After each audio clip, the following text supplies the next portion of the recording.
Hello, my name's Simonize, and welcome to another Simonize stream. Today, we are doing a lot of mount runs on this rogue here. We're going to be doing Karazhan, Zul'Gurub, Magister's Terrace. We're going to go into Molten Core solo the binding bosses.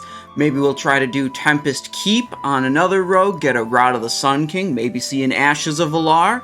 And I think we're going to try to solo Scotty the Ruthless in Utgarde Pinnacle. See if that's even possible. I've not tried that before. So, we've got a lot of fun stuff to work on today. See what we can get done. See if we can get lucky with any of these mount drops. And should be a good time.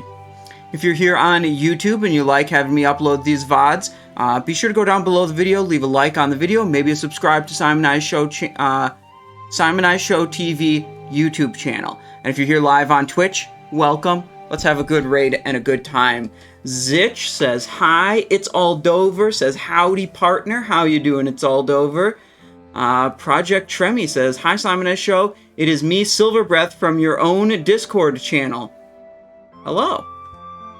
I remember I responded to one of your messages this morning.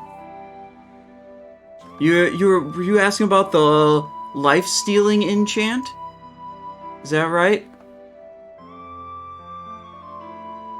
Trying to level up your rogue, right? Or am I thinking of someone else?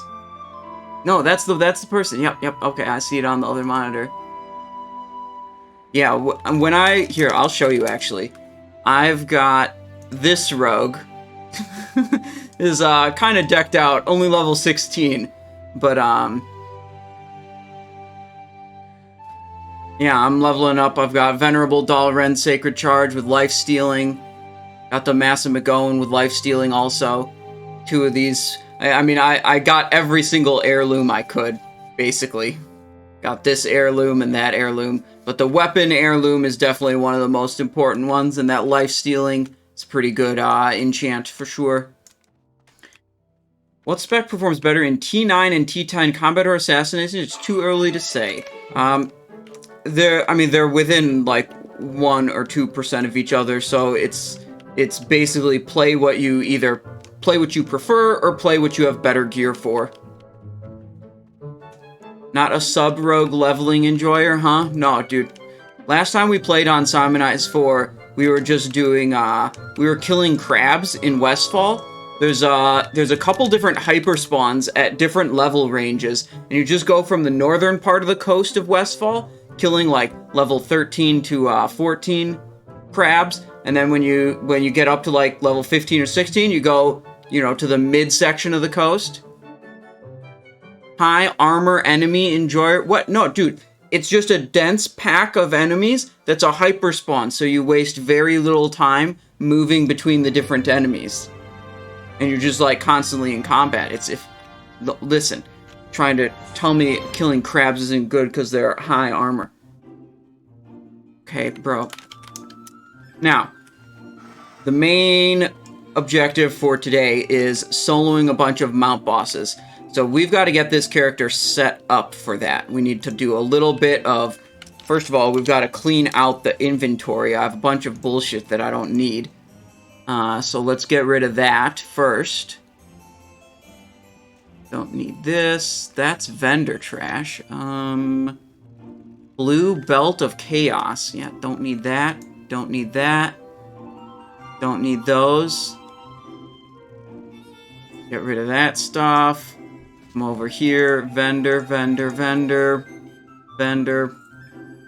Get rid of that. Can I make heavy frost weaves? Yeah, okay. We can do that. By the way, love your rogue gear. It looks so good. Yeah, dude, this is actually my most geared character. It's not even my like raiding main in my guild. But through the magical power of GDKP raiding and having lots of gold, it became my best geared character. Hi Simon, did you watch the new Zelda trailer? Actually, I watched, I think it said trailer number 3, Tears of the Kingdom. I watched that this morning.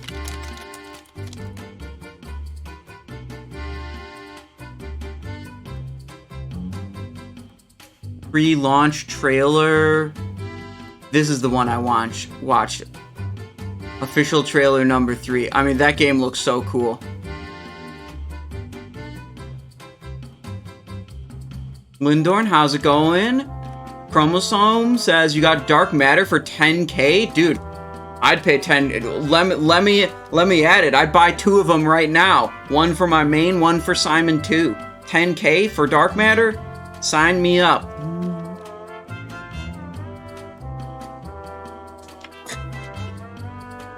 Let's see. Have we cleaned out all of our inventory yet? Or do we still have more bullshit? How much room do we have? That's the question. And do we need more?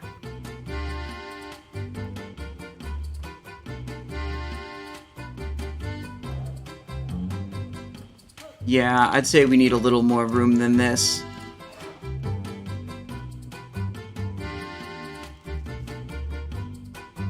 Is that the belt from Algalon, or is it from Leatherworking? This is from Yogg-Saron. I don't think there is a rogue belt from Algalon. Zuzunoth coming in with a prime. Welcome to the stream. Thank you so much. I appreciate your support. Honk TB gloves, but I don't even want them, I think. Okay, so they can go in the bank. I don't want that. I don't want web death. I want my golem shard and I want my masticator. I don't think I need... Well, whatever, we'll leave it. Twirling blades without a gem in it, we'll put that in the bank. Monolith, we don't need those anymore, probably. We have only 1 instant poison. Godbane, I don't think we use that anymore.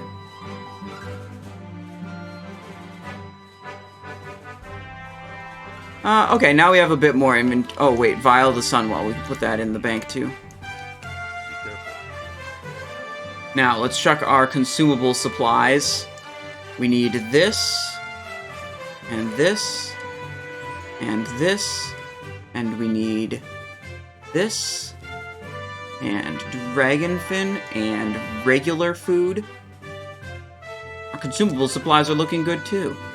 Let's see, then we need healing injector, armor potion, and we need fire protection potion too, which I do not appear to have in my inventory. Yeah, okay, so let's buy some fire protection potions. What's the hardest piece of loot to get for rogues? Probably, I would say Comet's Trail, because it's contested by the most number of other classes, and it's off of one of the most difficult bosses, Algalon. Comet's Trail is a trinket. I have it on my main rogue, but I don't have it on this rogue. My main is the only one that has a Comet's Trail. Let's see, shopping, Mighty Fire Protection. We'll just get 10 of them. And now we're going to need glyphs also. What glyphs do I have in my inventory right now? Fan. Yeah, let's see. We have fan, hemorrhage, tricks. We need evasion.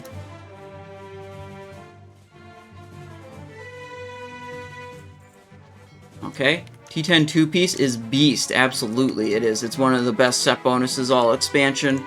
T10 2-piece, no doubt about it. What about Pendulum Neck? Yeah, I mean, that one, I would consider it's not as difficult to get as Comet's Trail. It's also not as impactful compared to your second best option.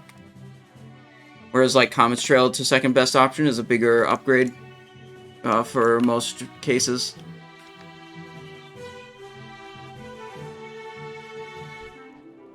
Zadie coming in with a tier 1, 20 months of support. Thank you so much. Time bloody flies. Didn't I just post 19th? Yeah, well, there's plenty more Simonized show to go. Hello, Zadie. How's it going? Welcome back. Good day to you. Go 19, 20. We get and 20. Now we got a bit more poison. That's good. Put this on the bar too. Move these. Now, we can go... Where should we go first? Should we do...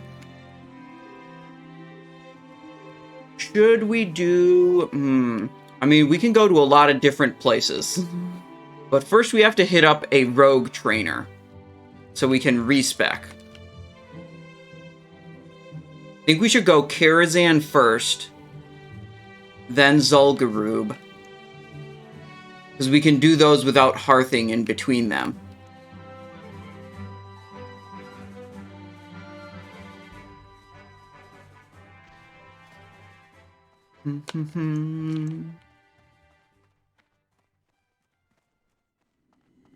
We'll go to the Rogue Trainer, set up our soloing spec. I think I'm going to take out all of the bosses that I, like, know I can beat. You know, ZG, Karazhan, Magister's Terrace, and Molten Core. We're going to take out all of those, and then I think I'm going to try Utgarde Pinnacle Heroic. Chromosome says, you tried out the safe sub-soaking spec last night with the Rogue. Thanks for the video. It went great. I was doing that too. In fact, with this very character. I was doing big damage. I was just barely keeping ahead of our Ret Paladin, which I'd consider big damage for Subtlety Rogue. Let's see. I was Subtlety Rogue with 242 average item level, just barely keeping ahead of Ret Paladin. I don't know exactly how geared the Ret Paladin was. So, in a way, that's big damage, but in another way, that's not very much damage. Hey there. I wish to unlearn talents. Yes. Okay, get rid of this stupid sub-spec, and then we'll go here. Dual wield spec, precision, deflection, slice and dice, endurance, close quarters combat, lightning reflexes.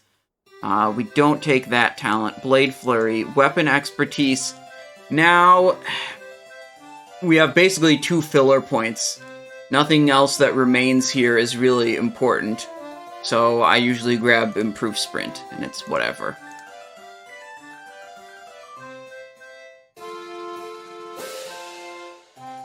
And only 4 points there. Then we go to subtlety, relentless strikes, camo, sleight of hand, ghostly strike, big deal, serrated blades, elusiveness, setup, sap, I guess. This is another filler point, like none of the remaining options really matter. Then we get hemorrhage and we get preparation. And we learn. Now, we have a bunch of stuff to put on our action bar. Blade Flurry, Adrenaline Rush. Preparation can go on Shift V. Ghostly Strike can be Shift F. Repost has to go somewhere also. Which'll be, Shift 5. Because I decided. Danger Bean says, we love Rets. Are Blade Flurries small AoE damage? Blade Flurry isn't really an AoE. It, in the typical sense of AoE. What Blade Flurry does is it makes... It clones all of your attacks, basically. Attacks strike an additional nearby opponent. So they hit your primary target, and then they also just hit another nearby target. So it doubles up your auto attacks, your sinister strikes, that kind of stuff. For a short period of time. But, like, it's no different doing Blade Flurry on 2 enemies, or 3 enemies, or 4 enemies, or 5 enemies. You still get the same amount of damage, because it's just cloning it one time. It's not an AoE, like Fan of Knives, that actually hits everything around you. Now, actually, I think I might want to try a Preparation Glyph. I remember the Preparation Glyph makes it so Preparation resets the cooldown of Blade Flurry. Which was useful for Garr last time I did Garr. Garr is one of the more difficult bosses to solo. Also, you know what, actually, before we get into that, look at, there's some stuff. I was looking at other trinkets. I was like, man, there's got to be a better way to heal yourself. Maybe there's like some healer trinket that I've overlooked in the past. and I came up with 3 choices. Forethought Talisman. If this can... this is from Naxxramas. If this can trigger from your life ward effects, I have no idea if it does trigger from your life ward healing, then it's really good, and I want it. Because it'll heal you for so much. Next, Living Ice Crystals. Instantly heal your target for 2,710. There's no question mark about this.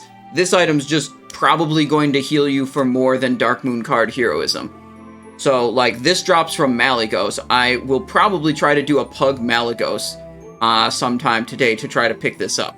But the real prize, look at this. Shiny Shard of the Flame. This isn't available yet, but it is available next phase with Onyxia in phase 3. It's just a 576 health every 5 seconds. So, it only takes, 25 seconds for this item to heal you for more than this. So, like, this is actually such a strong healing effect. I think, like, access to this item in phase 3 will, like, that alone will increase the, like, amount of bosses you can solo as a rogue, because that's so much self-healing. And it's just, like, passive. It's always healing you. It's exactly the kind of healing you want. So that's something I got my eye on now. And if that Forethought Talisman can actually trigger from Life Ward, I have no idea. We'll have to, wow, Kingsbane? I don't need that anymore. I'm gonna put Kingsbane in the bank also. Yeah, if someone has a Forethought Talisman and is willing to, like, enchant a weapon, or, frankly, if someone has a Forethought Talisman, I'll buy you a Life Ward enchant and have you go hit a target dummy for a while to find out if the Forethought Talisman can trigger from Life Ward. Forethought dropped 3 times yesterday? Oh no. But look at that, Forethought is 3,572 health, with a 45-second cooldown on the proc.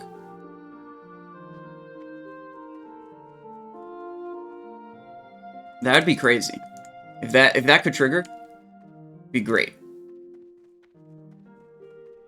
I mean, that might even be better. Hang on, let's open up the calculator.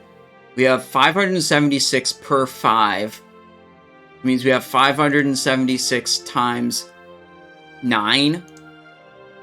And never mind, the shard is still better. The Onyxia trinket is still better. I was gonna see how the Shard of the Scale compares to the Forethought Talisman.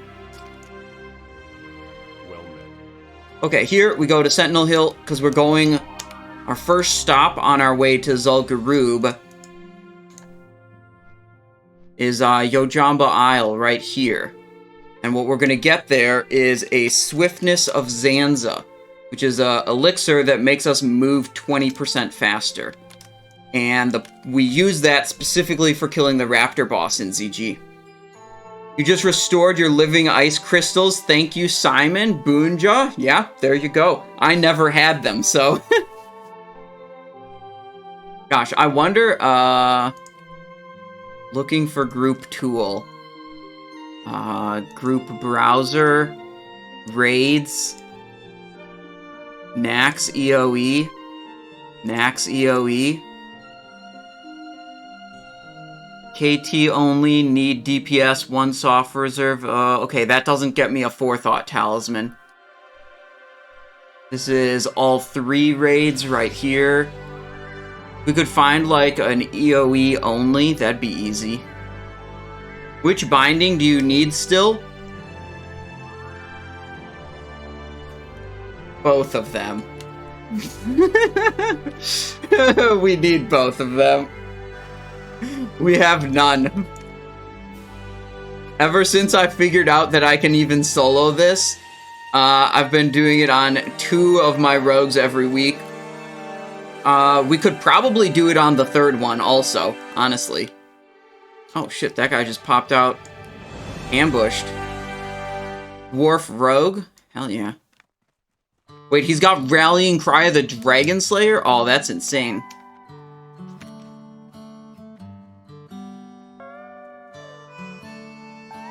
Yeah, I had done a handful of binding runs earlier in Wrath, but I'd always like bring a tank with me because I didn't figure out how to solo it, or maybe I just didn't even have the gear at that point. But I just categorized it as something that like I'm sure I couldn't solo, and then just like moved on with my life. But now I know I can solo it. I do it every single week. I don't need to, you know, get someone else to carry me through it. Oh, also, this character has Raptor Mount already. So, if anyone wants to burn their ZG lockout, you can join the raid with me, and you will just get Raptor Mount if it drops.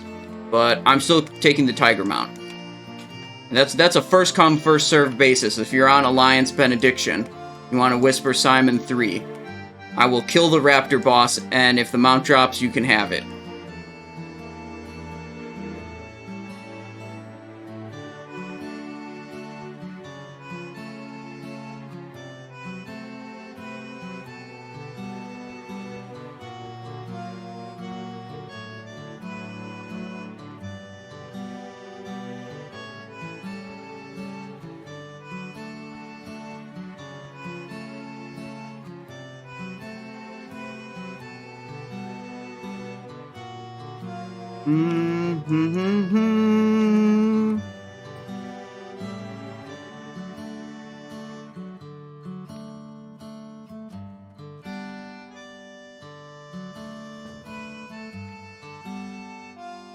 Alright, we found someone. How you doing? Be seeing ya. Swiftness. Drink the swiftness, and then get another one. These are unique, so you can't have a whole bunch of them in your inventory. If you die, it's gone, and then you only have one left in your bin, in your bag. Rockman says, you're retiring my...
minimum. I literally can't make it smaller.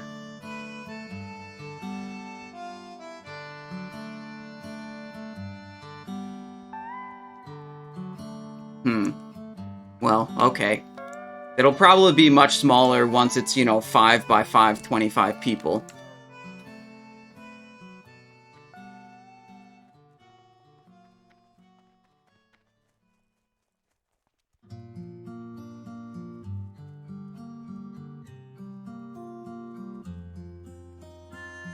There's an add-on to make it smaller than default. I'm interested. There's a command. Oh, if it might just be, it could just be a, you know, API command that I could put in chat. That'd be even easier to deal with.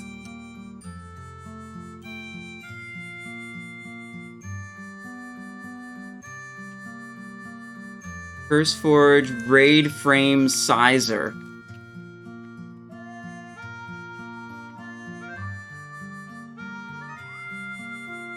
Wait, here we go. If you would rather not use an add-on for this purpose, you can use the macro set min-max values. Here we go. We've changed the minimum and maximum values now. Interface. Look at that. We can make them, let's see, power bars. Screw that. We can make them little squares now. Oh, this is brilliant. Interface. Display class colors. Yes. Can I make it... It has this, like, damage dealer icon. Can I get rid of the damage dealer icons?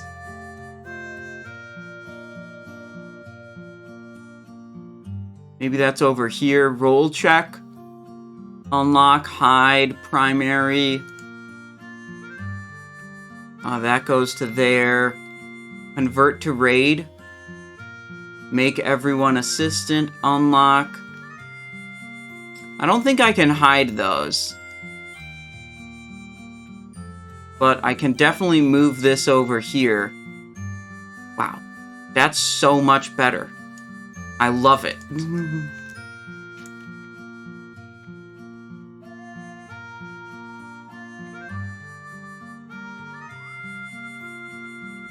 Wait, this has to be locked again. There we go.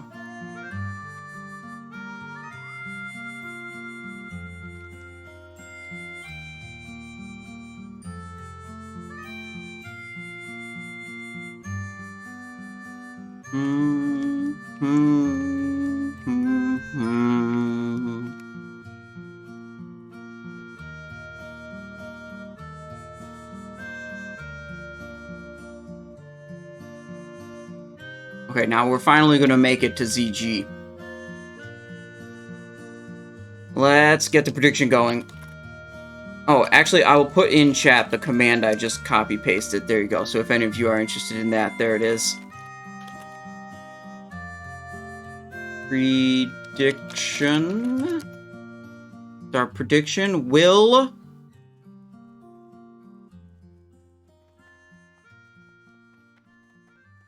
Will Raptor mount drop? There we go. Start prediction.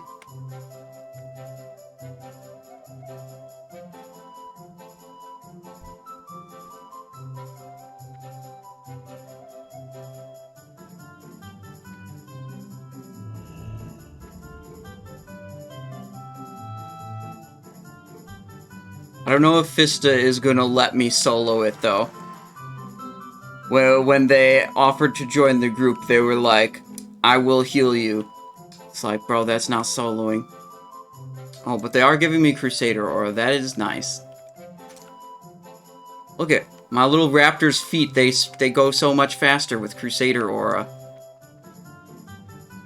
Oh, yeah, my goal is to just solo it, and then, like, you loot the mount. That's the whole plan.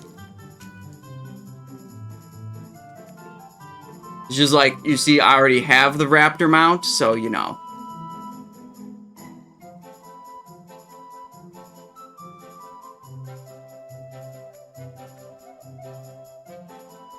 See, the lack of anyone else helping just makes it more of a flex that I can do it, and also is like, everyone else watching is like, wow, I could solo that too.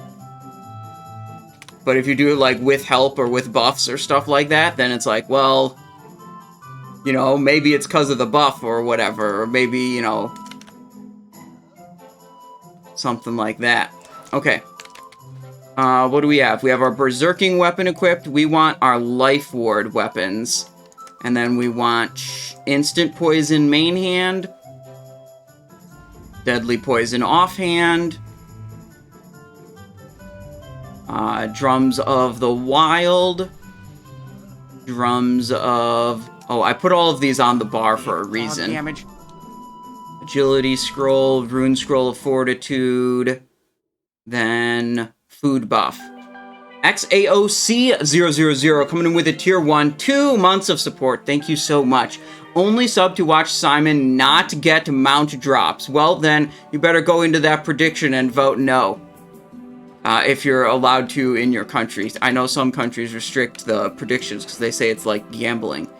And, I mean, It kind of is. Like, they're not wrong. Alright.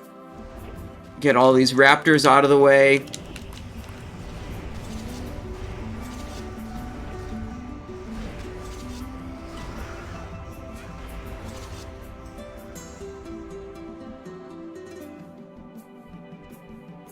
Skull Splitter coin.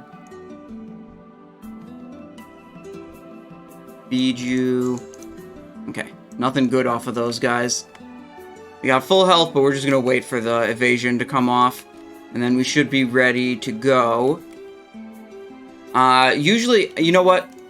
I think in the future, I'll kill those without using cooldowns and then just heal myself after. I know if I don't use evasion, they tend to hurt me quite a bit, and then I have to heal myself. But healing myself afterwards takes less time than waiting for evasion or blade flurry cooldown.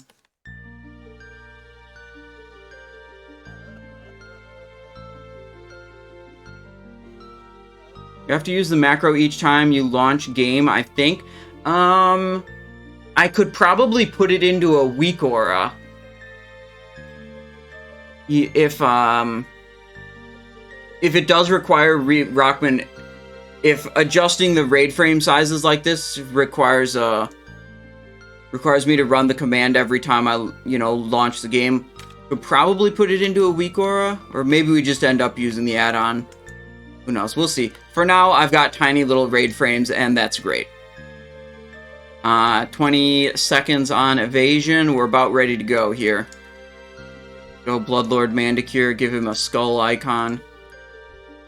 Then we come up here. Let's see, do we want... Yeah.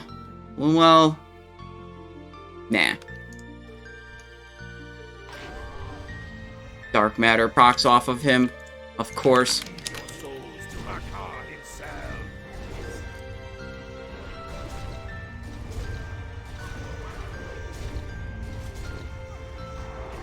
Stop casting.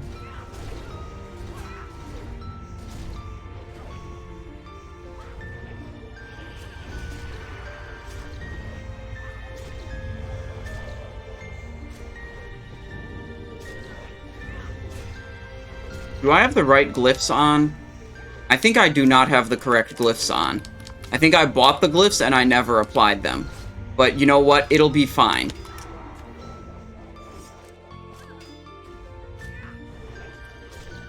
Now we actually want to get away. Our evasion is spent twice. Stop casting. It's gonna hurt us too much if we keep trying to fight him. So we just run away until evasion comes back up. And that's why we have the Swiftness of Zanza. Oh, you know what? I did forget I forgot my other elixirs. That's what I forgot for consumables. Whoopsies. Go back this way.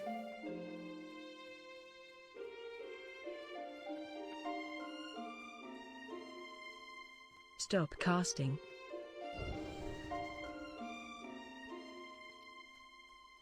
"45 seconds.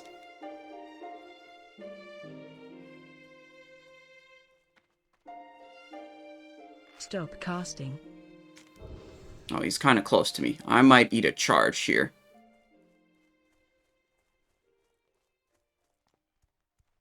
We're fine.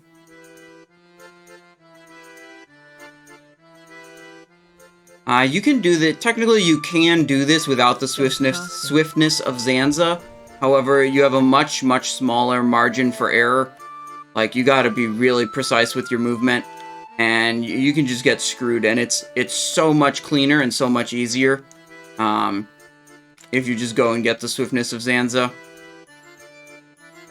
Yeah, my evasion's only 15 seconds, so I definitely did not equip the proper glyphs. Stop casting.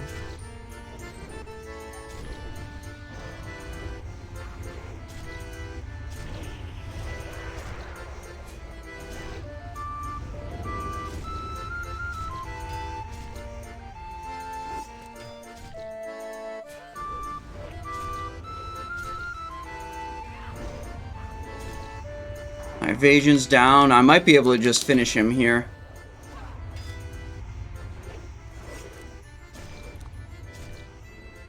I think I got... Yeah, I mean, I'm full health. We're gonna take him down. Stop casting. This is what's scary. When you don't have evasion up and he does this ability, you know, he will execute you for like 10,000 damage and just chunk your health. But usually when you have evasion up, he just, you just dodge that, so you just ignore it. I run so fast and boss goes the opposite direction. That's why I put the skull mark on him, so I can see where he is through the temple, and I can see if he's turning around or not. Okay. How's the prediction looking? Wow, that's a lot of believers. I'm going to close it up before we get more doubters. 19% believers on Raptor Mount, 81% doubters. If the Raptor Mount drops, it goes to viewer Fista. Kariloa Cloak. Idol, Zanzil Seal, Hikari Bindings. 20 gold. Not bad. Okay. That's a no. But don't worry. We just go for the Tiger Mount next.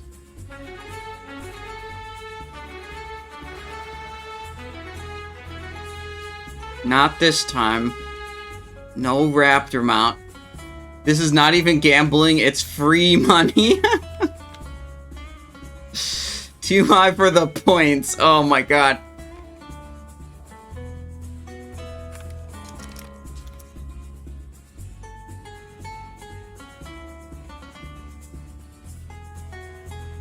Wow, this is like express service Crusader aura to the next boss. Wow.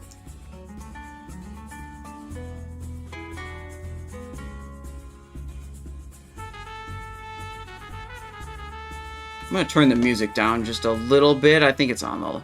That should be a bit better volume-wise for music.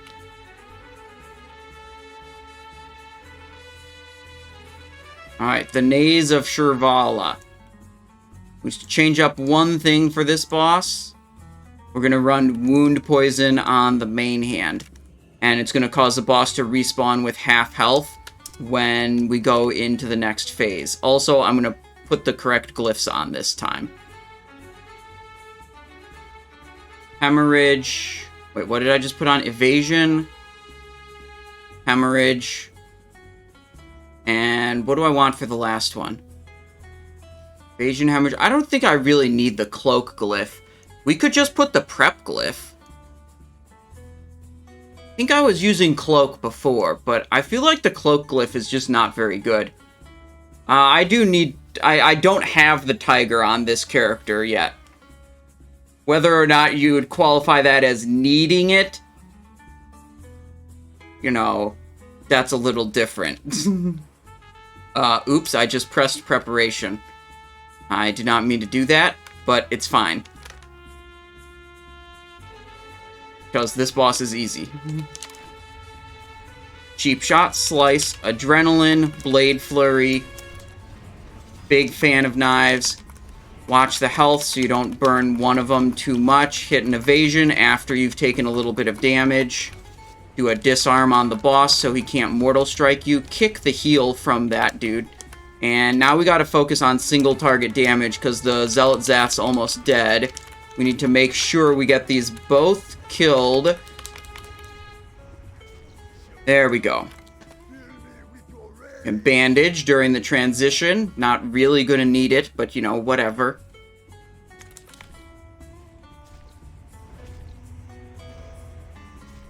Good, good.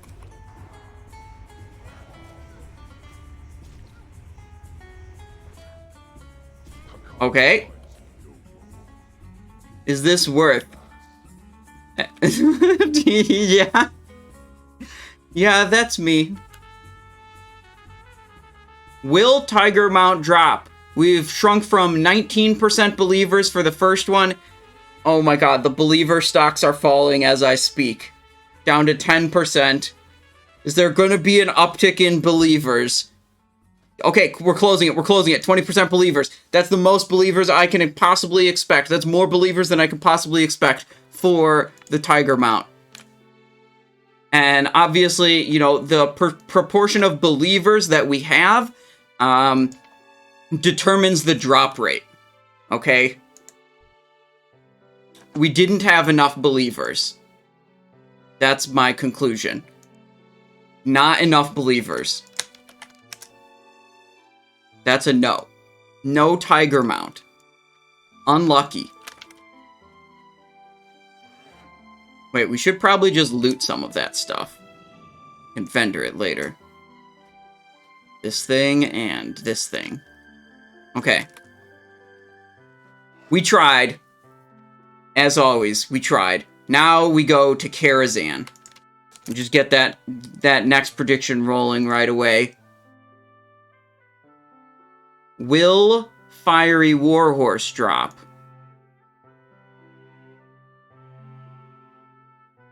Start prediction. There we go.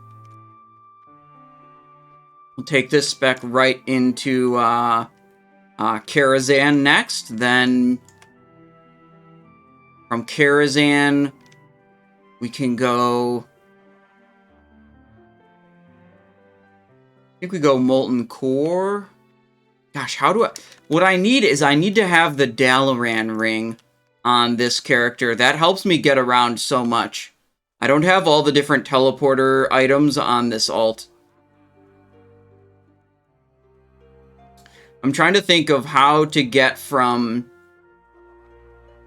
You know, my next locations are Magister's Terrace and freaking Molten Core.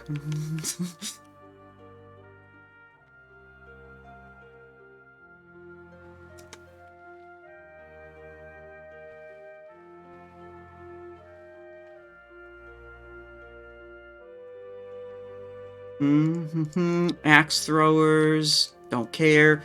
Moving out, we killed the mount bosses. That's all that's worthwhile in Zul'Gurub, obviously.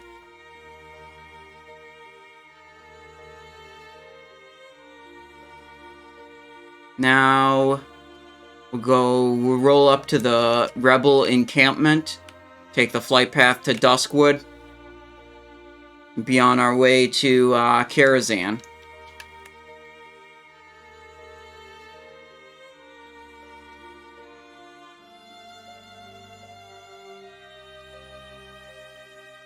I'm actually kind of excited to go... I'm planning to do Utgarde Pinnacle after we do all the solos that I know I can already achieve. I've never tried to do Utgarde Pinnacle Heroic, and the goal there is Scotty the Ruthless on Heroic mode for a chance at the Blue Proto-Drake. But I don't know if that's possible. The boss has 430,000 health, but you have to deal with a bunch of ads also, which is not great, you know? That can potentially damage you quite a bit. I bet you could do it once you get the healing trinket from Onyxia, though. No doubt. I was looking at trinkets just, like, specifically with an eye for soloing stuff, and I saw that, and it's like, wow, this is actually insane. 576 health every 5 seconds. It's so good.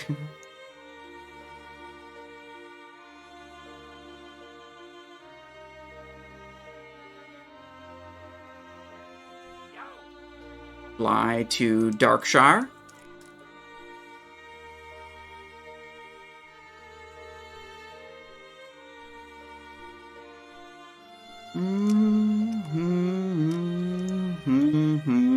Oh, we could also do a viewer Tempest Keep today. You know, go in there, try to get Rod of the Sun King, Ashes of Valar. Lots of fun stuff to do. I like, you know, I like doing my raid streams, because, like, raids are pretty cool. That's, like, part of the content I enjoy the most in the game. But, like, as far as streams go, I like these soloing streams, too, because basically, you know, I can pay as much attention to chat as I want to. I can stop the action in the game whenever I want to talk to you guys or go off on some random tangent. But when I'm doing a raid, it's like, I gotta pay, like, a good bit of attention to the raid itself. which means I get to interact with chat less, you know? It's a lot more stressful. Essentially, I'm, like, multitasking way too much at once with the raiding streams.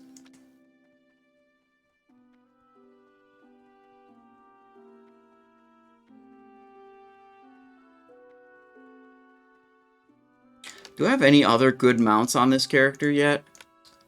Got Blue Drake. That's an okay mount. Ebon Griffin, Swift Blue Griffin, Swift Brown Steed. Yeah, I have basically... This is my only good mount on this character. That one would be cool, but it's a 280%. It's not even fast flying.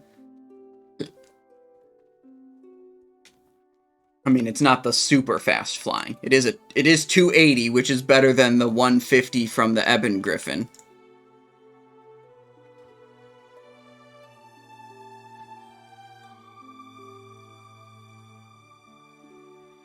For this part, I am going to use the Heroism card, and we'll look at the healing stats afterwards. And that'll let us compare it to something like Living Ice Crystals. Currently, of the trinkets I have already used, Heroism is the strongest self-healing trinket I'm aware of. But I am quite sure that some of these new ones I looked at today are going to be stronger than the Heroism card.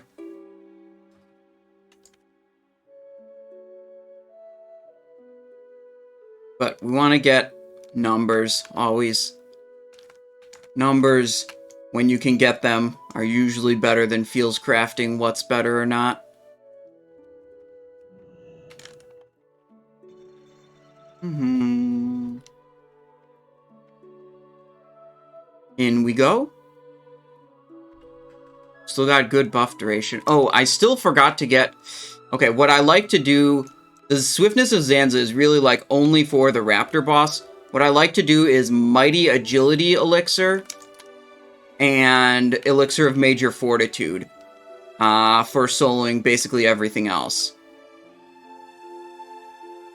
Which, actually, we can fix that.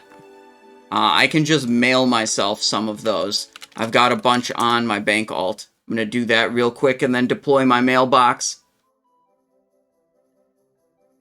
You only have honor mounts on Classic, but on retail I have 680 mounts. That may be the reason why I don't farm on Classic as well. Yeah, that's quite a collection to just, you know, restart. But I'm sure there's mounts on Classic that you can't get in retail anymore, right? I'm not a big, like, retail expert, but, I'm pretty sure Zul'Gurub has changed, so you, like, can't get those anymore. I don't know what else there might be that's accessible in Classic that isn't accessible in retail. Black Proto-Drake, Ironbound Drake as well.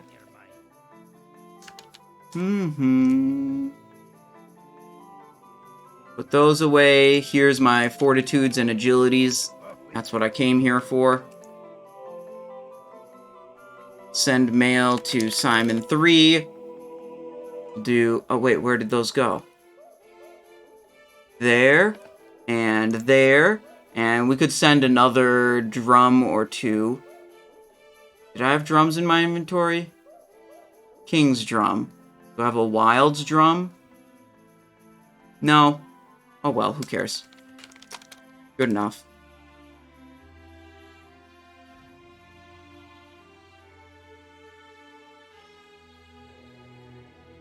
Okay, perfect. Now we deploy the mailbox.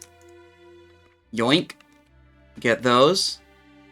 We get rid of our swiftness.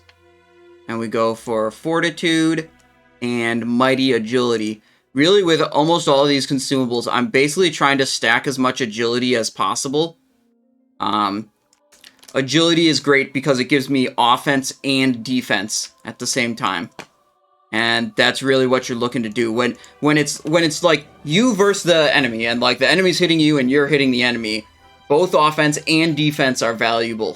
So stats like agility that give you both offense and defense at the same time are usually your like point for point most valuable stats. Like if I really cared that much, I would re-gem all these attack power gems into agility.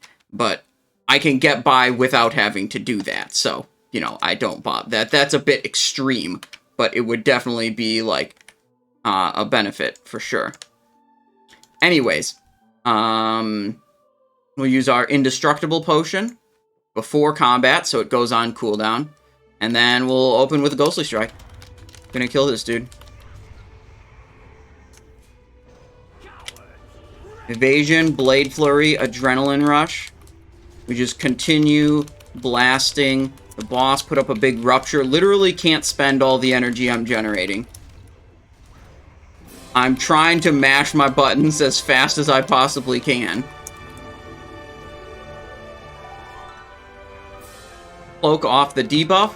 The debuff he puts on you is a really nasty one. Oh, holy crap, we just took a lot of damage. I'm gonna evasion again. That's not good.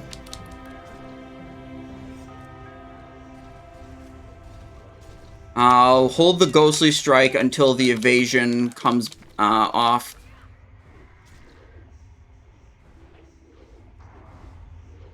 Oh, we did it a little bit early. I really prefer to be above my target's health because my Prey on the Weak talent requires me to have more health than my target for it to be active. So, like, we took a couple unlucky crits there, and that was actually, like, really bad for us. Because it disabled my Prey on the Weak. So it really chunked my damage output. Oh. Did we just get crit right at the end there? I thought I had enough health. 3.2k crit.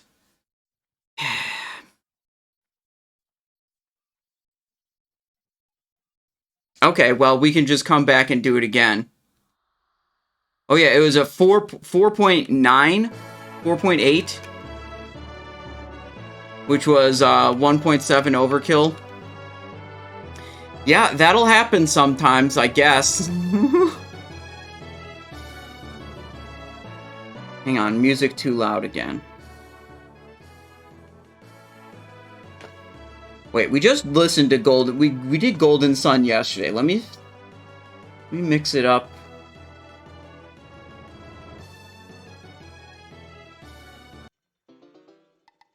There we go. Okay, healing done. 2.3k from heroism. Literally one activation of Living Ice Crystal would have given us more health than the heroism card did there.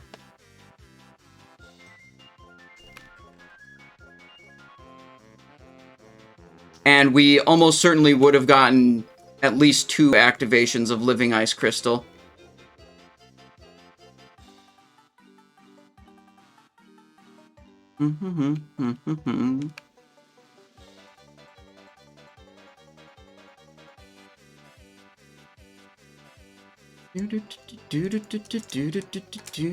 Okay, now we gotta redo all of our buffies.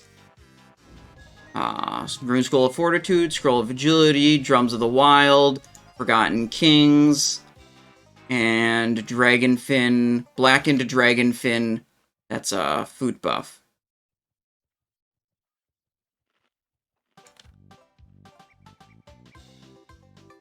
And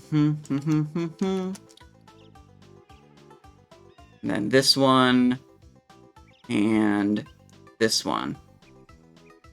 Okay, we go again. We got actually so unlucky on that one. That was insane. We'll be fine this time, trust.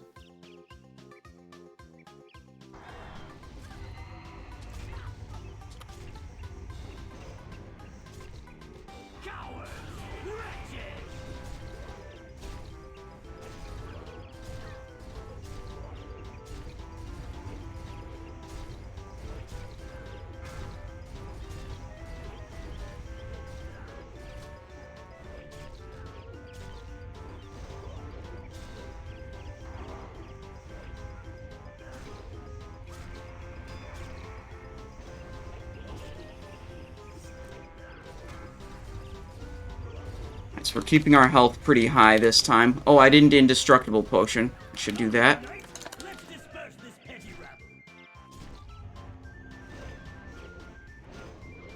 Come on, give me the expose armor. There we go. Use my ghostly strike whenever it's available. Repost slows the enemy's attack speed. Pretty nice. Use my human racial to get rid of that stun as soon as it goes on me. Well, as soon as I remember to press human racial, really.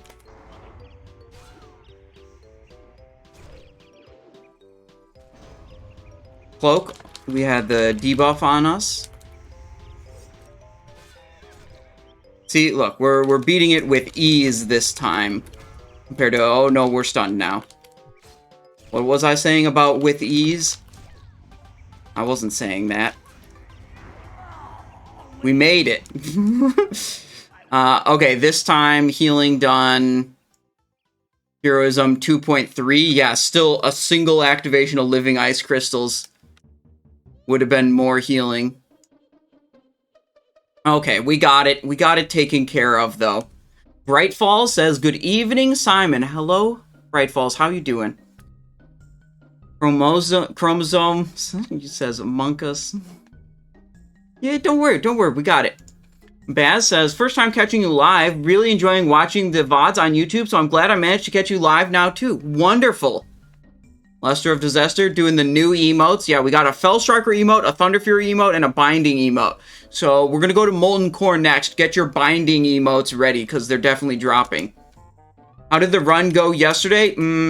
It was our guild's best time, but we had two really costly mistakes. We had a screw up on the Mimiron trash skip, which cost us 2 or 3 minutes, and we had a wipe on Yogg-Saron Phase 3, which cost us about 8 minutes.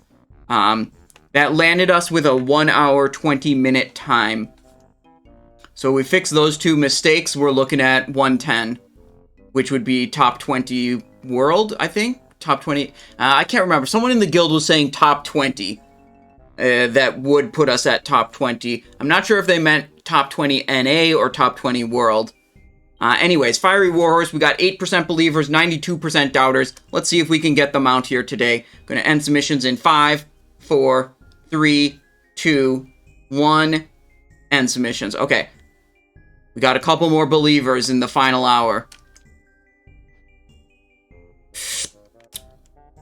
Remember to loot your badge, guys. The TBC badges don't automatically loot into your inventory. And now we go to Molten Core. Don't even worry about it. Don't even worry about it. I'm going to get the next prediction up on the screen right now. So you can just focus on, will Geddon Binding drop? There we go. Just out of sight, out of mind. We'll get it next week for sure.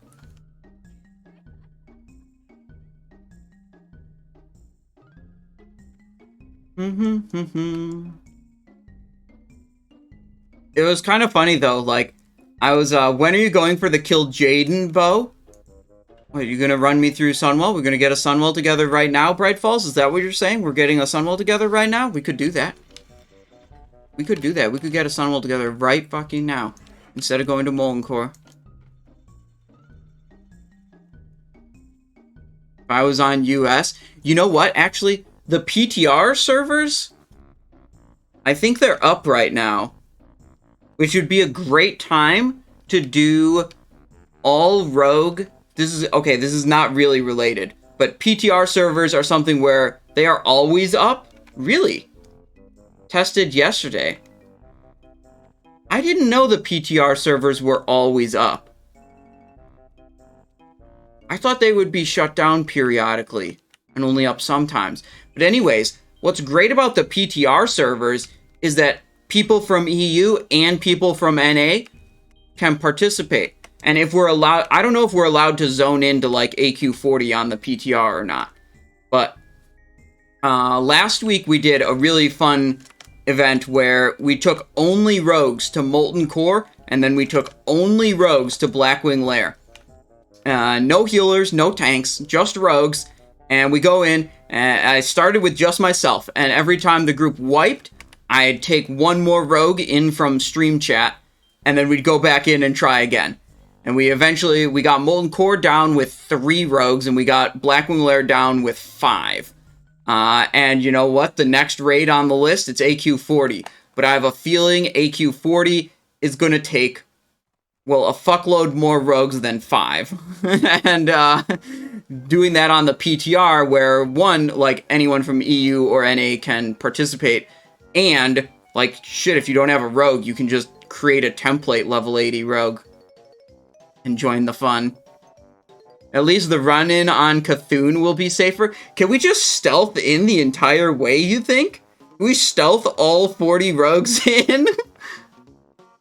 I wonder if it's, if the, like, encounter start trigger, like, has anything to do with you being in stealth or not. There are mobs that see you? Not around Cthulhu. Oh, well, okay, right. You might have to clear some of the trash leading up to Cthulhu. But, like, the Cthulhu pull specifically has like, typically very difficult. Like, you're right outside his room, and then you have to move into the room in a very particular way. I'm wondering if you can just, you know, like, after you've cleared all the trash, stealth directly into his room, and then just have everyone positioned exactly how they want to be.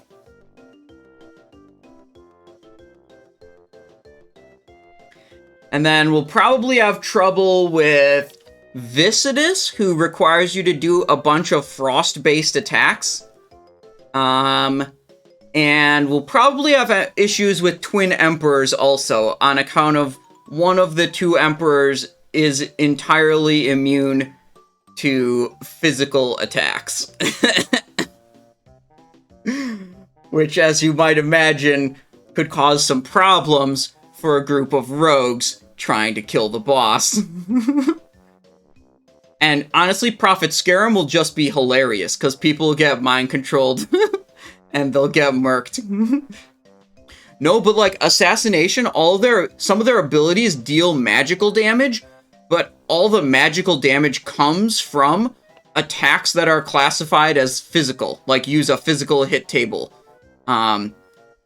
So I think you need your auto attacks to land before poisons or trigger. And I don't think in Venom, like, Mutilate's not going to work to generate combo points. Well, the way twins could be done is, like, whenever they teleport and switch places, the player who is physically closest to each Emperor gets a big threat boost, right? So whoever gets the attention of the physical immune Emperor, they just stand there. And they just eat the damage and whatever. And everyone else runs over to the magic immune Emperor, who can actually take physical damage. And hopefully you just kill the magic immune Emperor fast enough that you don't really have to worry about too much of the fight mechanics. That's how it works in my mind. Any bindings yet? Asked Lewin. Not a single binding. We already did Geddon and Garr on my main this week. We're coming over on Simon 3 now to see if we can get them done. Yeah, they share a health pool. That's correct, Brightfalls. So you don't have to deal magical damage to defeat the boss. You can just attack, you know, the magic immune, physical, vulnerable one the entire time if you wanted to.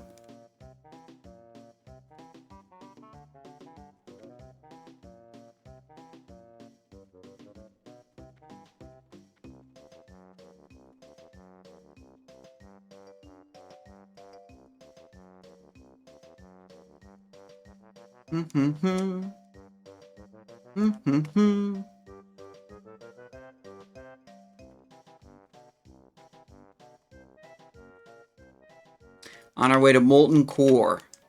Geddon. Baron Geddon is one of the bosses we're after. Garr is the other one. Geddon, definitely the easier of the two. Garr can be a bit tricky. Does Ghostly Strike effect work if your attack doesn't land? I'm not sure if it works if the target's immune, but it definitely gives you the buff if Ghostly Strike misses, or is dodged, or is parried. I'm not sure if that's different than the target being immune to physical. But, like, I know that because I've used Ghostly Strike on Attumen when I have the, like, 50% miss chance debuff. It's just like Ghostly Strike straight up misses, but I still get my dodge buff from Ghostly Strike.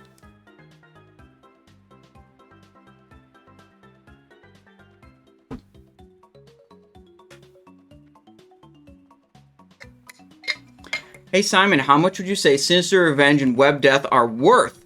I've never done a GDKP. Want to know how much I should pay. I think that's a bit of a misconception with how GDKPs work. There's not like a set value for an item. It all depends on just who's in the raid, how much they're willing to spend. You know, you need 2 people with deep pockets for an item to go for a lot of gold. You know, it's an auction format, so it really just depends on who shows up. Like, there's one GDKP group I go with in Ulduar, where it's like, items are consistently going for 50 to 100k, right? And then there's another group I go with that I went with last week, where it's like, I got Solar Bindings for 15k and Blade Twister for 10k. It's just, like, it's not like an item has a fixed value. It's just entirely dependent on who's there.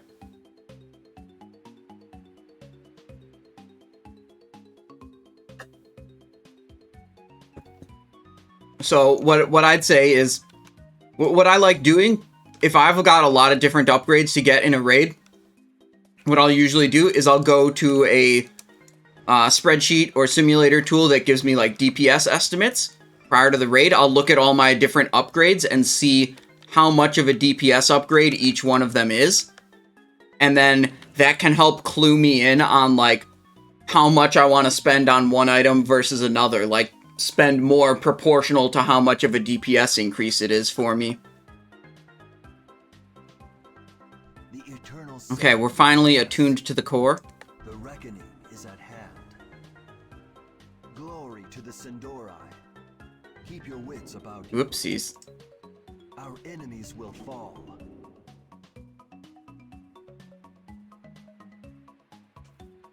And yeah, if you're talking about Sinister Revenges and Web Death these days, it's like that's not even current content. I'd expect those type of items to be pretty cheap.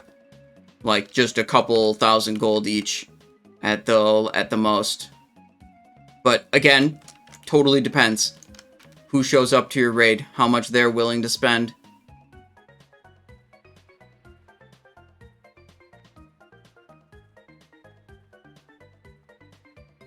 And the thing is, like, if an item goes for too much in a GDKP, you end up passing on it. It's like, that's fine. You know, you walk out of that raid with a fat sack of gold, which you can spend next time something good drops for you.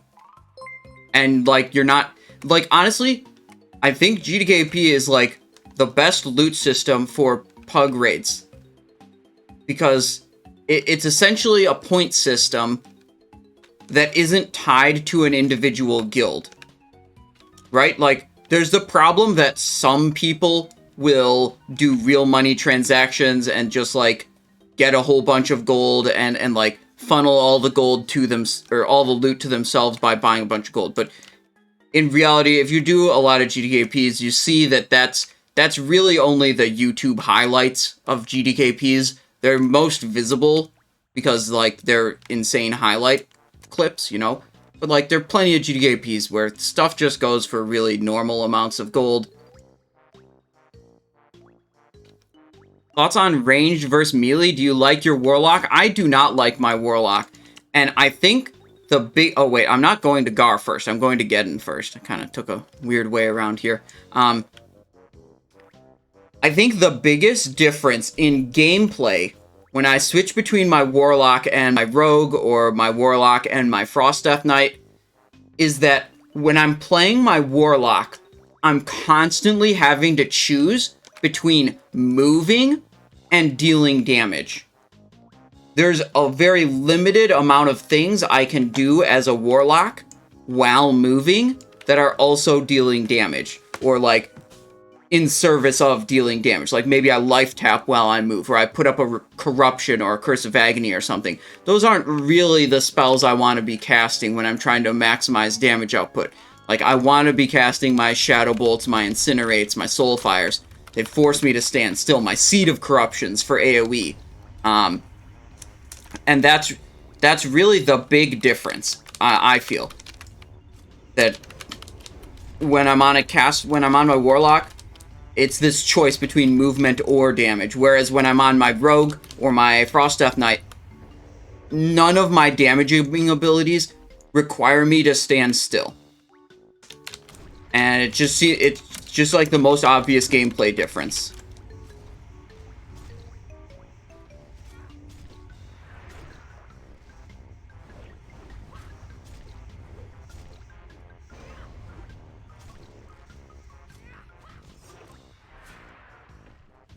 Elemental Earth, okay.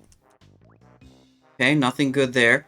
Now, on this boss, let me see. I got all my stuff still. We're gonna pre-pot a Mighty Fire Protection Potion. That's gonna give me a lot of absorption, because Baron Geddon deals only fire damage. So this is basically 5,000 more health, or whatever, which is a lot of health. The other note is that when he does Living Bomb on you, you can use your Feint ability to reduce the damage from the Living Bomb explosion. Eugene, how's it going? We're in the middle of soloing a bunch of stuff. We already did ZG and Karazhan. And, you know, as usual, none of the mounts dropped.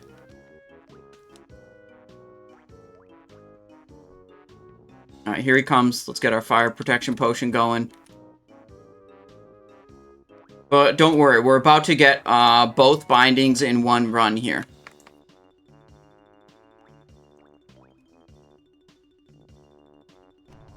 Do that. Wait.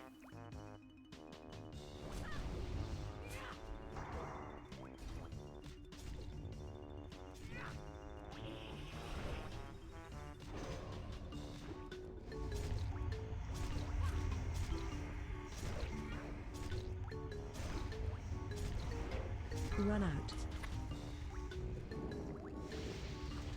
Think I'll get this Living Bomb with my Feint? Yeah, that was half damage. Nice. Run out.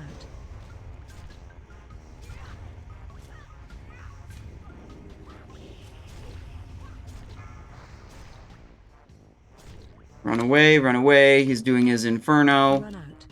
Cloak that one, and bandage. That was bad bandage. He was right on top of me. That was stupid.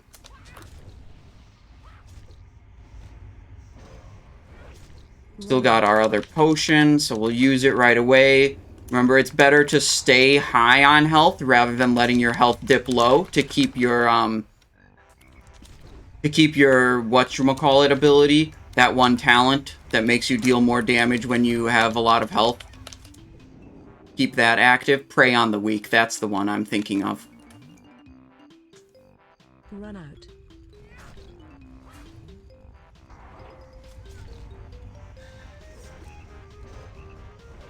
Oh, I forgot to feint that one. You might actually be in trouble. I've done enough mistakes here.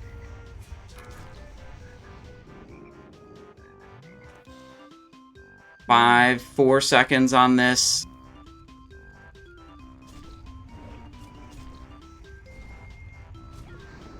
Got the feint on that one.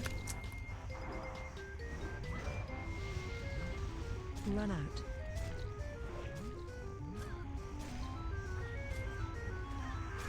Cloak.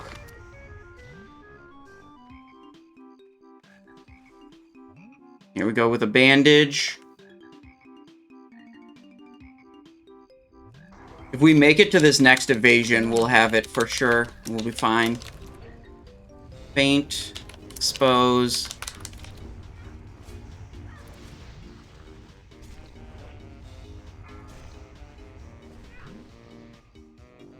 Yeah, 5 second to evasion. We'll get it. We'll be fine. Run out.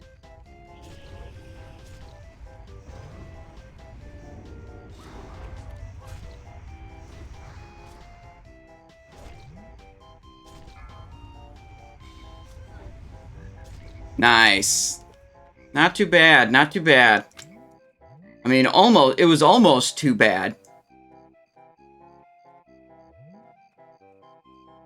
Is this the day the believers will be rewarded? Listen, if we got both bindings in the same run, just think of how good of a highlight reel that would be. Just imagine. Fill your heart with the belief based on how cool it would be if we got them both in the same run. Think of how we'll never need to run Molten Core again. Okay, what do we got? We got about 20% believers, 80% doubters on Geddon binding. Gonna close the prediction in 5, 4, 3, 2, 1, end submission. We got a little more believers right at the very end there. Let's check the loot. Essence of Fire. Wait, hang on.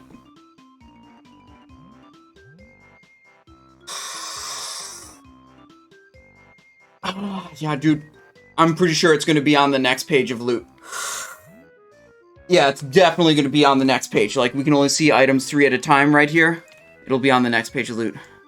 Okay, what I meant was the next page of loot. The one after this one. And what I meant was it's going to be on Garr instead of Geddon this time. That's what I meant. That's what I meant, you guys.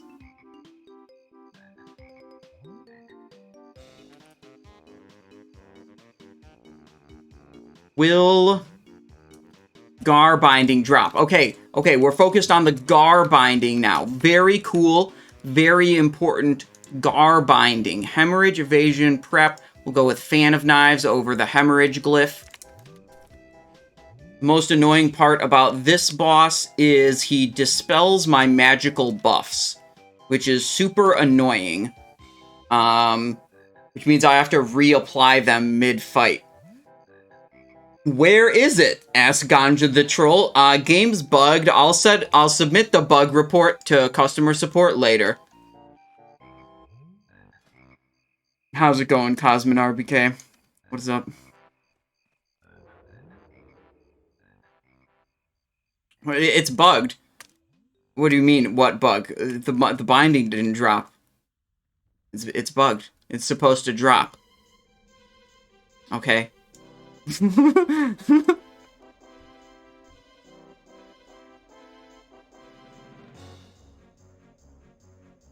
Do a little pre-pot armor potion. And then, shoot. Where's my shoot button? There we go. Okay, guys.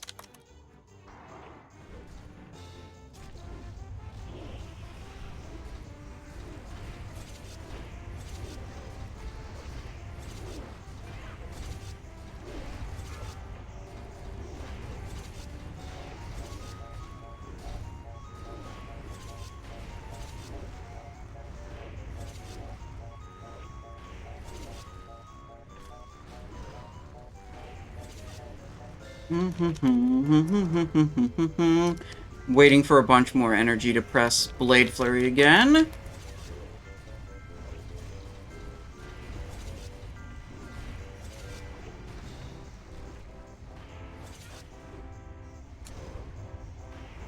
Oh, wait, they're all dead now. Nice. Okay, how's our buffs looking?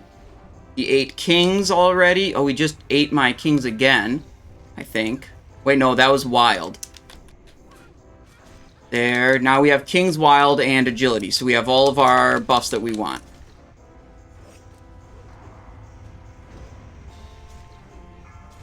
And we have more health than him right now. He just ate our Wild buff. Refresh that. Did he? I need to actually make a weak aura to track these stupid agility buffs that I have. Instead of just, like, glancing up here every time and wondering if I got dispelled. Because, like, sometimes I think I look, and I just look really quickly, and then I, like, don't see it, but it's just because I didn't see it, not because it actually got dispelled.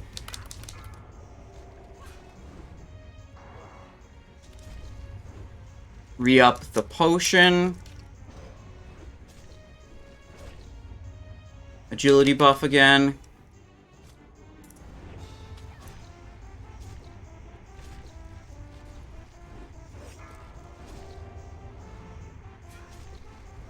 Easy Garr.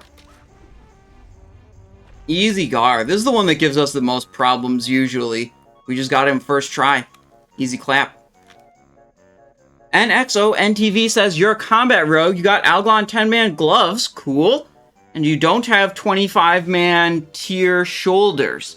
Would it make sense to aim for 4-set or just keep my 2-set and all 232 gear on? That's not a question I can answer off the top of my head. That's a question for a spreadsheet or simulator tool. And you can find a spreadsheet that's like web-based and a spreadsheet that's Excel-based on my Discord. And like you gotta plug in your different options, you know, hit the simulate button, look at the DPS output, then plug in your other options, see what it says. You know, it's the gearing is too complicated and for me to be able to know based on the information you've told me.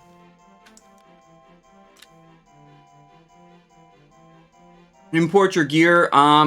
The web simulator does have a importer. It's an add-on. Let me see if I can find it real quick. I'm looking on the other. I'm looking on the other monitor real quick. 1 second. Rogue Strategies, Sunwell. Here is the Simon I Show Discord. Here's, you know, from the top, you go to the index. Top of the index has everything you need. Go to simulation. Simulator over here. And import add-on. And then this is a link to the add-on. And it'll make it very easy to pull your gear from in-game and bump it into the simulator. So that's a very nice feature. Okay. But now, about the believers and doubters on the binding. We have 14% believers. I'm going to close it in 5, 4, 3, 2, 1. Let's see it. Let's see it. Lava Core. Night Slayer. Drill Borer. We're going to take these Essence of Earth, and you know what's going to pop up on the next screen? Going to be Binding of the Windseeker on the next screen. The fuck is that? I'm submitting a bug report right now. I swear to God. It's fucking game.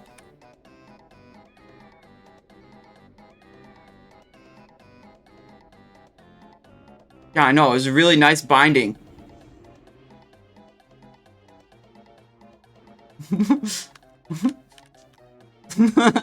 Where's the binding? Oh, it's okay. We'll just get Swift White Hawkstrider, and it'll be great.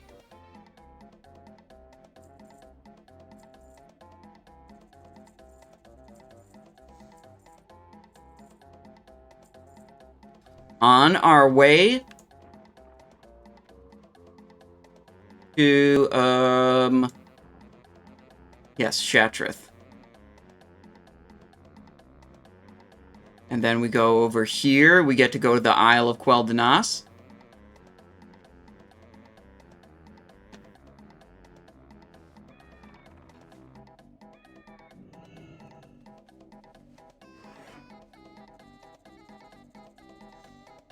And we try to get our Swift White Hawkstrider. It'll drop for sure. Wait, what is the... Did I... Oh, I named the prediction wrong. I named the prediction Will Garr drop instead of Will Garr binding drop. That might have been a little bit misleading. Too bad, so sad. Swift White Hawkstrider drop. That's our prediction. Okay. We're moving on.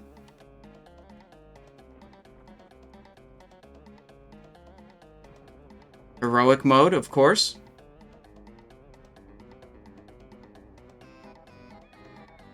Garr did drop, though. Where's my winnings? Dude, we were talking... Okay, listen. Garr didn't drop the binding. That's what it was about, okay? I've swindled you, Lewin. It wasn't about whether we could kill him or not.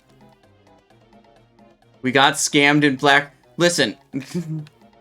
So we could have gotten a win. This is part of why I'm hesitant to ever add anything that amounts to any kind of meaningful reward for channel points, because every once in a while I actually just legitimately fuck up the channel points.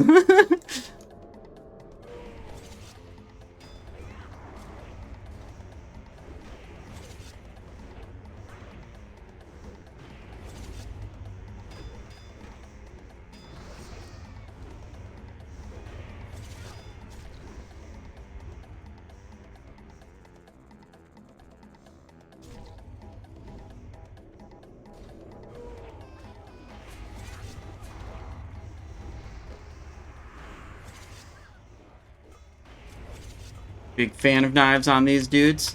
I think we can this. I think this is pretty much the only trash we have to kill. You know what? I've been killing the trash before Kael'thas in my previous runs. I don't know if I even have to kill the trash before Kael'thas. We'll try just stealthing past it this time. See if it aggroes when you aggro the boss or something.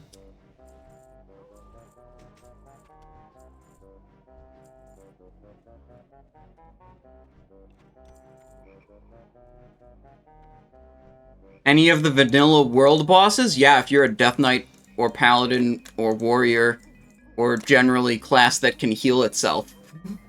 But, I'm skeptical of... Let's see how... you know what? Hang on.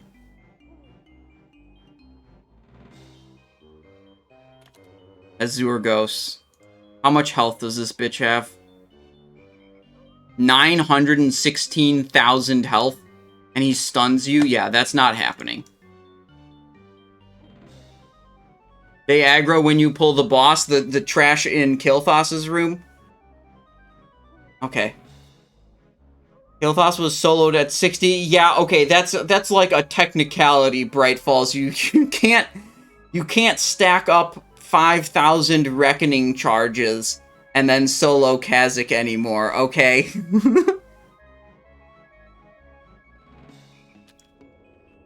But yeah, you can definitely solo those bosses on the, like, stronger soloing classes, like Paladin and Death Knight. But, Rogue is actually not a very strong soloing class.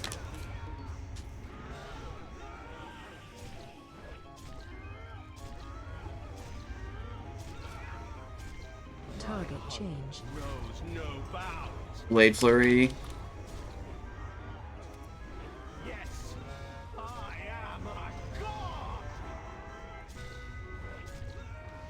Bro, this guy does not understand what's going on.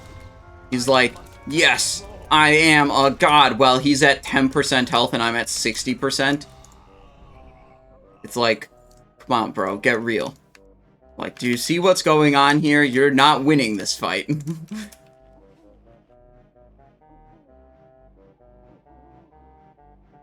He just has the warrior mentality. Oh my god.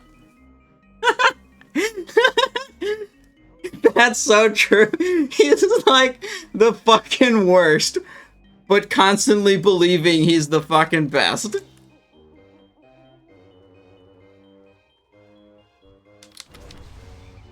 Mr. Bungled coming in with the Warrior Sunder emote. I think that's one of my best emotes, honestly. The Warrior Sunder emote. Which is the face that warriors make when they're asked to sunder armor in a raid. That's what that is.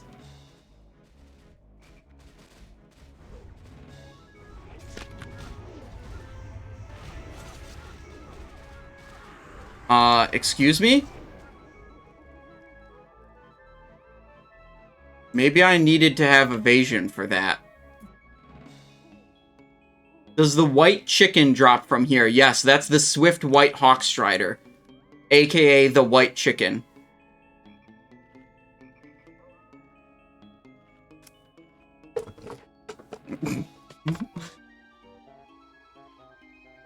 Yeah, it's like the times where warriors will actually win on the damage meter is like Kologarn, and 3 to 4 target trash pulls. But if you're talking about single target damage, that's just not happening. Wait, I have a lot of expertise. Should probably... Where... Oh, the expertise, I think, is from... Okay, I could have... yeah, okay. We're fine. 34 expertise, don't worry about it, chat. It's fine.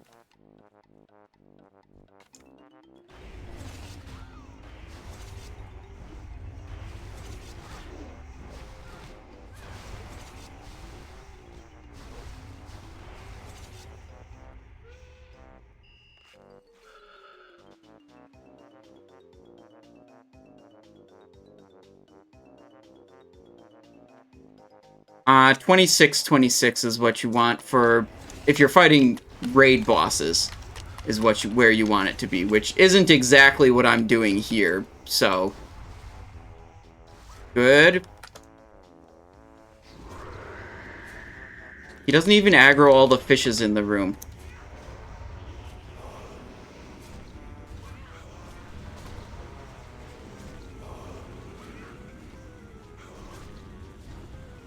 Look at this. Plus 200% damage.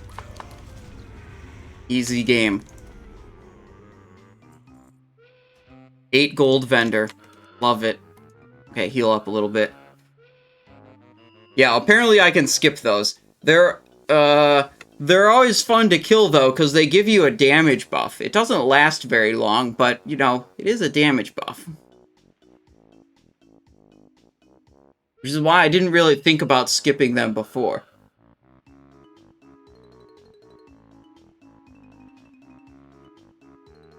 Green's on the left side. Is it a weak aura?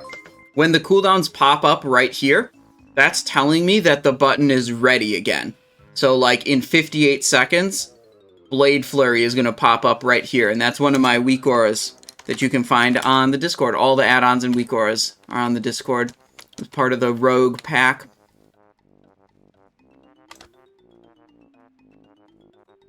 Rutabaga, thanks for the follow. Welcome to the stream. We move on to the Priestess Delrissa, the boss that drops your Shard of Contempt, and where the Resto Shaman rolled on it because they're gonna level as Enhance. This is what happens on this boss. You go in, and your group is like, okay, let's kill this boss, and it's like, okay, Shard of Contempt drop, okay, there's 2 melees in the group, let's roll on it. And then your Resto Shaman rolls need, wins it, and says, I'm going Enhanced for leveling in Wrath. That's what happens in this instance. Anyone else have a similar experience? Chromosome coming in with the Prime sub, thank you very much. Welcome to the stream. Shameless. Dude, there's a whole post about it on the Benediction server Discord. Because that happened to me, and then it got, and then it turned into a whole fiasco. No, you guilt your guild into running this instance for Shard and don't get it for 20 runs? Don't worry, I'll get it right now. Watch.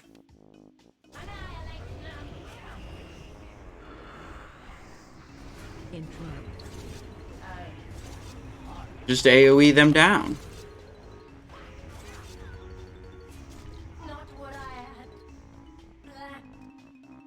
Okay, we already have that. I think it's in the bank right now. Yeah, we're not even allowed to loot it. Why did I keep one of those? That's just 7 less gold that I get now. The reason I kept it, I know why I kept it.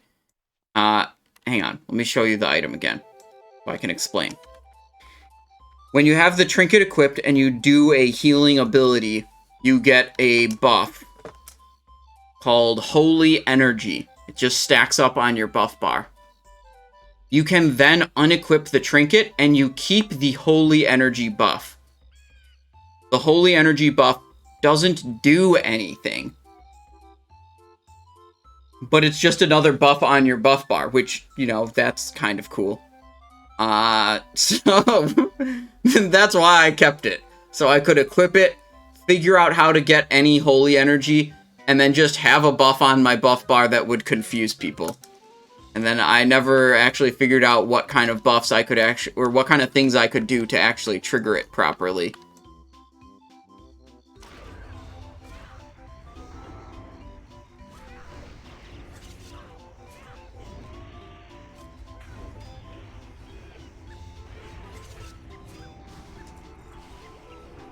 Bro, you guys... Literally vanishing on the Magister's Terrace trash. Holy shit. That's embarrassing. I was just like not pressing cooldowns because I didn't want to have to wait to then be able to, you know, engage Kael'thas.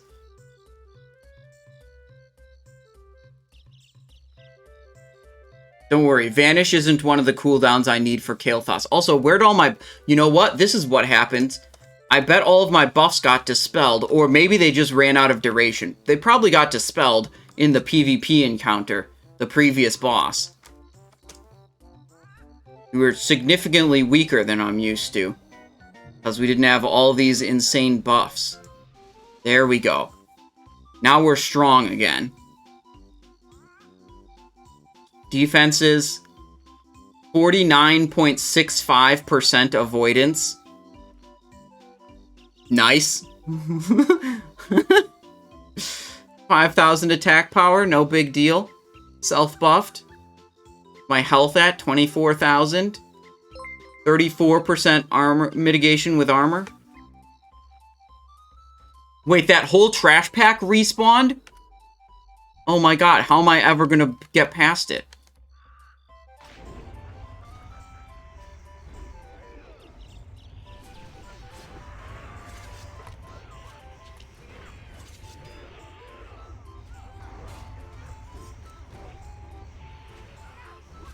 Okay, we did it this time, chat. Great success.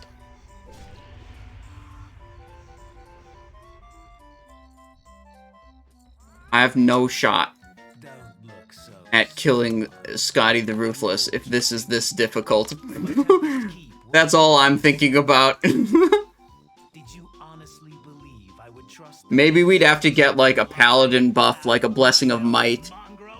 What else could we get from another person and still be able to go in? Do you check Shatrith for daily quest? Extra gold for Hawkstrider runs? No, I didn't check for the daily TBC dungeon quest. And this time, you will not interfere. Okay. Time to murk this dude. Gonna save the Blade Flurry for when the Phoenix spawns, which doesn't always happen. Kick those. Those fireballs actually hurt quite a lot. You do not want one of those to land on you. Relax. Okay, Phoenix is up.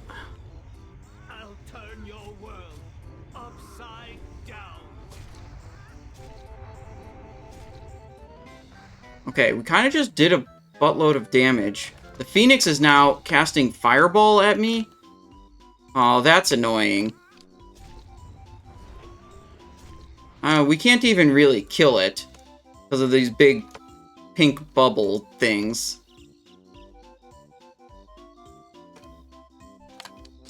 This is a pretty awkward timing for the Phoenix spawn.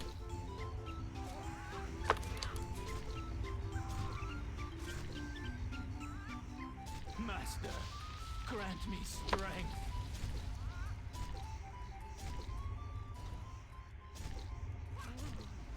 Okay.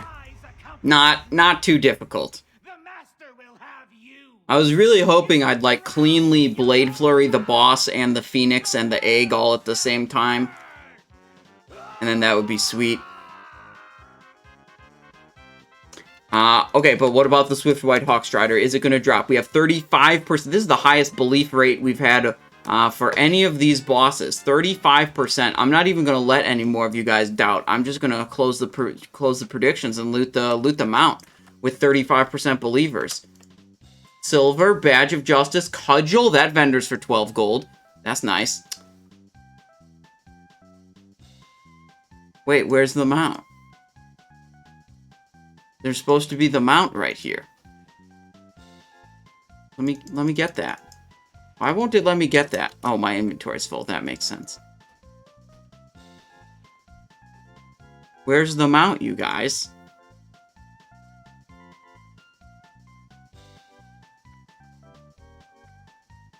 How many would you need for Tempest Keep? We did it last time with just 8 people.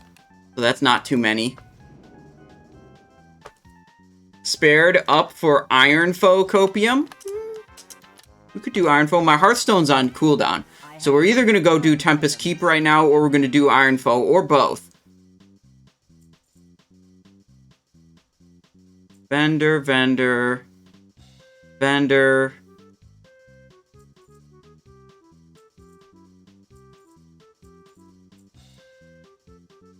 Wait, we have more stuff to vendor. Where is it? Close enough. We didn't sell anything good, did we? Nope, okay. Stay the course. 20 seconds to log out.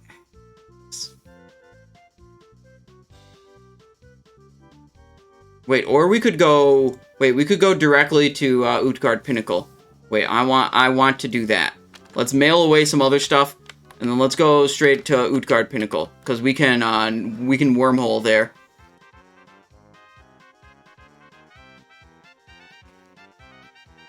Mailbox over here.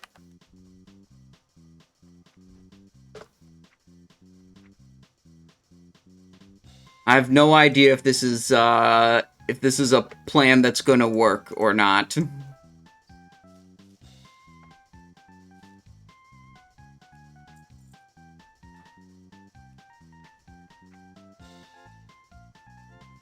Get rid of a little bit more stuff.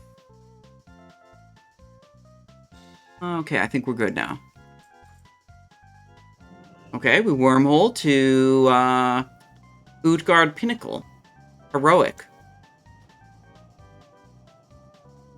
Oh gosh, wait, not that one. Howling Fjord is where we want to go. You farm mats for Thistle Tea or buy off auction house? Usually I just buy it. I don't have any herbalists, so I can't farm them myself.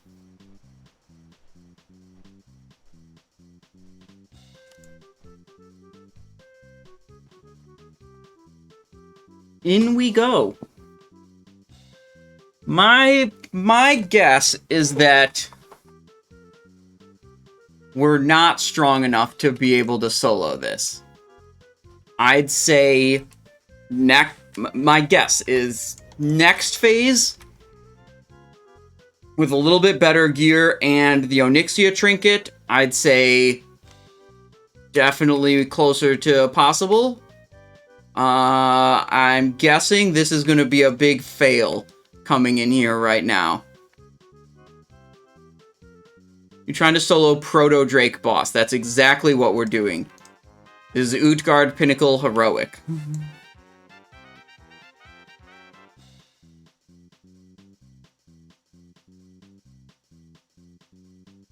Stealth past all of the mobs. I don't think you have to kill even a single mob on the way to him.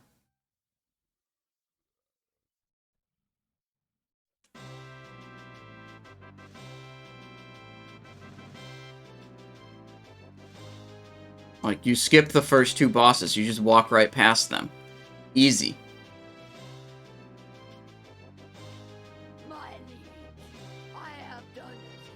Okay, boss. RP is activated. Not concerned. Is it Pokemon? I don't think so. This is Banjo-Kazooie right now. Alright, right past Svala. Are these guys doing stealth detection? Doesn't look like it. Just distract that way. Go this way. Easy. The sensation is beyond my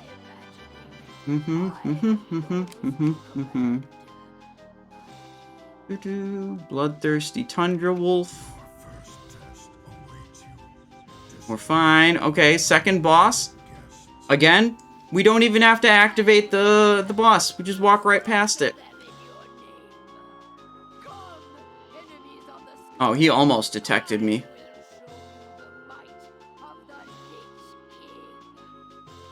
If you use more than one boot and want to make a button, can you just use slot number? Yes, you can. Now, here he is, Scotty the Ruthless.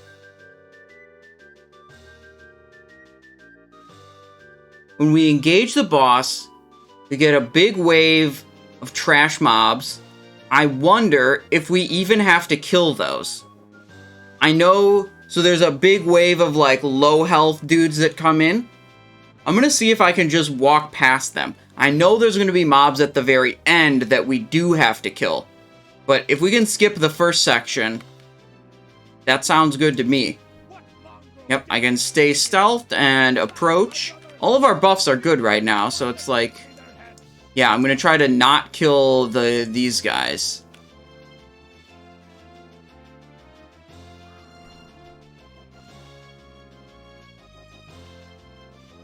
Warrior, warrior. Warrior. Oh, please don't breathe ice on me. Please don't attack me. Oh, he saw me. Fuck. Okay. Oh, we're dead. Wow. Wow, we died fast. Oh, if I have to kite boss, I will probably want to kill those. Okay, let's see what killed us. I mean, we got pulled out of stealth at a time we weren't expecting, so we probably just got a lot of melee hits. Throw. Melee, throw, Shadow Bolt, Freezing Cloud was a tick of 2,000, then 5,000. Then another melee, Shadow Bolt. Then another throw. I mean, that looks like just a high quantity of hits all at once, basically before I could activate any of my defensives. 7,000 from the Freezing Cloud.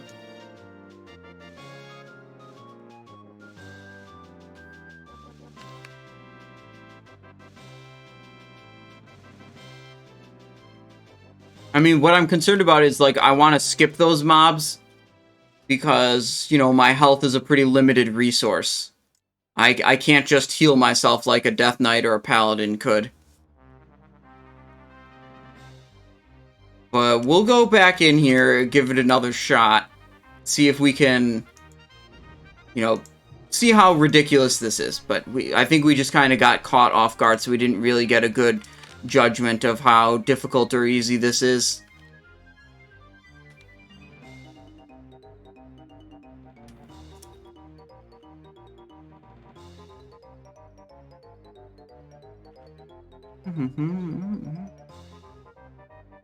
There, and where is the, yeah, Mighty Fortitude right there.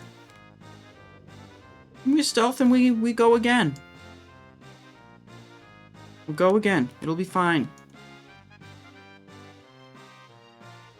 And sprint, get there a little faster.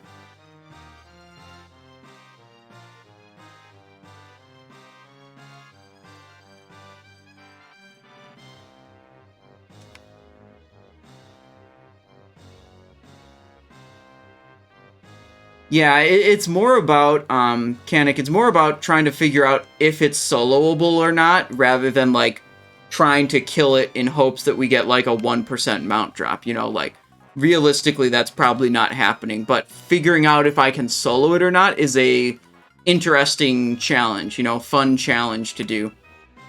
It's like, you take two people in here, it's like, yeah, of course you're gonna kill it.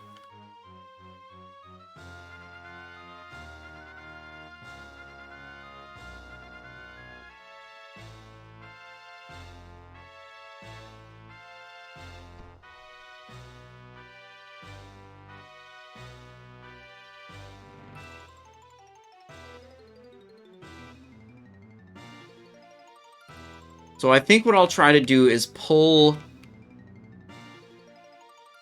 I really just want to get to the very end right away and then fight the mobs that are there. and see if I can get that down.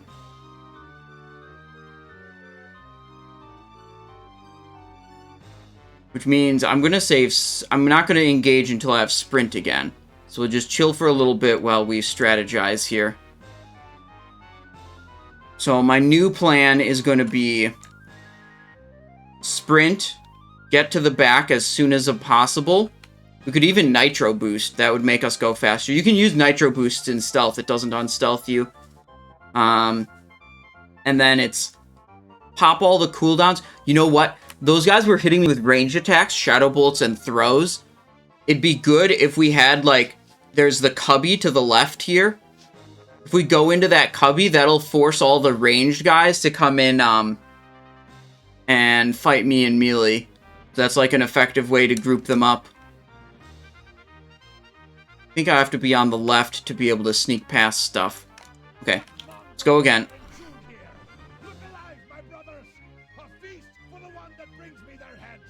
Get past this corner. Nice. Didn't see me that time. That's good.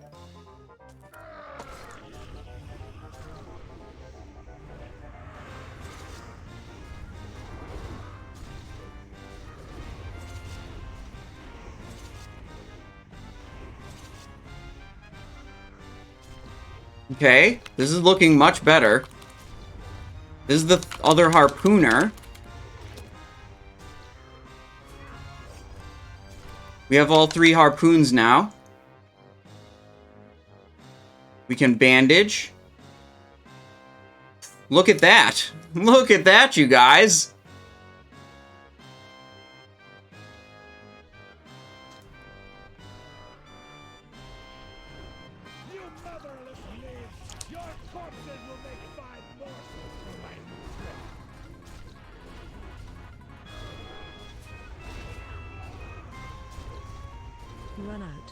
Oh god. That's the part where we need to be able to kite him. Oh. It's like we need a second adrenaline rush to... See, there's that extra wave of trash mobs that spawn right before he, aggroes. Too much damage even without the Blade Storm. Let's look at the death. How much was he hitting me for?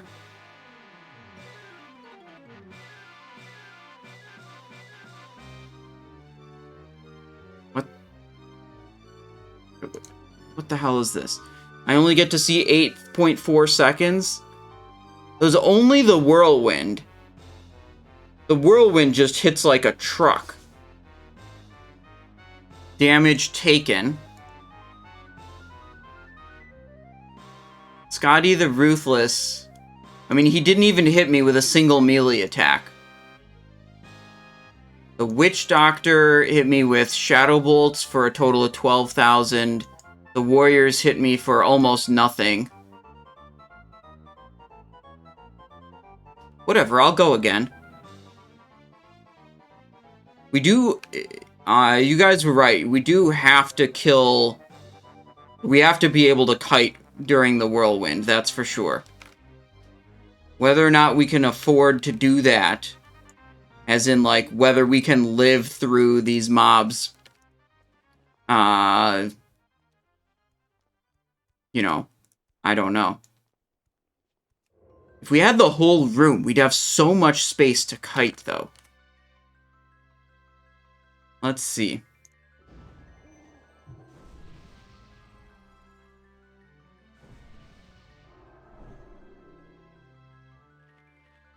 Can't you time it so you take him down before ad spawn? No, he's got to be in range. Like, I think you have to wait for the emote that says he's in range of the harpoons. And I was just standing there waiting for that emote to go out. And the other mobs spawned like a second before that emote went out.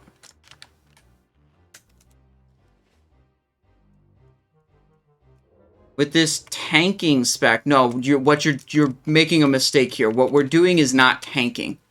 Tanking involves both threat generation and damage mitigation. Nothing we're doing here is... Nothing we're doing here is generating threat, and our ability to mitigate damage is inferior to, regular tanks.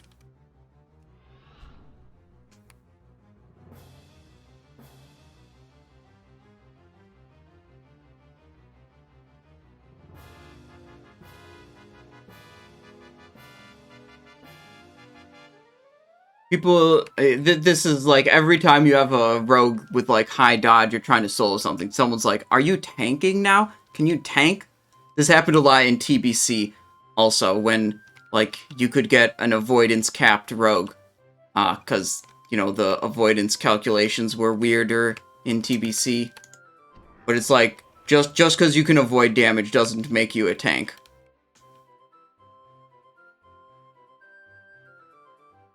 Gotta avoid and generate threat.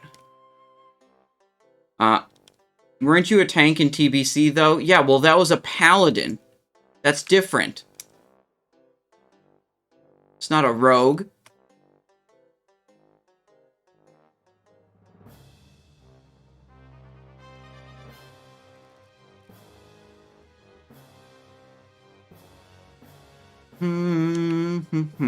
It's like feral druids.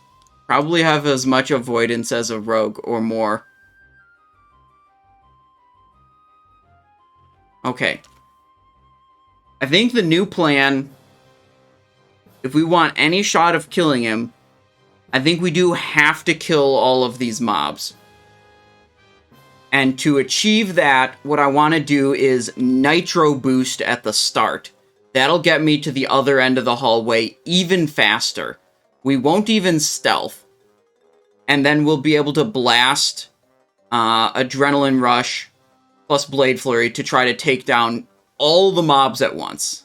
Adrenaline Rush, Evasion, Blade Flurry. We are going to wait for this preparation, though. If we want to give ourselves a legitimate chance of doing this, we have to start with preparation. Sure he isn't a rogue that saw the light? I'm pretty sure, dude. That guy doesn't even have Sinister Strike. Have I tried before, Lewin? No, I have not. Today's my first day trying to do this. The first attempt was hilariously bad. The second attempt, we actually got to Scotty the Ruthless, and then he whirlwinded and we died. I think if it's going to be possible, we have to be able to kite him through this whole hallway whenever he whirlwinds. And giving us that extra space to kite also means when he whirlwinds, he gets a minus 50% move speed, so you can just run away from him. And that also creates opportunity to bandage. Biku X God says, "Wowza, Simon streaming." Hello, Biku. How's it going? We're just waiting on preparation here. Are these the glyphs we're going to want? Prep, evasion, fan. The prep glyph gives us an extra blade flurry. That's all it does. Is that good? Probably yes. I would say. You can also pre-pot an indestructible before we run in there. That'll be a good idea. We can get Crystal of Ferocity for 10 extra attack power. Huge.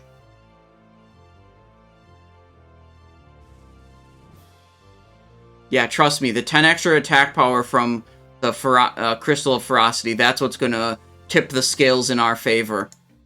Iron Boot Flask, this is a DPS increase. Iron Dwarf, Iron Boot Flask, here, let me show you.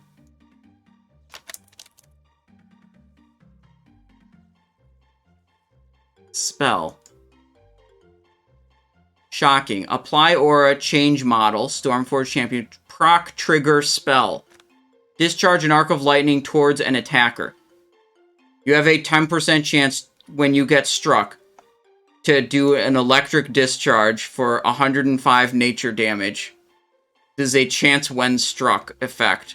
That's not really explained in the description here. But we are good to go here. So the plan is Rocket Boot to the very end. Evasion, Adrenaline, Blade Flurry, AoE everything down, and then see how it goes from there. Disley, how's it going? Welcome to the stream. Rocket Boot. My brothers, a feast for the one that brings me their heads. We're fucked. We're fucked. Got hamstringed. Let's see, we're taking a lot of damage here.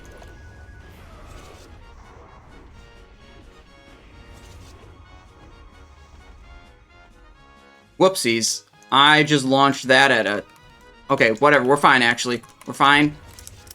I don't know if I even want to burn this preparation. I feel like this is definitely not possible, and we've learned that now. What happens? Wait a second. I just vanished because I didn't want to die. And it reset the encounter. But I think I could start the encounter from this end.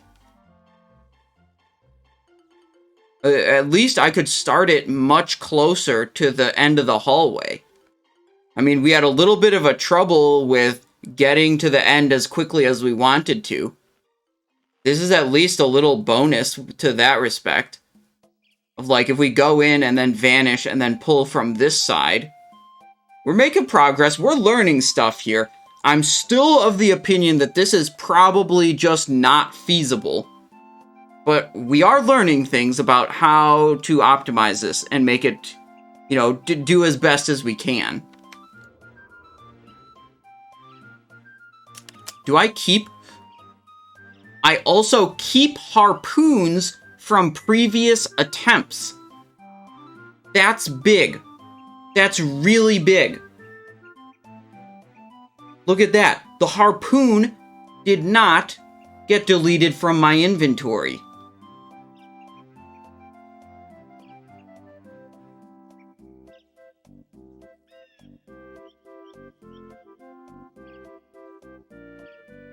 Wonder if you lose the harpoon if you release? I don't know. Well, we got 40 seconds on this adrenaline, and all of our other cooldowns are good. So we're going to wait on that and then try it again. And we'll keep an eye on this harpoon, see if it, like, despawns or gets deleted when I engage the encounter or something like that. We've got all of our buffs still. Adrenaline coming back in 20 seconds.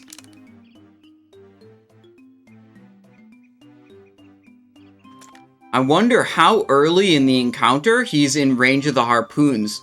Because, like, you could maybe cheese it by having 3 harpoons in your inventory from the get-go. And then just, like, bring him down almost instantly. Right? So, as soon as the encounter trigger starts, I'm going to rocket boot back. Actually, I'm just going to... like this. Hello? Okay, you can't even attack him. It's just a range trigger.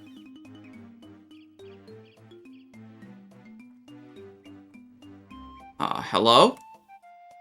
This is not helping as much as I thought.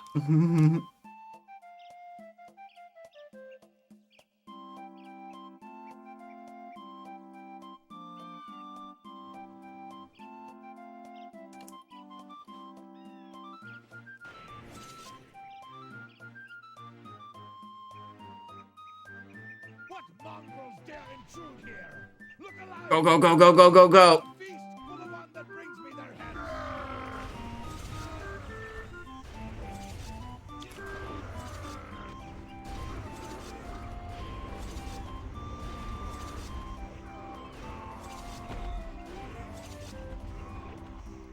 Two harpoons. It did get deleted when the encounter started.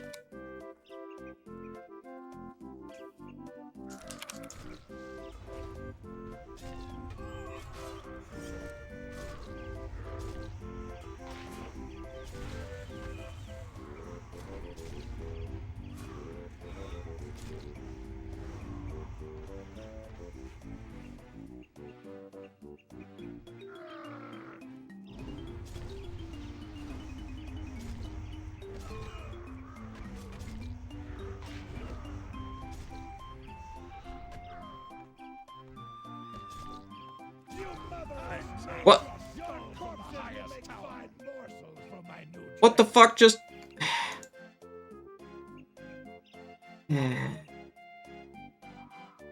Oh, he melee'd me for 10,000 damage. I guess that's fine, you guys. He melee'd me for 10,000 damage. It wasn't even a critical strike. The first time we actually fought Scotty, he didn't even land a single auto attack.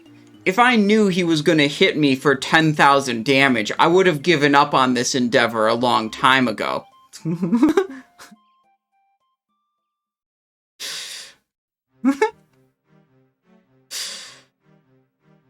This is going to have to be something we tackle once we have better gear, I think. I think this is a little bit beyond our capabilities. And the harpoon cheese didn't even work.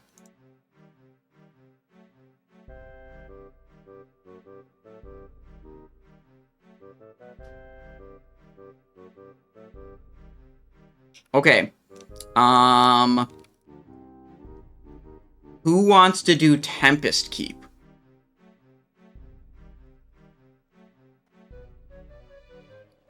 Gotta do Tempest Keep. See, I don't even... yeah, let's Hearthstone this character, Dalaran. Gotta go on Simonize 2 to Tempest Keep to try to get Rod of the Sun King.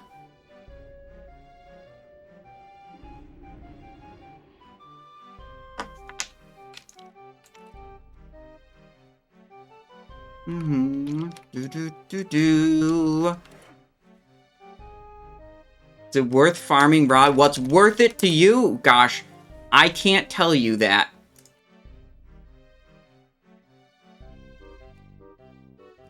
But I do want to have a Rod of the Sun King for like 1 or 2 pulls as combat in Ulduar.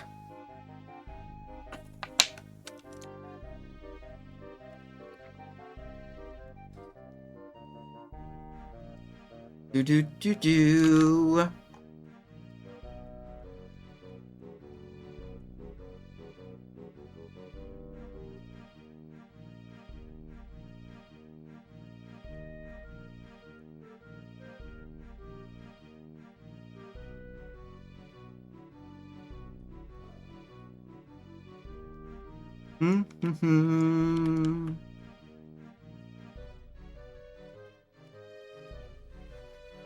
Trying to see if any of my guildmates are interested. Otherwise, it'd just be a full LFG chat.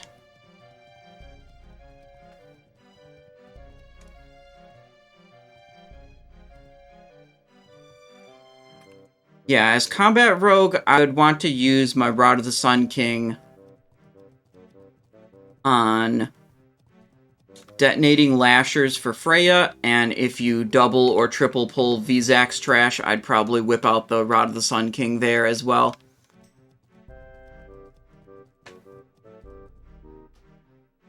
We got at least one for Tempest Keep. Joven asks, you expected to not get hit ? No.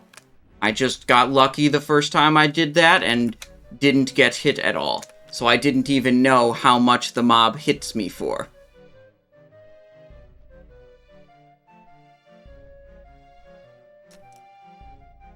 That's not the way to Tempest Keep. That's the way to Ulduar.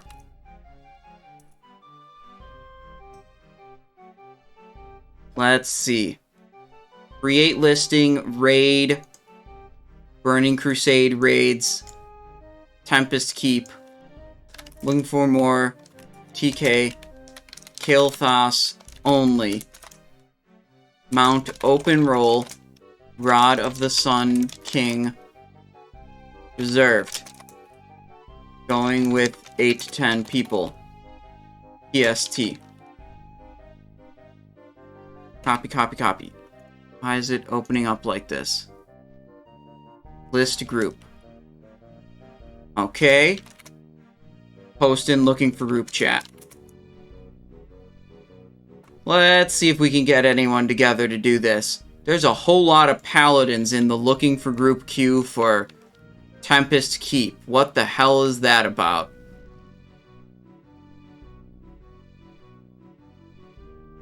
What, these guys are just in queue for all of the Burning Crusade raids. Are they bots? A is the note. Ah, yes.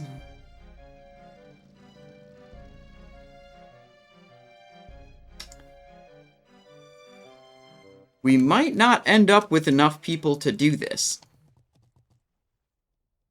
We'll give it a little while, see if we can find some folks. Fury Warrior DPS. Okay. You're in. Let's go. We got Guav. We got Zul'Gurub Ret Paladin. Okay. Love it. Gotta go convert to raid. 7 requested join group. Fista wants to join. Okay, we got some people now.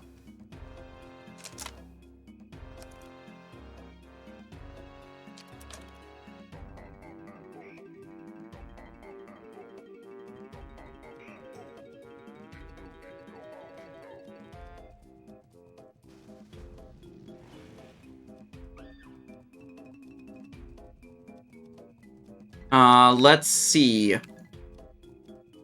Zekril Warlock.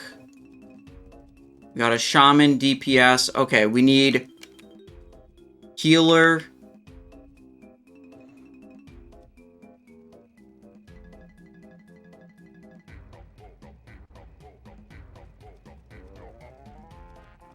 We need Healer and maybe Tank. I'm not sure if Buffcap is interested in tanking or not. And I'm not even going to ask the Fury Warrior or Ret Paladin that I got from looking for group chat. I just am assuming they're definitely not tanking.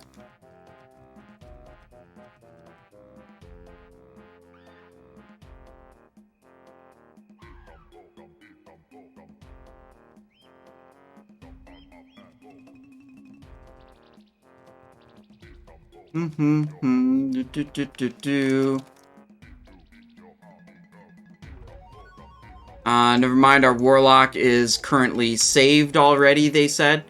Who even does Tempest Keep? I guess people that join LFG chat groups for Tempest Keep are the type of people who do Tempest Keep. So I guess that's a little, not too surprising.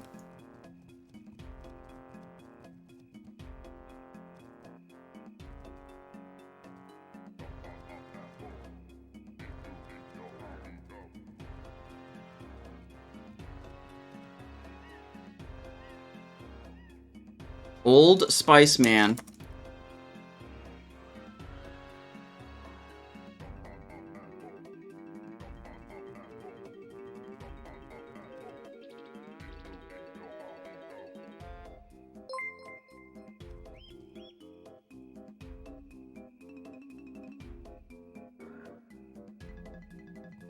We need just one more healer and maybe one more DPS. So let's go back to the looking for group tool. Edit listing.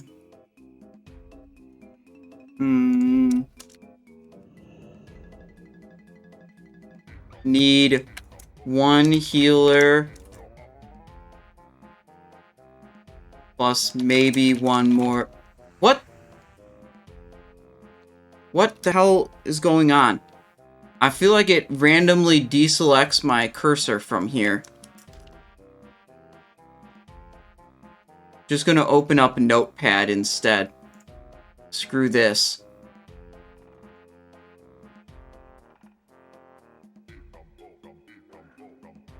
Got a Warlock, okay.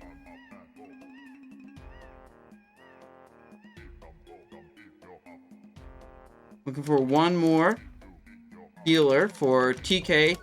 Kael'thas only. Mount open roll. Rod of the Sun King. Hard. Oh, yeah, okay, hang on. Yeah. Rod of the Sun King, hard. Reserved. Reserved. Going with 9 people. PST. 9 people total.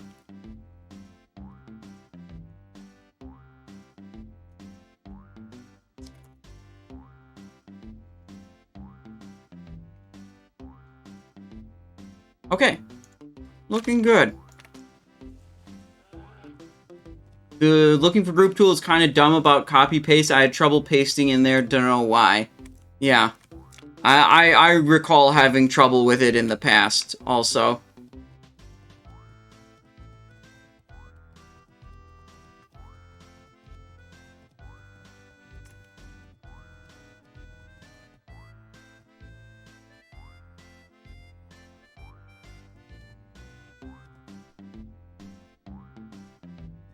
Let's see. We could take another melee DPS. It would be a paladin, which would give us good buffs. As far as taking another DPS, I guess a paladin is a fine choice. But now I have to update my thing to say we're going with 10 people.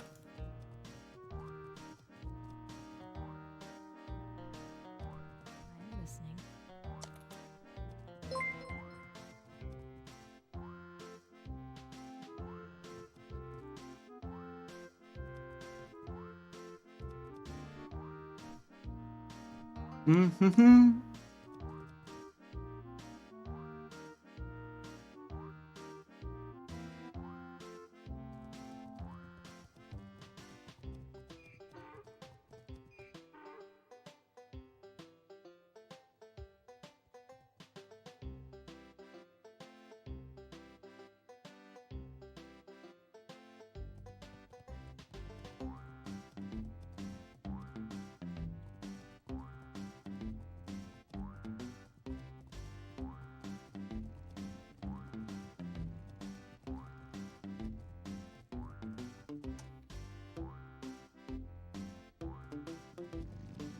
Okay, I think we found our healer.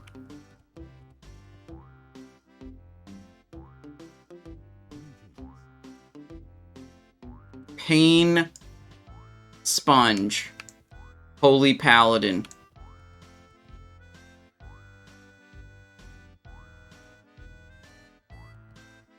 Okay, do you guys want to gamble on the Mount or the Rod of the Sun King?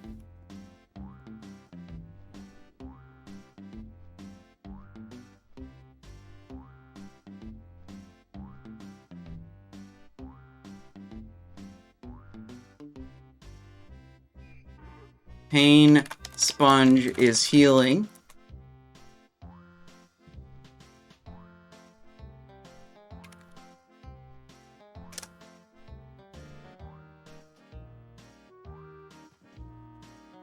What if both drop?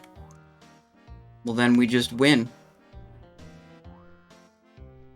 Does anyone else need to get summoned? Oh, I think we're good.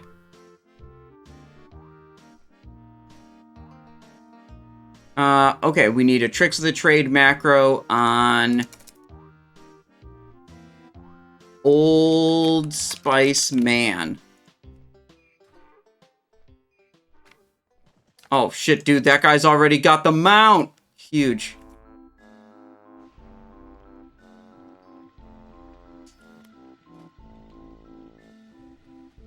I need more poisons on this character. I definitely need more poison.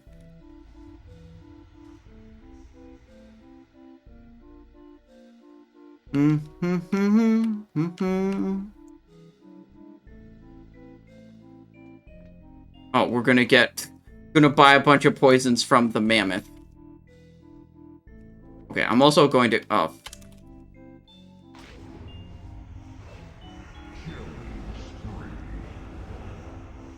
That didn't work very well.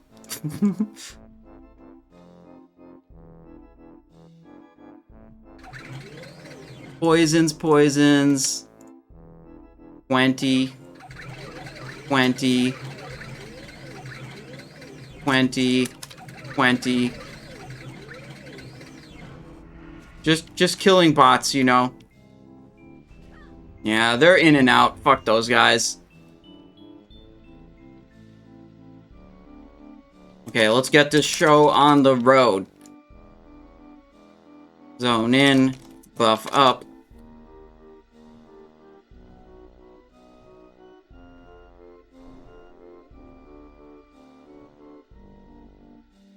Kael'thas only. Mount open roll.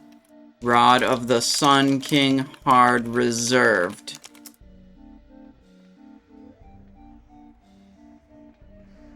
$100,000 was just a drop in the ocean? Yeah, like, when I read that press announcement of, like, we banned 120,000 bots, it's like, okay. What percentage of the player population was that? Have they all been... Are they all gonna be recreated in, you know, a day? Like, I think it was a big, impressive number with no context, or... Excuse me. With no context around it. And, like, I read the announcement, I'm like... Yeah, okay, like, you could have told me 200,000, or you could have told me 50,000, and, like, it would have sounded impressive, but without the context around that, I really have no way to, like, understand how that it will actually influence the game.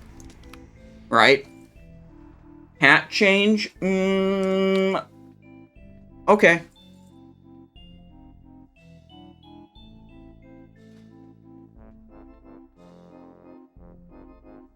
Look at that.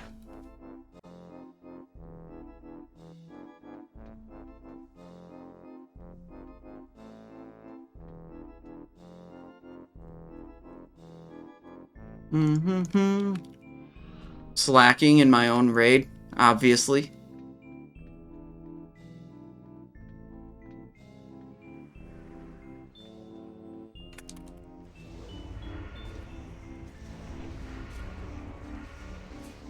Yoink the Illidari flask for Magister's Terrace flasks?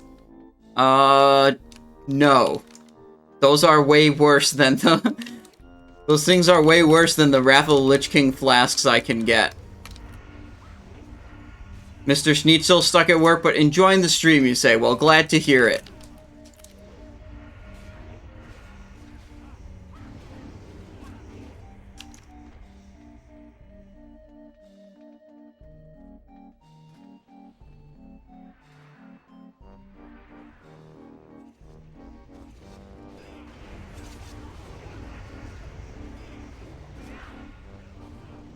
Whoa, we got a lot of extra stuff. Someone must have got knocked off down below in the previous room.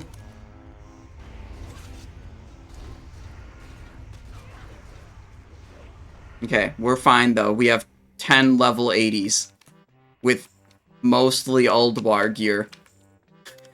Nothing in here is really that scary.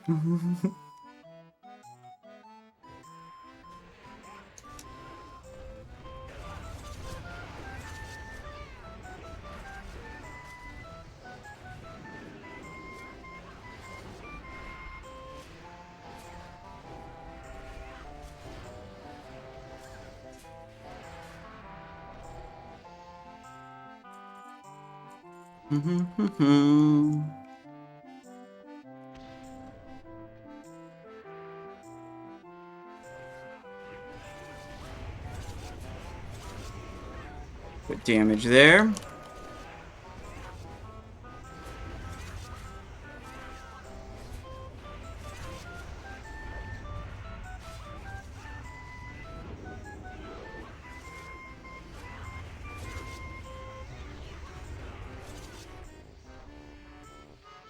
Ooh, Nether Vortex. That isn't actually very good. Gamba? Oh, yeah. Okay, hang on. I forgot about that. Prediction. Will ashes drop? Yes or no? Start prediction.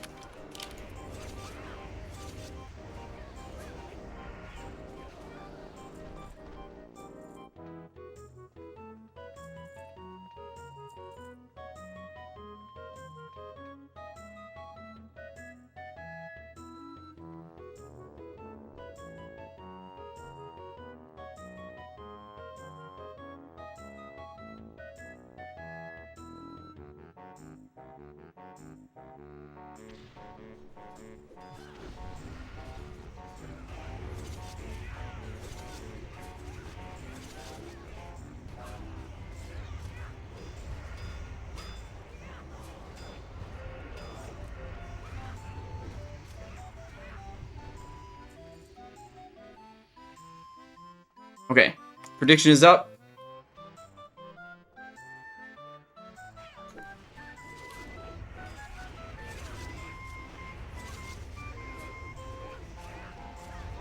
Cannot kick those, apparently.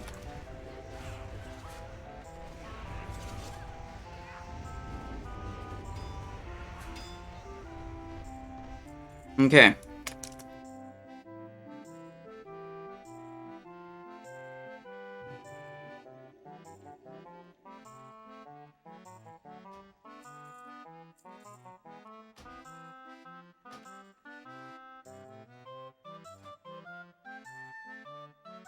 Let's see. Save heroism for when Kill Thos becomes active. Soulstone tank, sure. Ray Ruger, Cosmo Wrench? What is he doing out there? Has he just been AFK this entire time?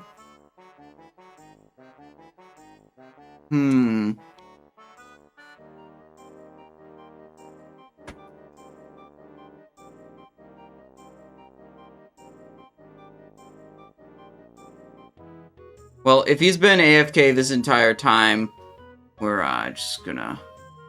I don't think we need him.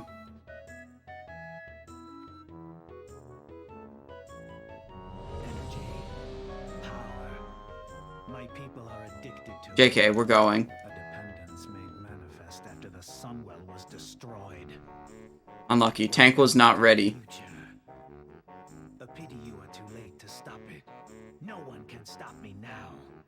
Salama Ashalanore.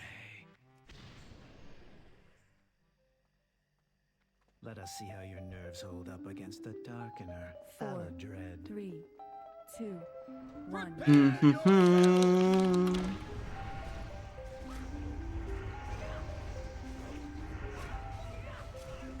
Okay, that guy got deleted. My best advisors, but none can withstand the might of the Bloodhammer.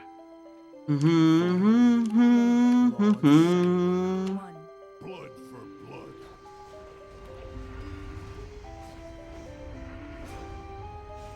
Capernian will see to it that your stay here is a short 4, one.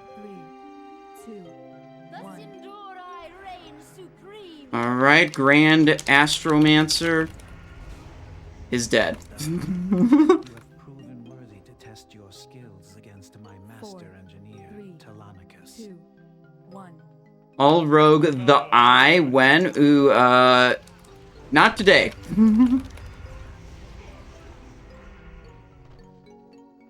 Yeah, we're just melting everything. Like, Weapons in my arsenal. we didn't really need the 10th person, to be honest.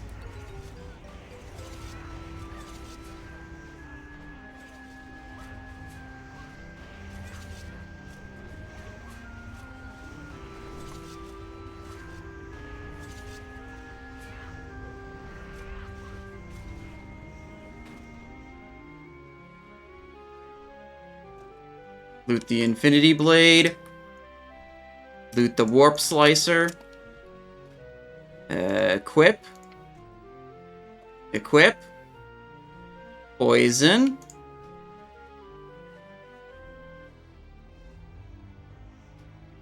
Poison. And now we need to actually put Shiv on my bar.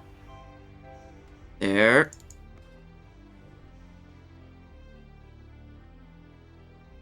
Do you think Feral will be nerfed? I don't know.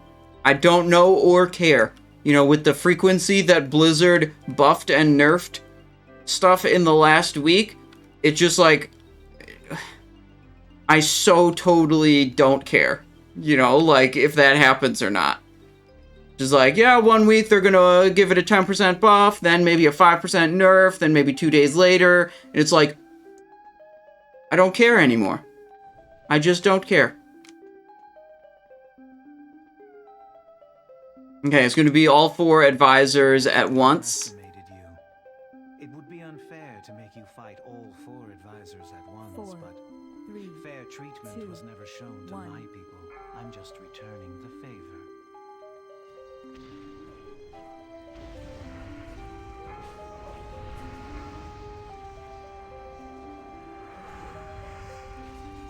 Okay, our heroism is dead. Our heroism's alive now. Our heroism used Ankh. I have This is not. There. Okay, wait, Buffcap's dead. Shit.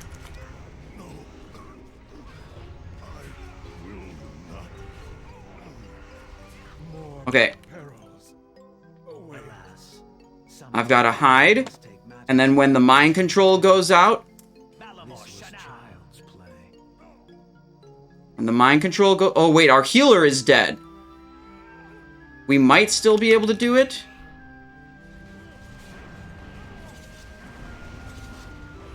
I just got Fan of Knives down while trying to... Okay.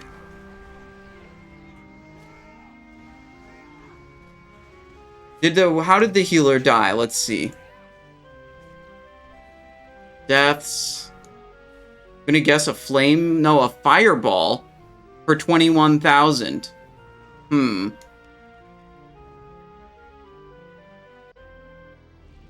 Not ideal.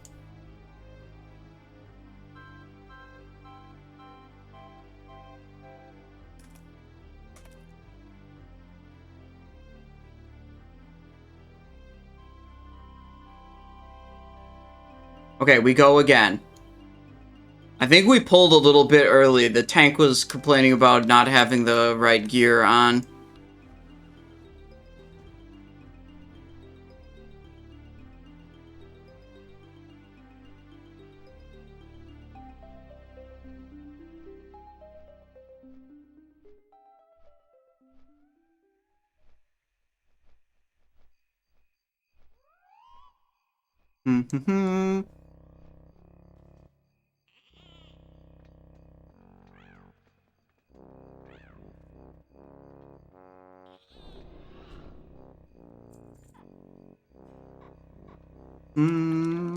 There's a mob with some loot.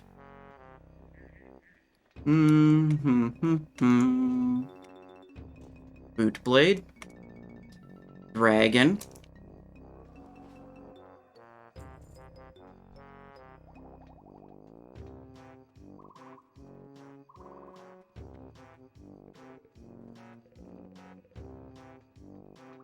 Alright. The risk of doing this with only one healer is sometimes the healer eats a fireball for 20,000 and dies, and then it's pretty yikes when you don't have any healer.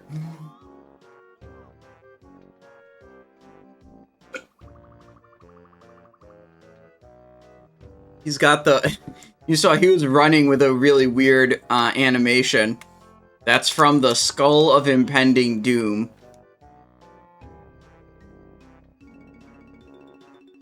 It gives you a really funny running animation.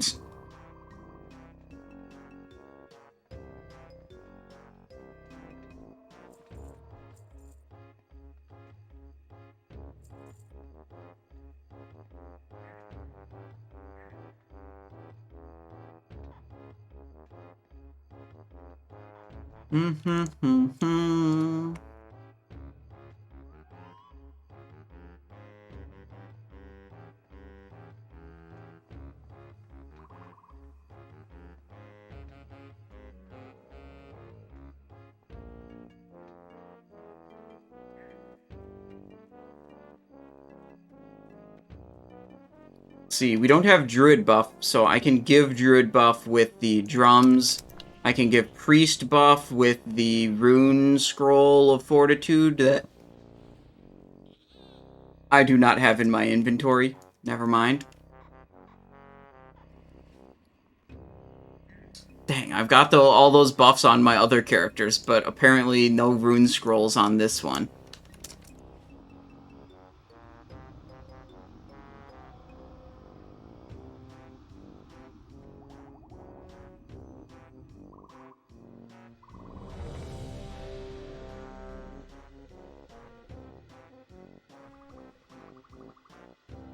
Ready, check.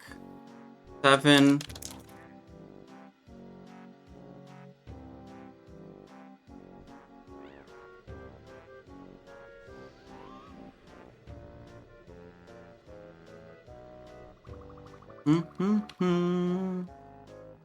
Energy Okay, should be better this time. Better gear on the tank. And hopefully people... Yeah, hopefully... Yeah, we'll just kill it this time. Trust. A pity you are too late to stop it. No one can stop me now. Salama ashalanore.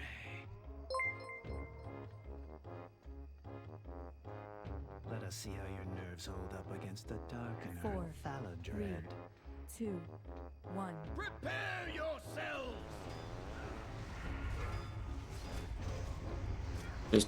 Just deleted. Best advisors.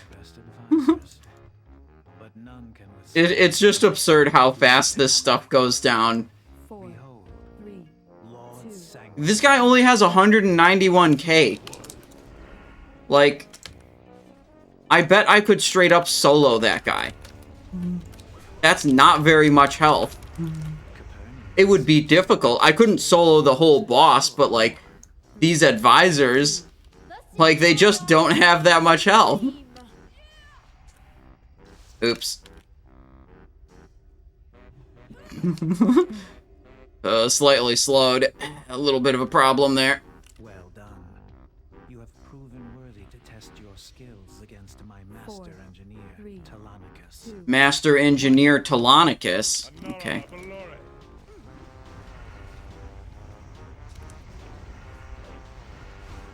Nice, got a slice refresh right at the end there. As you see, I have many weapons in my arsenal.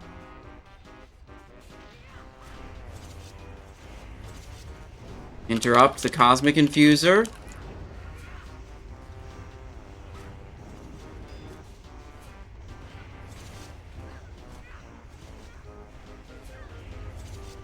Okay, get my Warp Slicer and my Infinity Blade.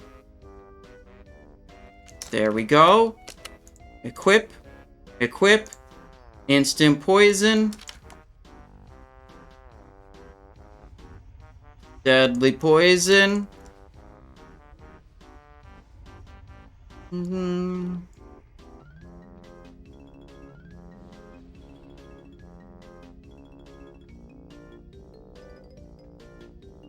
Now we chillin'.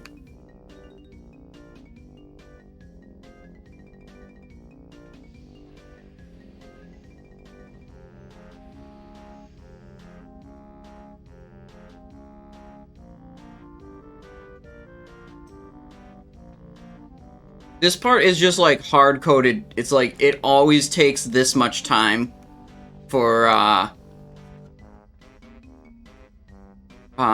it to go from the weapons phase to the all advisors phase. Like, it doesn't matter how fast you kill the weapons, which is kind of annoying when you kill the weapons in 10 seconds.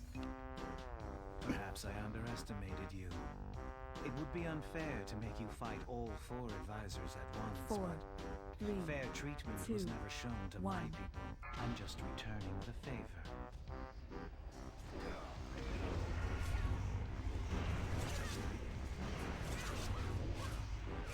Forgive me, my prince.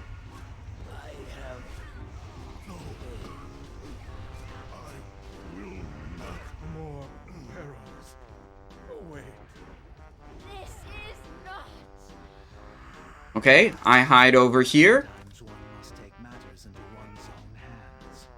Balamor Shanal. Wait for the... I'm out of line of sight, so I can't get mind controlled. I will. This was child's play. Okay, we only lost one. Hopefully there is not another mind control.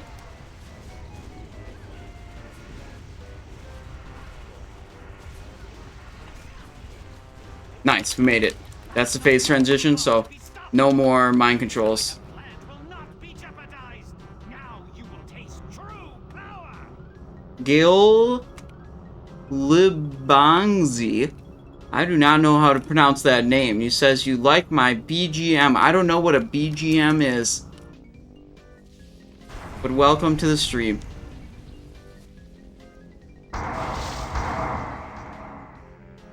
Now there's even more RP. Oh, background music. Hell yeah. Oh, it's Banjo-Kazooie right now.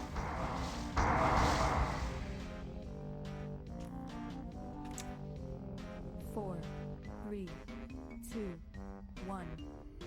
Oh, you know what? I can unequip this now.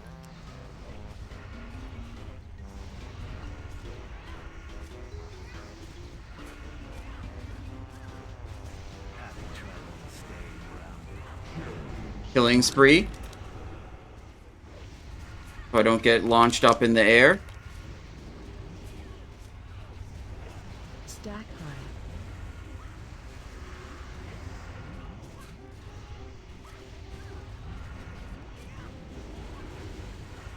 Why is he not there? Now he's dead. Okay, I can't go in there and... The purple things will still kill you right now. Waiting for the perps to despawn. So I don't get killed. Closing prediction.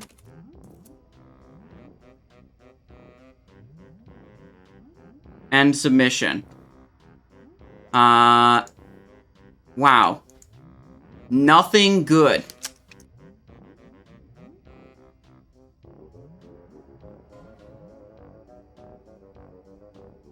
No ashes, not even a Rod of the Sun King. Buffcap wants it. Okay. Roll Vanquished Hero.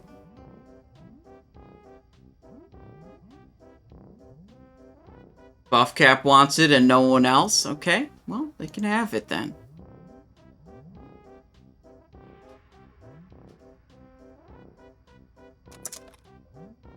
Vanquished Champion.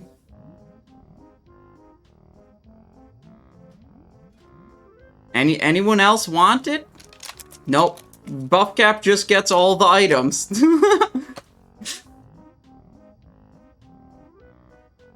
Oh, wait, nope. Pain Sponge wants that one and rolled higher.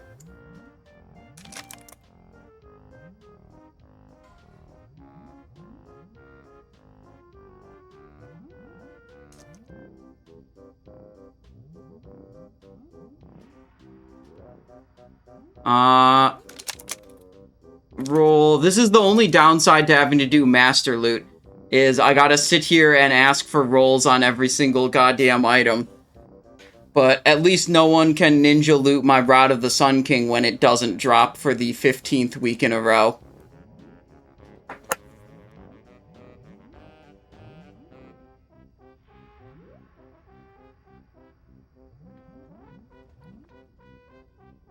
Ah, well.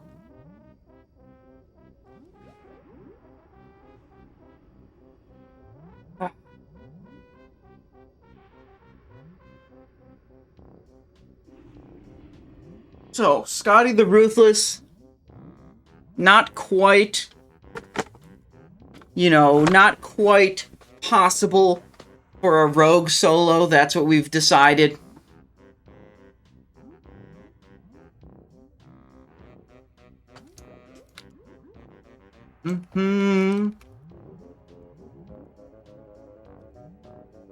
Anything more on the menu today? I'm kind of thinking about that right now. We soloed a bunch of stuff. We could set this character up for soloing and just do it again. I mean, we've got a Life Ward Masticator, and we've got a Life Ward Golem Shard sticker. This character is weaker gear than my others, so we might struggle bus a little bit on some of the bosses. But I don't see why not.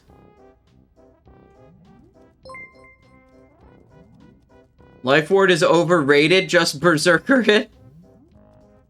Starting to feel that way, that it's like, you really need this stuff?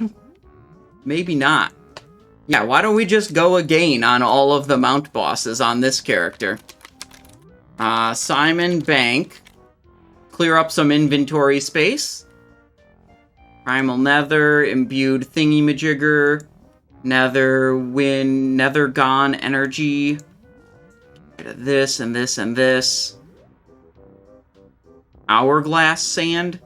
Yeah, I don't need to carry that around, that's for sure. Elementium ore, that needs to go to the bank for sure.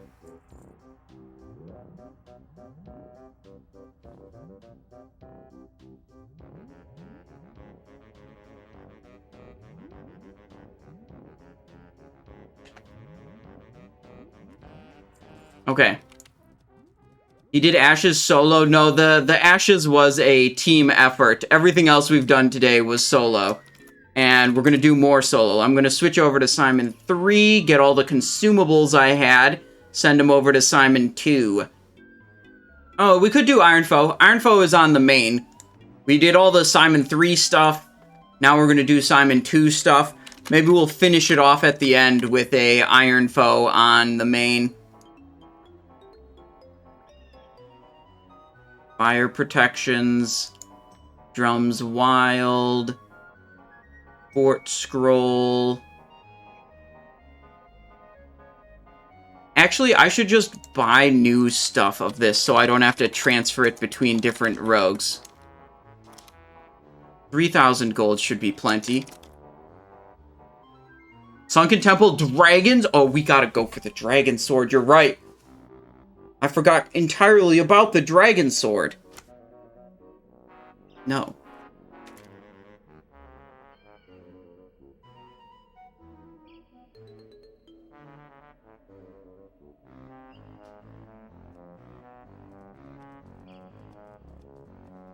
Okay, we got some gold. We can get our rune scrolls, our agility scrolls, our everything cool and fun.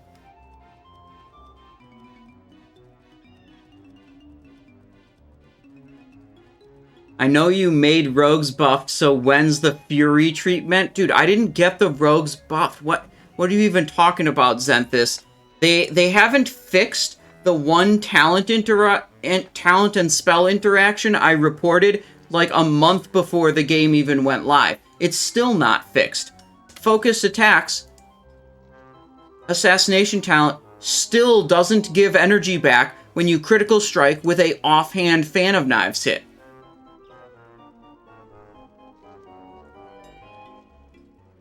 Rune Scroll of Fortitude. Oh, only 3 gold. Those are cheap. Okay, 20 of those. That's good. Scroll of Agility 8. 3 gold apiece. That's fine. Mighty Fire Protection. Couple of these. What else do we want? Runic Healing Injector.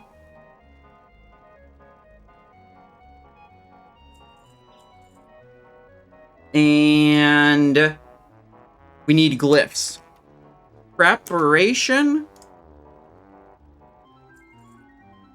Fan of Knives.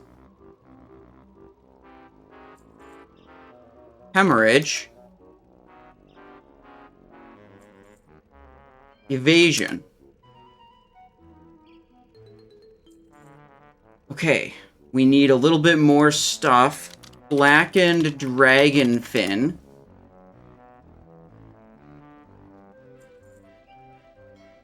Now I think we're good.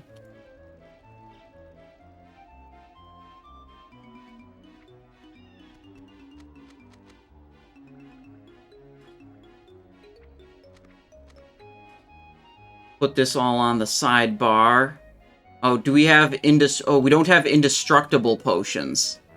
We do actually need those for the more difficult bosses. Shopping indestructible potion.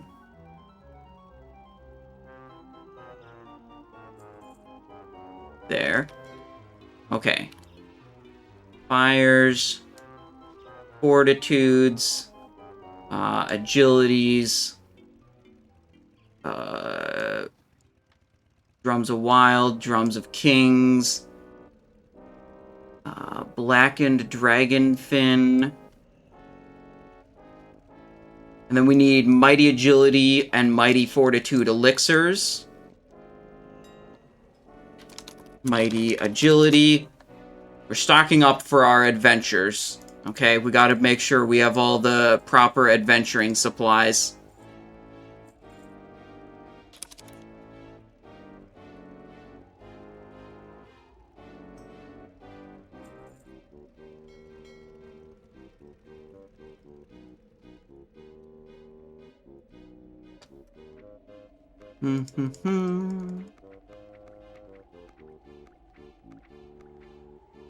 Okay, potions go there. Scroll. Runes, fortitude. I feel like I'm still forgetting something, but I'm not sure what it is. Which makes me think it's probably not important if I can't think of it. Now, we gotta look at our talent specs. Which one are we gonna overwrite? Probably overwrite the combat one. And then we'll use Assassination for the raids on Saturday and Sunday. We'll use Assassination, you know, standard, and then we'll keep that one, and then we'll use, like, Assassination Blade Flurry also. So, let's see. First target is gonna be Zul'Gurub and Karazhan. Thistle Teeth? Nah, we don't need that for this, endeavor.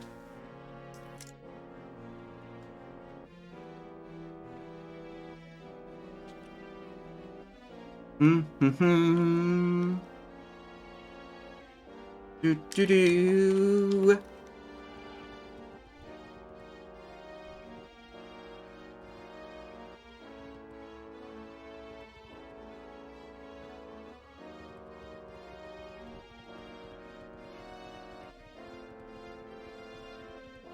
That guy fell in the water.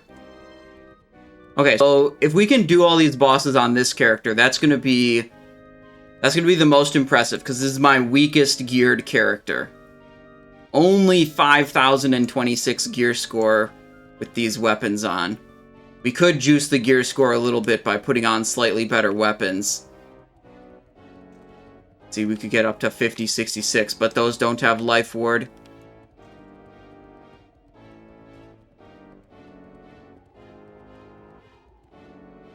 What do you think's more value as an off-spec for Assassination Rogues, combat or Mutilate Flurry? Definitely full combat. I mean, when I'm doing a speed run, I'm playing like half of the run as combat and half of it as Assassination, if I'm just there for full damage output. The Mutilate Blade Flurry is like...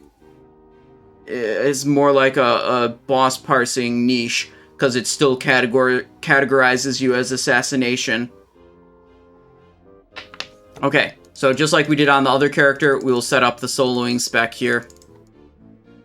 Precision, close quarters combat, lightning reflexes, blade flurry, weapon expertise. Get a little bit of points there. Combat potency, savage combat, surprise attacks, unfair advantage. 4 into prey on the weak, then we go over to subtlety. Relentless strikes, camouflage, sleight of hand, elusiveness, ghostly strike, serrated blades, setup. 1 point in sap, hemorrhage, preparation. Some of those points are filler, some of those are important. Now, keybinds. We need our hemorrhage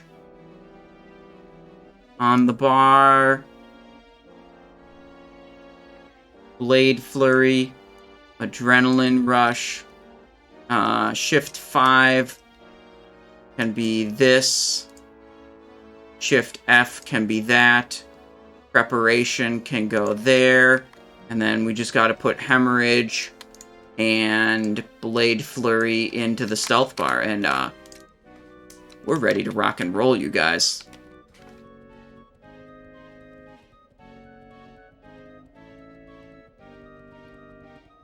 Fan of Knives, prep. Oh, we gotta do the glyphs in. Fan. Let's go to Molten. Ooh, what? Fuck, Fan of Knives. Feint. Killing Spree. What glyph do we have here? Evasion. That has to be on all the time.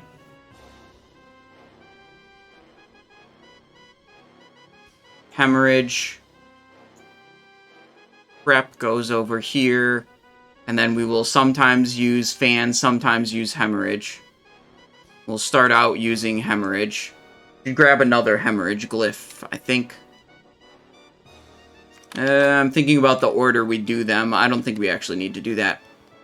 The option for learning talents, you go to interface, features, preview talent changes. That's what you want right there.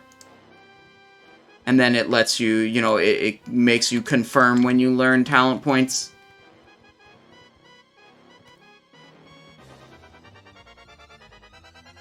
Okay. I mean, I like the ram mount. The ram mount is kind of cool. But let's be honest, any of the mounts we're about to try to get are way cooler than the Black War Ram.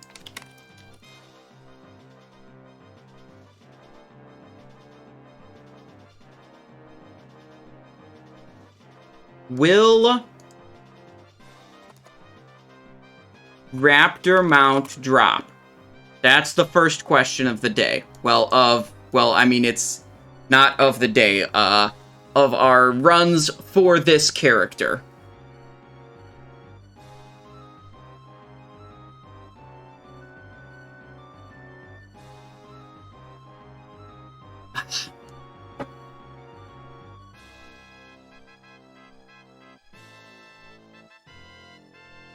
I kind of like the red look.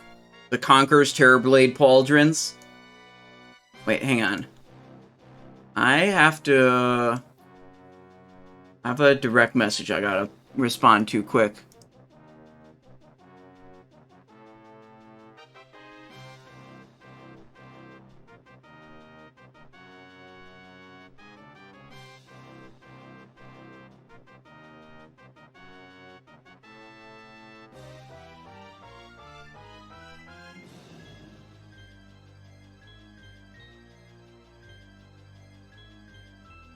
Needs...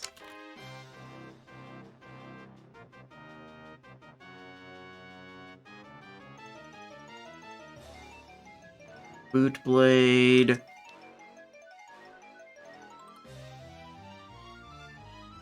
Let's see, I'm trying to think of what loot I need out of raids. Or out of 10-mans.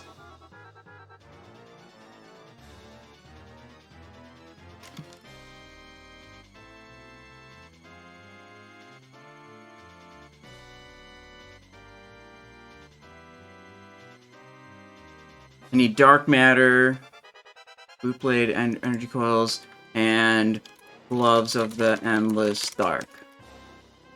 Okay. That's all I had to do. Okay, we're good. We're good. Onward. I'm a little worried about being able to kill Garr on this character, but we'll see how that goes. Personally, I'm a Winter Spring Frost Saber kind of guy. You would say that, Lewin. You would say that while you already have a Binding of the Windseeker in your inventory. Mimic, how's it going? Zarzel says hello from EU. Nice with live streams. Hello. We're doing solo mount farms on rogues. We did a whole bunch of them on Simon 3 already. We didn't get lucky on basically anything we were doing, so now we're doing it all again on Simon Eyes 2. Just run it back. We're gonna get lucky eventually. We're gonna see a mount drop. Trust.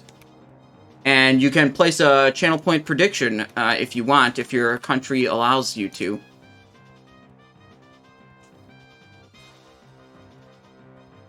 EU Hardcore Guild just lost 5 people to Flame Gore? Oh my. Can they even continue that Blackwing Lair run? Do they have people to replace?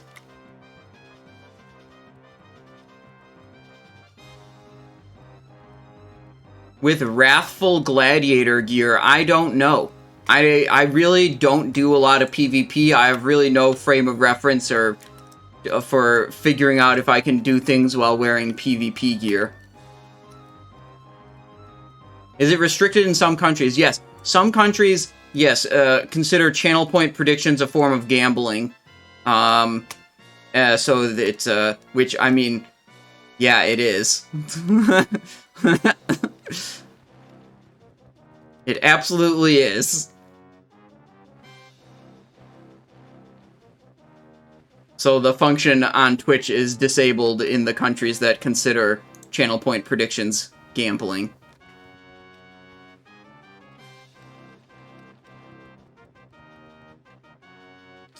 To Yojamba Island. We'll get our Swiftness of Zanza.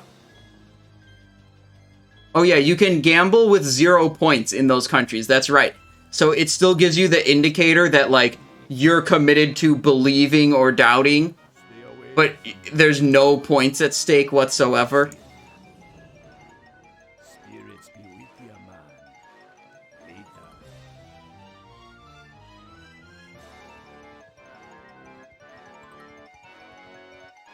Onward.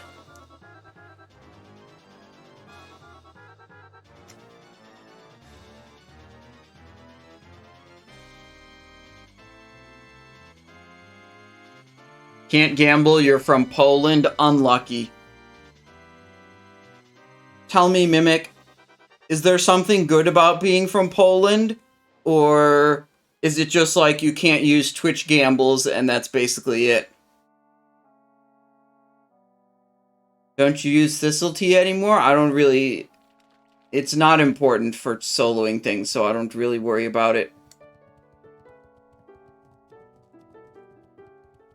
Do you guys have, like, single-payer healthcare? Do you guys, like, actually not go bankrupt when you get, like, injured or something? Because that sounds insane. I wouldn't know what that's like.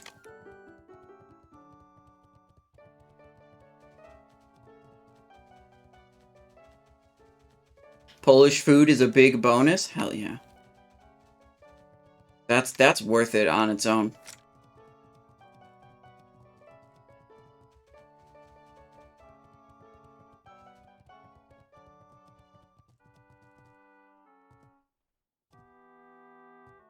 In Denmark, all healthcare is free.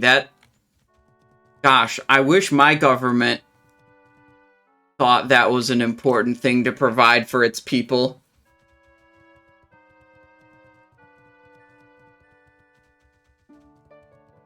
Dude, I paid the federal government a shitload of money for taxes this year. Because all my income is, like, not... Whatever, I'm not going to get into this. I had to pay... I paid my taxes this year, okay? Isn't it like any country but the United States? I think there's a couple other countries where basically the United States healthcare industry has exported itself to those countries and ruined their healthcare system as well. But yeah, I mean, it's mostly the United States is like the only country that doesn't provide healthcare to its citizens.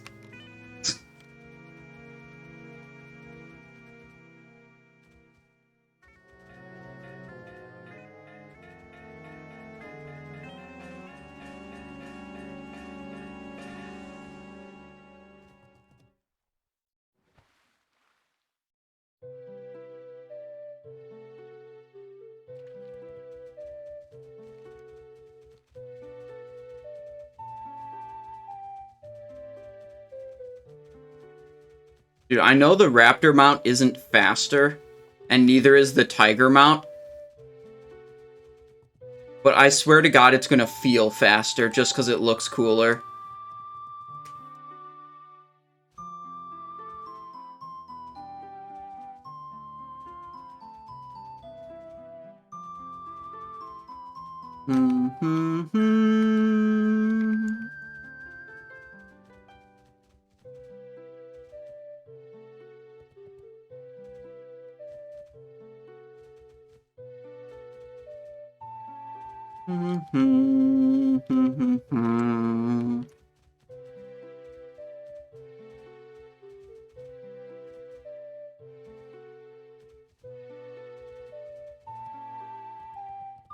Wait, there's mobs dead here?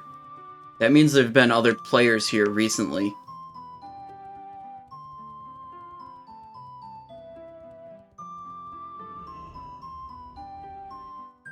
There we go, we're in. It's Raptor time.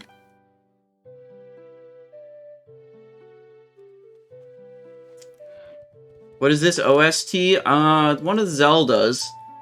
Majora's Mask. Zelda Majora's Mask. That's what we're listening to right now.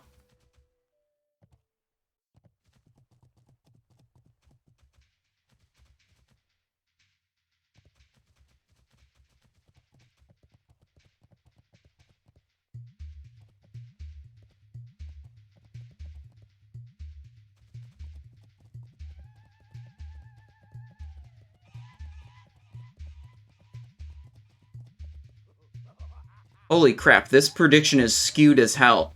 Will the Raptor mount drop? We have 4,000 points worth of believers, and we have 269,000 points worth of doubters. Okay, now we have 10,000 believers after I said that. 12,000 believers. Okay, but the doubters are going up also. Mary Reaper's all in on believe. Let's go. Love to hear it.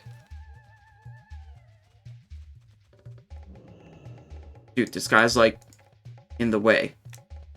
You please listen, dude. Okay. There we go. It's fine. It's fine. Good odds for earning points. True, actually. Okay. Let's go agility. Agility. This thing, this thing, this thing. And we got to get some poisons on the weapons. Wow, this character, like, we really need this bracer upgrade. Instant poison. Deadly poison. We'll take out the raptors over here first. These 2 packs.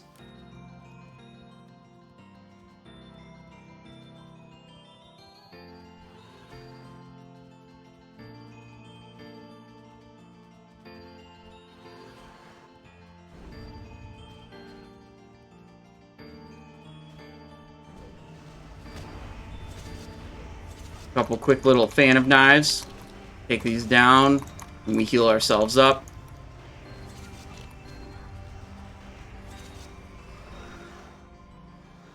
Cloak. Okay, see if we get a Swift Razashi Raptor. Oh! First mob we looted. Look at that.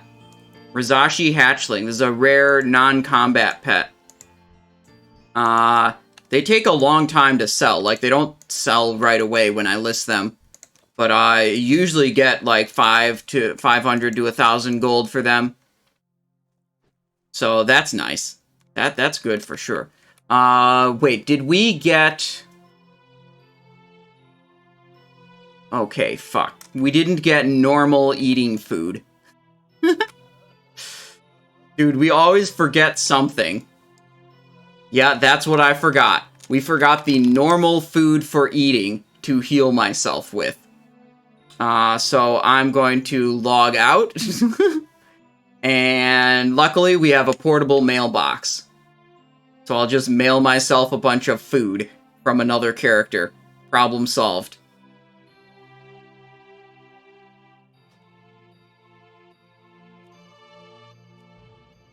You have, I mean, I have buff food that's like 3 to 4 gold a piece. I don't have any just like regular ass cheap food for healing. That will definitely make me bankrupt. That's true. We need to penny pinch and make sure we cut corners and cut costs everywhere possible. Well, I respec multiple times a day. As over gold cap, I'm not eating this 3 gold food. Yep, that's exactly right.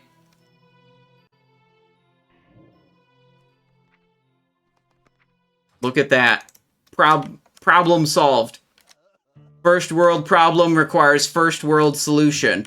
Portable mailbox to, I mean, it's basically like a warp hole. I mean, like, I logged into this other character, I got some savory snow plums, and I sent them through the mail, which is really like interdimensional travel, and they instantly appeared over here. Did you get the hatchling now, or didn't sell the old one yet? I now have 2 of these. I have one on my bank that I just haven't sold yet. But I haven't really been trying either. I haven't tried that hard. Like, I'd list it once and then, like, forget about it for 2 weeks and then list it again. So, you know. Okay, it's time to go here. Are my glyphs right? Evasion, hemorrhage, prep. Let's blast.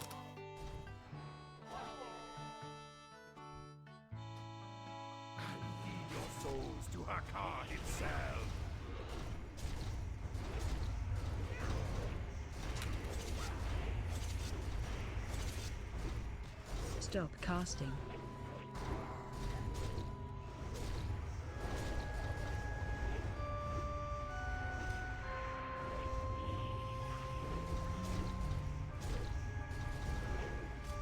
Okay, we can sit on him a little bit longer with this preparation, evasion going on. When the evasion fades, we'll do another Ghostly Strike. And when the Ghostly Strike fades, we will run away like a bitch. Perfect. Stop casting.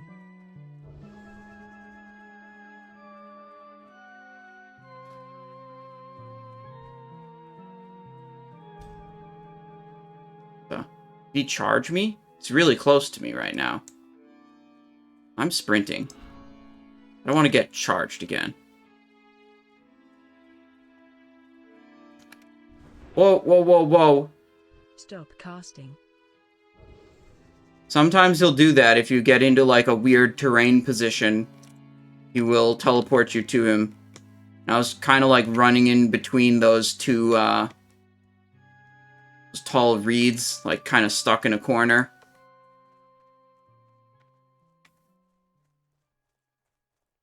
I try to stay as much as I can on the grass.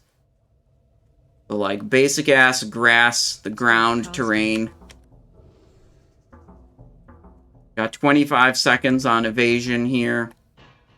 Should be able to get off a bandage.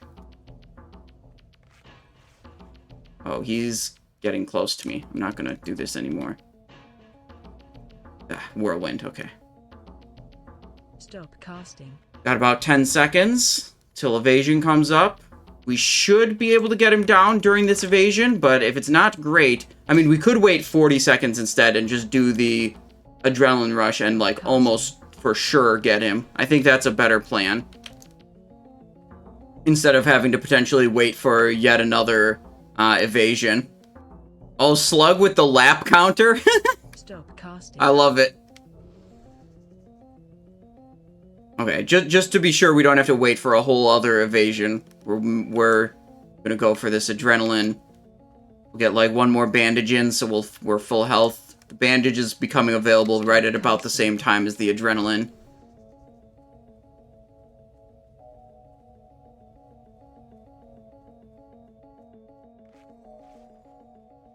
Yeah, here we go. This is gonna be good.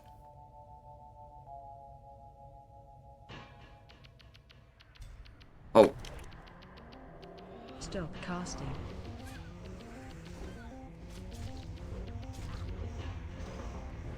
Ghostly Strike. Now we got evasion up.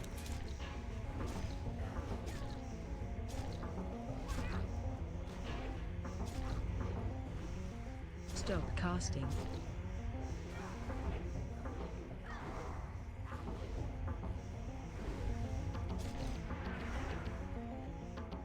Got him. We got him, boys. Ladies and gentlemen, we got him. How much health? I've 22,000 on this character. Doubters be doubting. Okay, let's look at the prediction. We have 10% believers, 90% doubters. Let's close submissions and loot our raptor mount. Hell is this? Get out of my face, stupid details. Gold, Mojo, Idol, Halberd of Wait, we got 2 epics? And neither of them were the raptor mount. That sword is hella cool, though. Okay, but don't even worry about the raptor mount. Let's just do tiger mount. Okay? It's tiger mount time, you guys.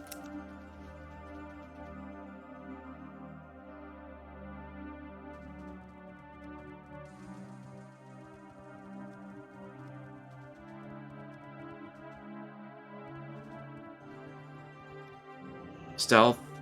I don't know if I even need to stealth to get between those guys, but I usually do it because, like, I don't want to aggro them and have to fight them. Tiger will for sure drop, says Mimic.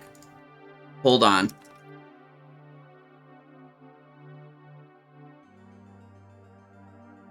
Mimic is now a VIP of the channel.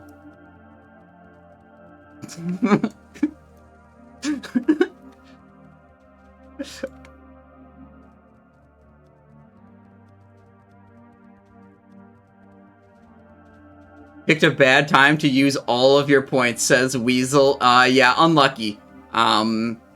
It's just like, man, ban him if it doesn't drop. Okay. we did do ban appeals the other day. And chat was I think overall not very tolerant. You know, they weren't very understanding of how someone's brother was at the keyboard and typing, or like one other person said it was their sister at the keyboard typing instead of them, saying something incredibly insulting. But like, chat wasn't buying it. I let chat vote on every single unban.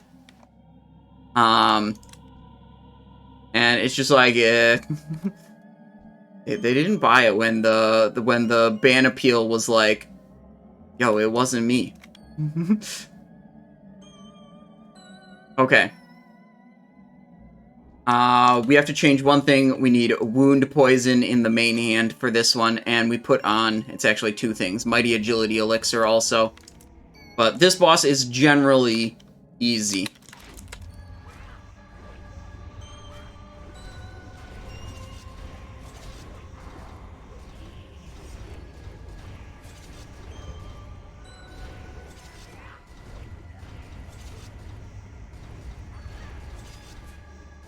Interrupt.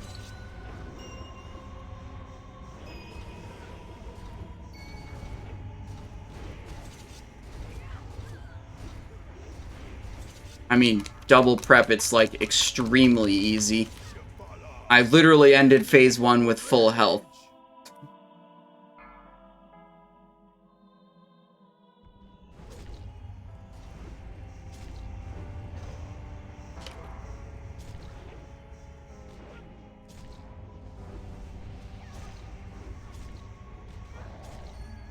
Okay.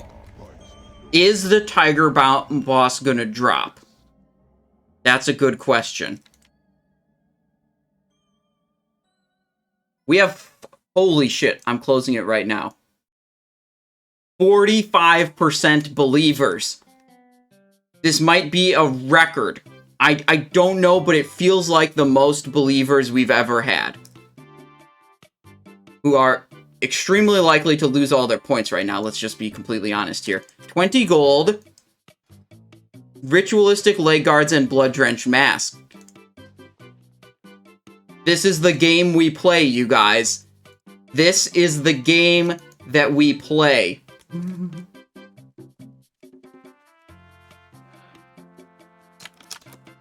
Hang on, there's some situation in guild chat.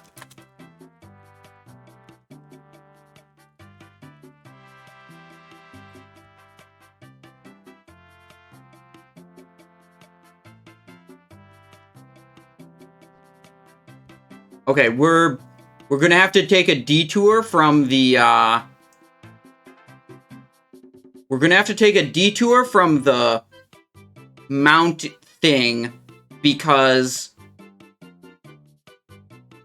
my guildmate needs Embrace of the Spider off of the first boss of Heroic plus Gundrak. So we got it, but don't worry, like, we'll get to Karazhan later, but right now, we're just gonna gamble on, will Embrace of the Spider drop? I wouldn't leave you guys without a gamba, okay?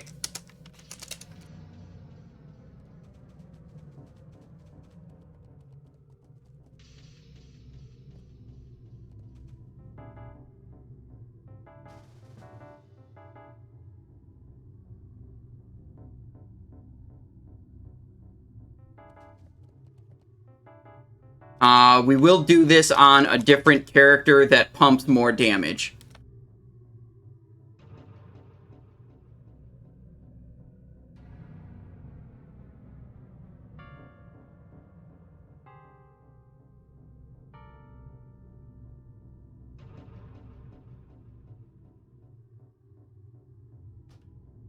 I asked them... Listen, I asked them in guild chat, I asked, how do you feel about Warglaves of Azzinoth after saying I was going to switch characters? I asked if they were pro or against Warglaive of Azzinoth. And all I got was a caps lock LMAO. Don't worry, guys. We've got combat build. We can do it. Full tier 3 and Warglaives? I think that would be actually griefing.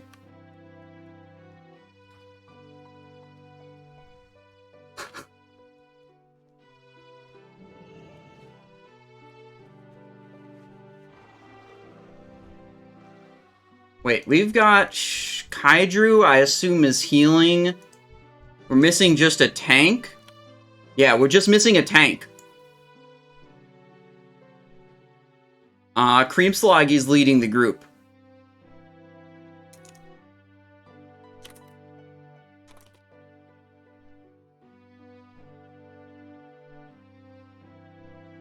So you on Benediction Alliance, you whisper Creamslagi, and if he's convinced you're good enough for Heroic plus Gundrak, Snake Boss only, he'll invite you. Never mind, I'm the leader now. He promoted me. Alright, Danduin, send me a whisper on Simon I's show.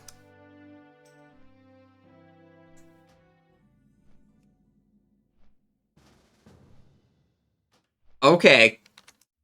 Heroic plus Gundrak, trying to get Embrace of the Spider for Pugas.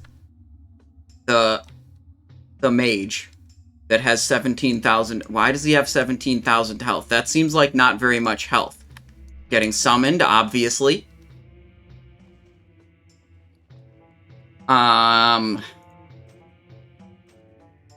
Wait, I have a... We could do Shard of Azzinoth, or we could do Warglaives of Azzinoth. I'm the group leader. This is not on Heroic. These motherfuckers... You guys zoned into non-Heroic Gundrak SMH. Zone out and back in, I think. Or my UI is bugged. You know, maybe my UI is bugged. I've heard of that happening. My UI bugged.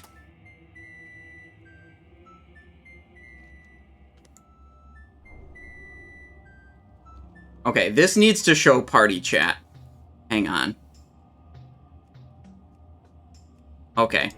There you go, you guys.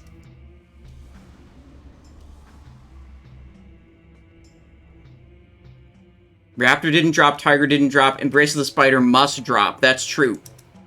That's exactly how that works. You're right. You're so right.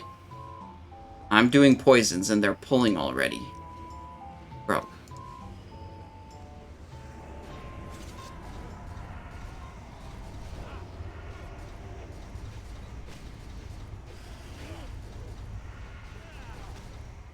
Dude, look at how much damage I'm doing with my Warglaives of Azzinoth. Are Warglaives of Azzinoth still bis, you guys? I'm doing the most damage. They must be bis, because I'm doing a lot of damage and using them at the same time. Set. Focus. Wait. Settings. Chat.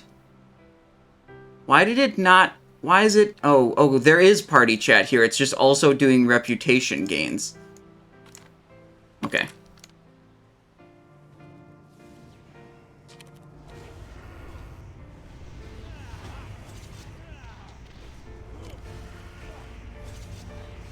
Oh, shit, my glaives are on internal cooldown.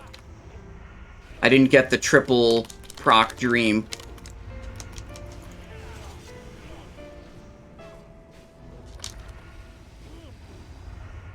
Oh, that bitch healed a lot.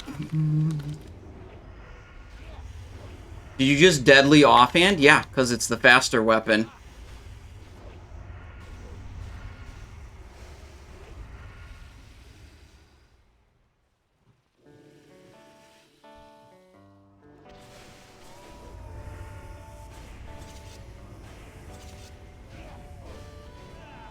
Killing spree with Warglaives. Huge. Look at that. Big damage. Dude, I'm not even spec'd into hack and slash. This talent spec is close quarters combat, not hack and slash. So it doesn't even, my talent spec doesn't even give me a bonus for using swords.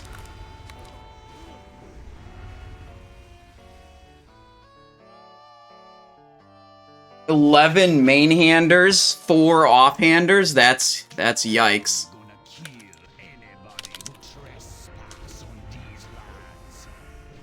Okay, we're holding the Adrenaline and Blade Flurry until some of the snake ads spawn.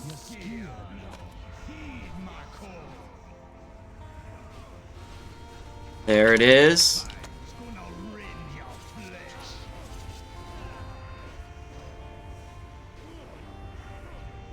Oh shit, dude, the Shadow Priest is doing more damage than me. How can I stop this? I definitely can't. Oh, whoops, I just changed weapons. Wait, now I'm in even more wrong weapons. I accidentally hit my weapon swap macro, which switched me into Titan Steel Spellblade and Rod of the Sun King.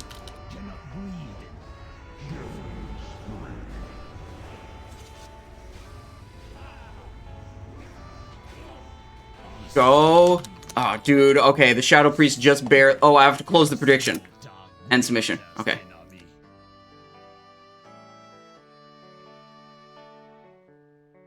Spalders of the Monstrosity. Yikes. Okay, that's a no on Embrace of the Spider.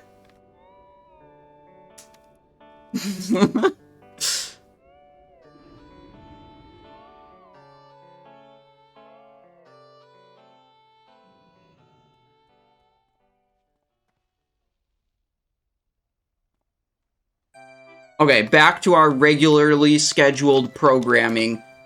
It's time for Karazhan on Simonize 2. Put up a prediction. Will Fiery Warhorse drop? Yes or no? 104 points left. I'm going all in on Karazhan. Love to hear it. All in on Believe, you mean, right? I mean, frankly, if you were a doubter voter, Weasel, you wouldn't have 104 points. You'd have way more than that. So when you said you only had 104 points left, I knew you were a believer. You can see all the talents I'm using for the soloing on the Discord. It's a combat/subtlety build. Like, mostly combat and then a little bit of subtlety.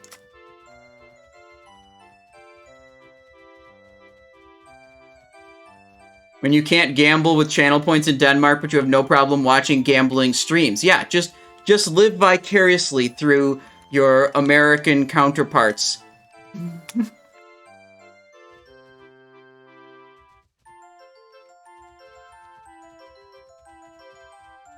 So we'll go Karazhan, and then after Karazhan, we'll go Molten Core, and then we'll go Swift White Hawkstrider. Easy.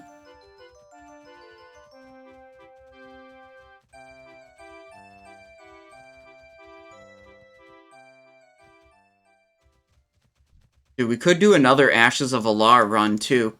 I mean, I'm only locked on one of my 3 characters. The one that actually needs Rod of the Sun King. That's the only one I ever bother to run it on. There we go. Darkshire.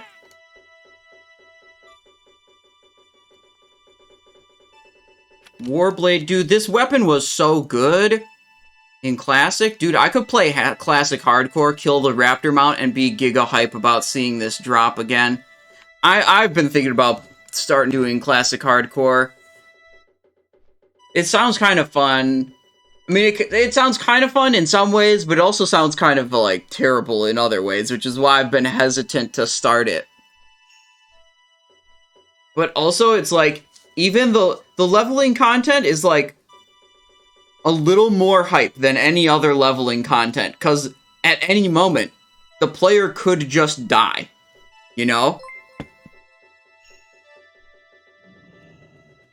It makes it just a little bit scary, even doing mundane things like leveling.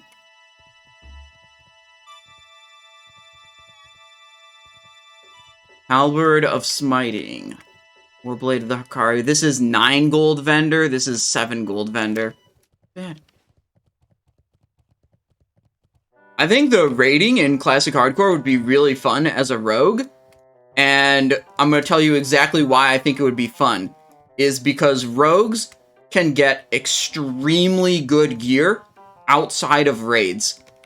So when you then actually show up to your raid wearing your 4-piece Dark Mantle set, you will absolutely ass blast everyone and destroy them on the damage meter.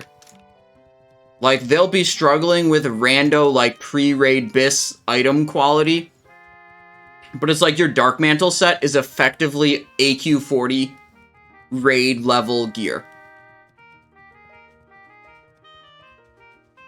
The bosses to get Dark Mantle are not the easiest. The Uber's boss, well, I mean, you wouldn't have to fully complete the chain. You could do like, you could get like 6 of 8 and skip the helmet and chest piece, right? You could still get epic boot, epic glove, and then like belt bracer. Depending on what your other slots are. And it's like, yeah, you probably do actually want the chest and the helmet. Those are good items, but you could get a lot of benefit without fully completing the quest chain. Is Dark Mantle available in Phase 1? I know Era servers are last phase. Yeah, Era servers are last phase. Season of Mastery servers had the Dark Mantle available in Phase 1. But in original release of Classic, you know, 2019 Classic, Dark Mantle was not available until AQ came out.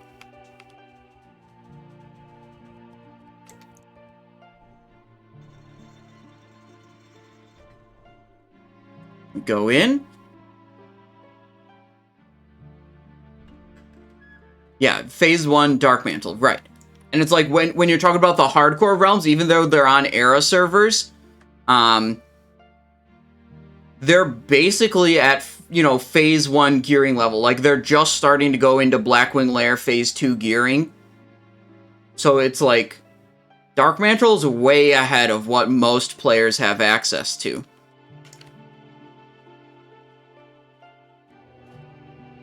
Not sure if I want to use Heroism card. I feel like I'm gonna just skip it and see how it goes.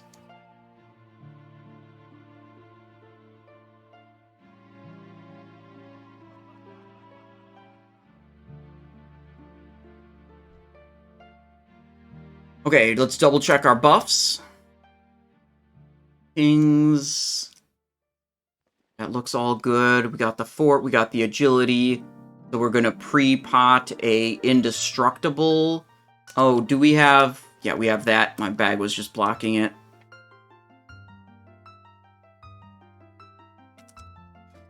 Yeah, I don't think there's anything else to it. I think we're just good to go here. Let's... Indestructible.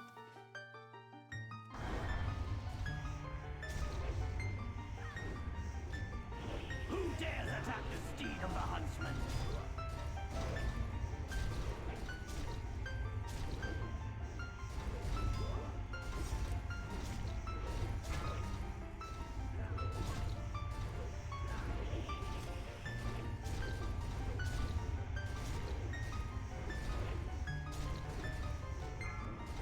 Still at full health. I think he spawns with less health if you deal damage to him. Look, his health is gonna get chunked right at the start. Yeah. I think the damage you deal in that second phase, I think it actually matters. For a while, I thought it didn't. But then I noticed how, like, a couple seconds after he spawns into this third phase, his health just goes way down. So that double Blade Flurry in the middle section makes it... Oh, is it Wound Poison? Oh, I do have Wound Poison on. That could be it. Oh gosh, we're kind of in trouble here. 40 seconds on my potion. We have to vanish. Without Mortal Strike effect as well. Yeah, okay, we are actually on the wrong poison then. Go to instant poison. We just got hit really hard at the end there. Same model as Headless Horseman mount. Yes. This is the model of the mount that we are farming. Or trying to get here. Okay. I think we just got unlucky with like a huge crit right at the end. We were looking good right up until then.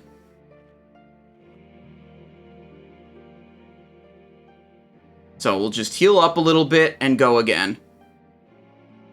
You can force reset the fight so you only fight Attumen and not both Attumen and the boss. You're to use the card. Yeah, I'm not interested. So, like, there's a similar thing you can do with the Tiger boss of, like, resetting him, forcing him to spawn in a later phase. And that's just, like, I'm not interested in that. It's obviously not how the encounter's supposed to work. To me, that's cheating the content and not beating the content. Soloing this stuff is an interesting challenge to me, and just cheating to make it ridiculously easy is not interesting to me.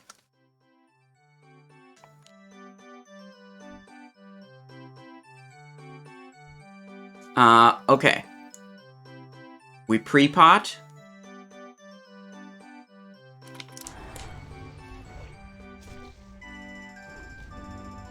Perhaps you would rather test yourselves against a more formidable opponent.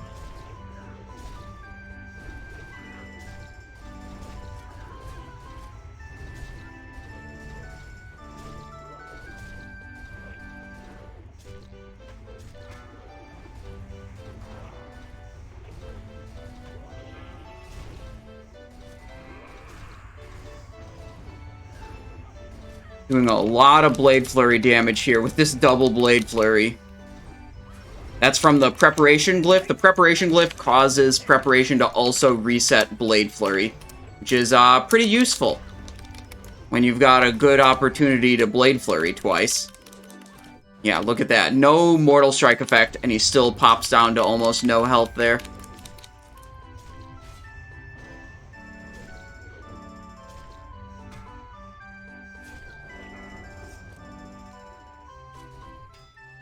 Oh, we got the curse. 50% reduced hit chance. It's pretty yikes.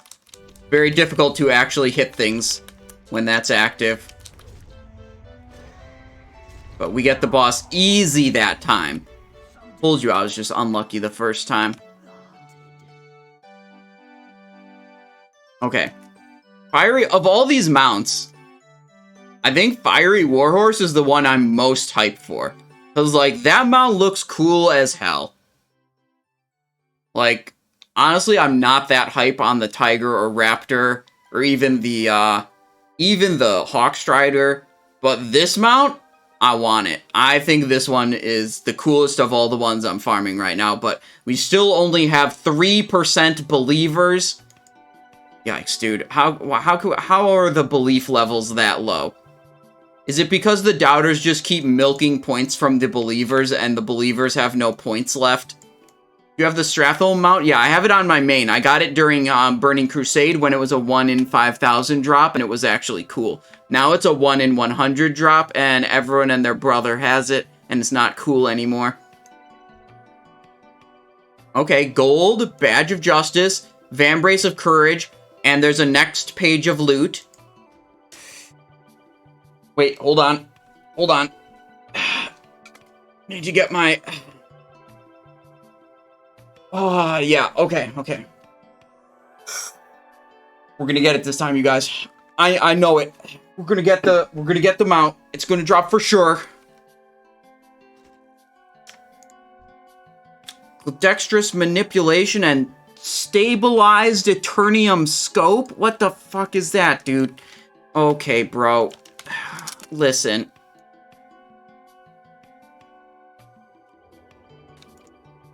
Prediction, don't worry about the mount, though. Just, will Geddon Binding drop? That's the real question, you guys. Didn't huff enough. Probably not. Stabilized. You know what's actually insane about Molten Core? is you can get the rare drop enchanting recipes. I got one of them one time. I got the healing power recipe. Sold, it was going on the auction house for 2,000 gold. But then I looked at the price of, like, Scroll of Healing Power compared to the cost of the materials. And it was like a 200 gold profit per scroll compared to the material cost. So I just learned it on my enchanting alt and then made a bunch of scrolls. And I can keep making scrolls and making more money off of it. You can solo Azergos, and I doubt I can solo Azergos. That guy has 900,000 health.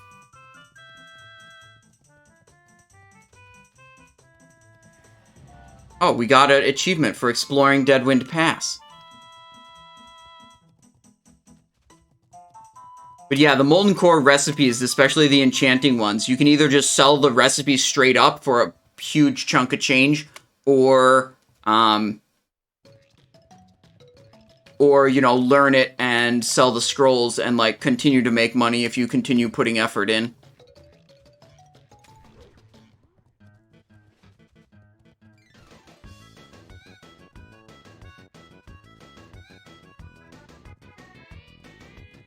The Priest/Hunter quest items sell for 2 to 5k, like Azergos. Kha'Zix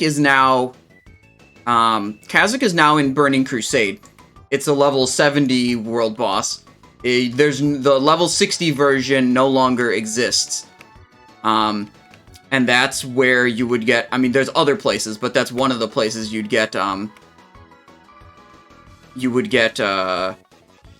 Priest quest item.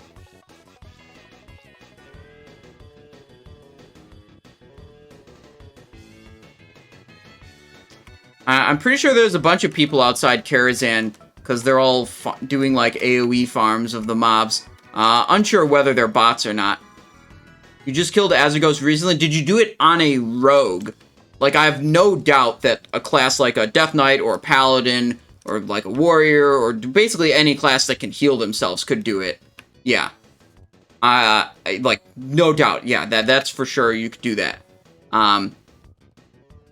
But Rogue is not really that good of a soloing class in terms of what they can and can't clear. You know, Death Knight's Paladin's much more capable.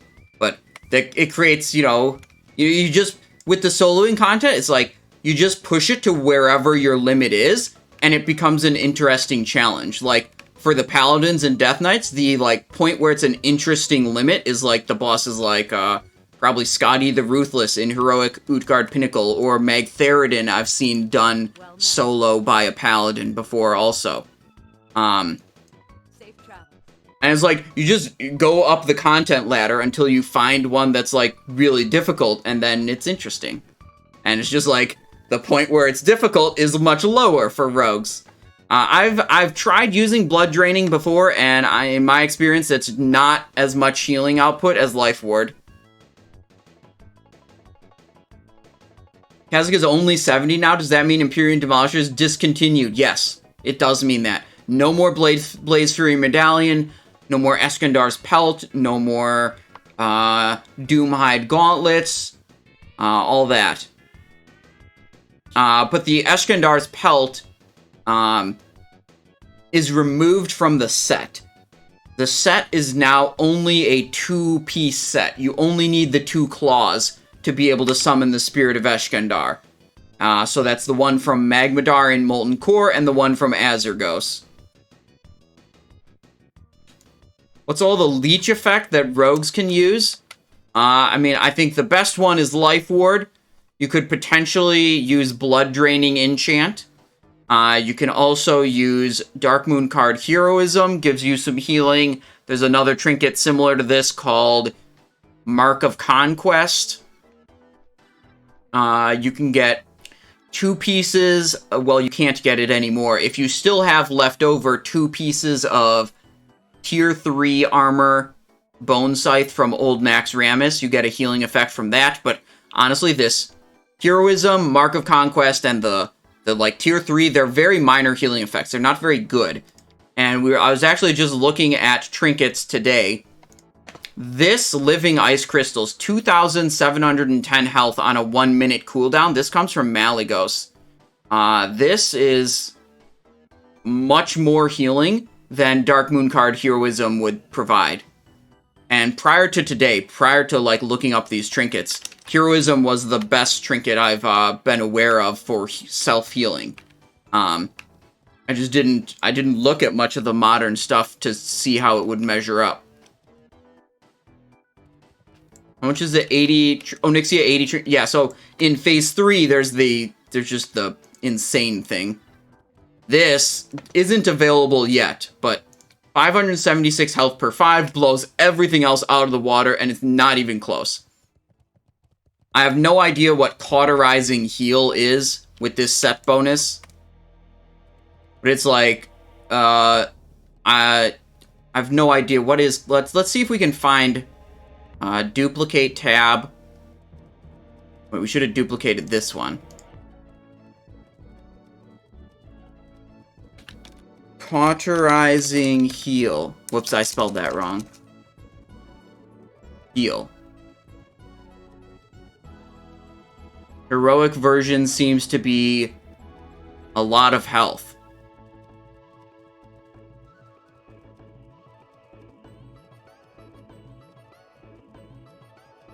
Druid, what are they saying?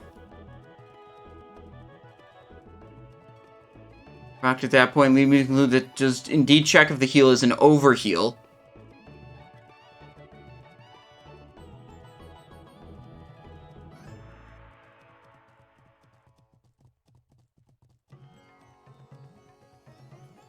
Yeah, I mean, 25% proc on a 50-second cooldown, assuming that can trigger from Life Ward enchants. Like, if that counts as a heal to trigger that effect, then that would be pretty strong.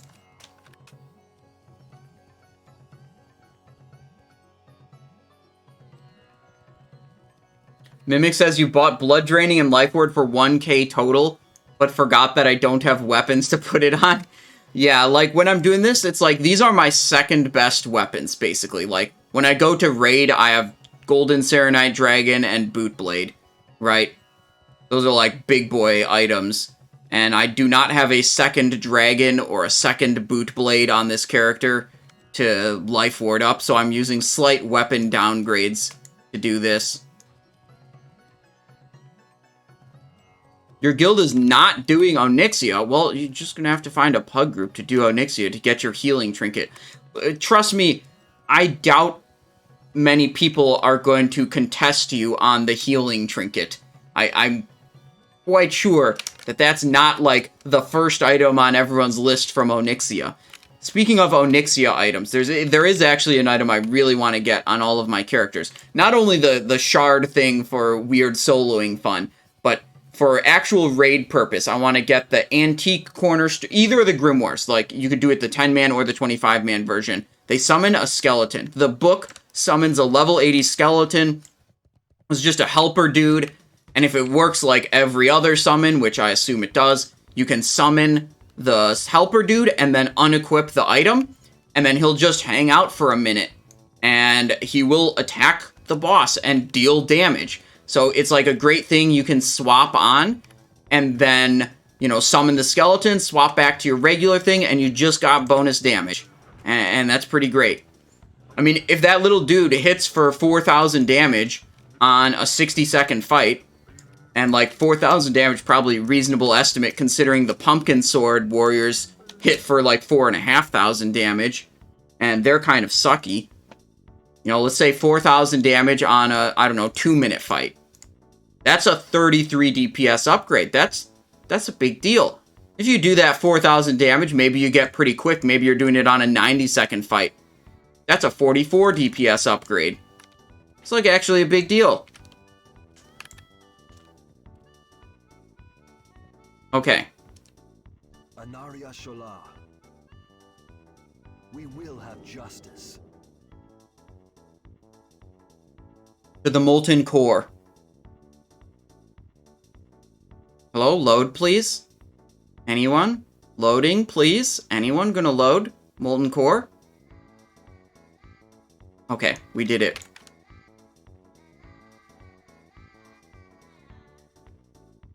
Alright, let's mix up the music. What are we on? Diddy... Oh, wait, no. We're at the start of Diddy Kong Racing? Okay, yeah. Diddy Kong Racing is good. We'll keep it on Diddy Kong Racing.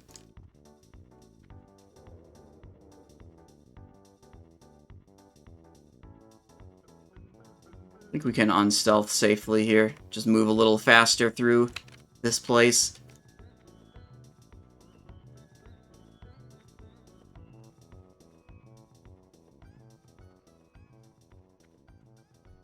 Lava Surger going around.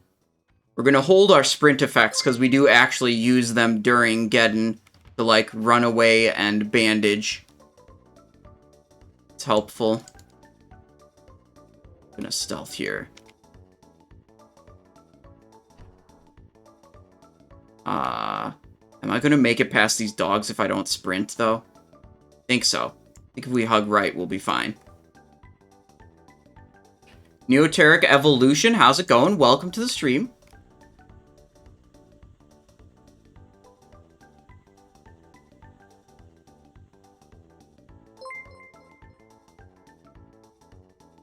And Karma QQ, thanks for the follow as well. Oh, there's a dog right there. We can't go that way. We gotta go this way.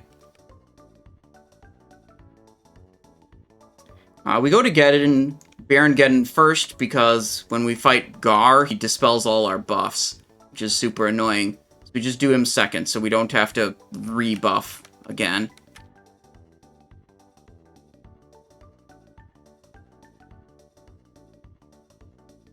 Okay, good.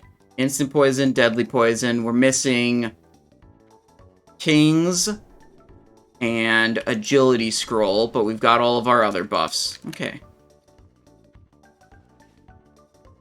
There's going to be a dog in the hallway we've got to kill, and a lava surger we got to take out as well.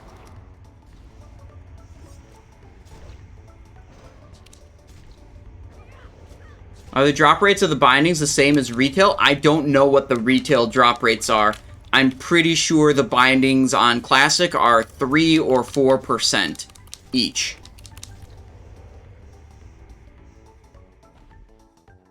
Or at least that's what the Wowhead data suggests. And that's the best information I have.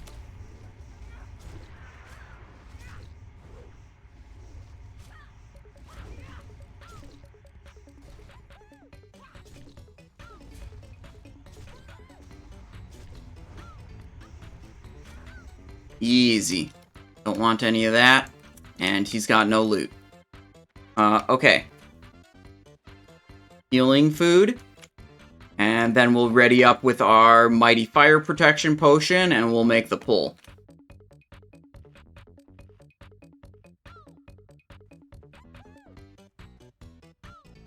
Oh, is Shoot on my bar? Nope. Shoot is on my bar, but what I want to have on my bar is Throw.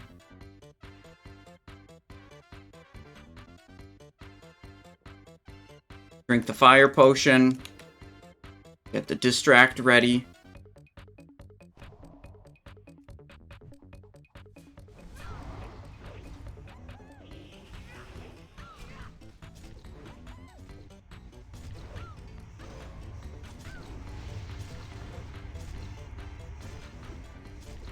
Barely even spend all of this energy. Run out. Get the Feint off. It's going to mitigate half of this living bomb explosion damage. Use Ghostly Strike whenever it's available. Hit this, do this. Another evasion. You want to use your abilities early so that you stay as far ahead of the boss in health as possible. Because you want to be ahead of the boss in health all the time. I'm going to take full damage on that one. Because you have an ability that makes you deal more damage when you have more health than the target as a percent of total. So I try to front load the cooldowns and stuff to make sure I don't lose that benefit.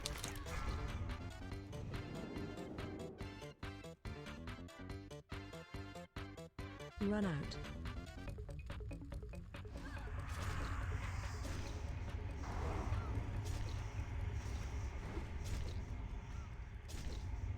Can also hit another one of these and just make it giga easy. Just second potion. Now you see we're absorbing all of his damage because he deals entirely fire damage. And bandage over here.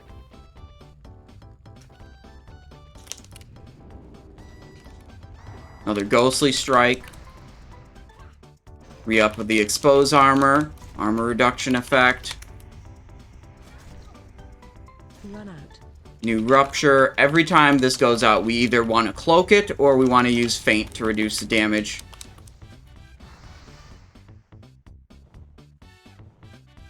Oh, we're still in range of it. I didn't move far enough away. Well, we're still fine, as it turns out. I thought I was far enough away, and then I just, like, kept taking damage ticks. Whatever. So we made, like, a pretty horrible misplay and still killed him. I mean, we took, like, 6,000 extra damage, maybe 8,000 extra damage there, because I just didn't move out of his Inferno ability. Okay. How's this prediction looking? 4% believers, 96% doubters. Gosh, why is this thing being weird? Closing submissions. 5 to 95. Let's see it. Essence of Fire. Fell Hearts. Okay, Fiery Core. Okay, there's another page of loot. Not it. We're not it. We've killed this boss 3 times this week. Surely we'll get a Thunder Fury eventually. Next time for sure, that's right. But don't worry about that. Right now, we're gonna do Garr. Okay, Garr is the next boss we're gonna kill, and he's definitely gonna drop the binding. Trust me, you guys. Fan of Knives instead of Hemorrhage Glyph. Evasion Prep.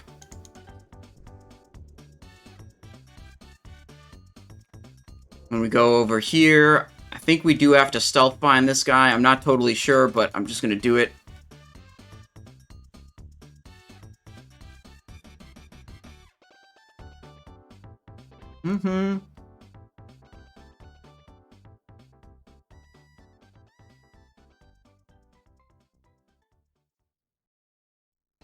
Okay. We heal. Let's see. Buffs are still looking good. This is one where we're gonna have to watch, because he's gonna dispel our buffs, and we have to be sure we reapply them if we lose Agility Scroll, Blessing of Kings, or Gift of the Wild. We want to reapply those mid-fight. Okay.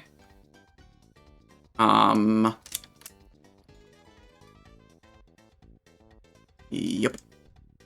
We're gonna armor pot and then pull.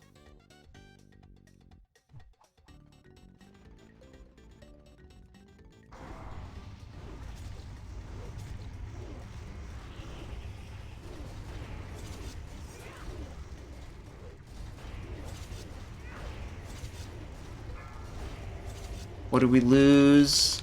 We lost Gift of the Wild.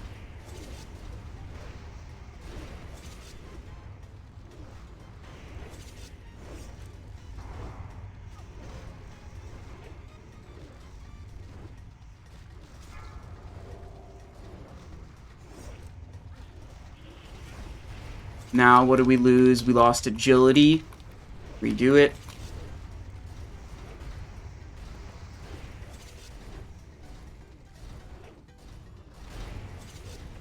Let's kill that guy. Now it's just me and Garr.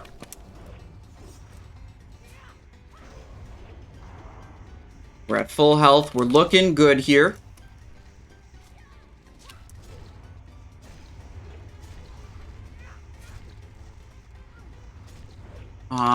What do we get dispelled? This, and we want Kings again.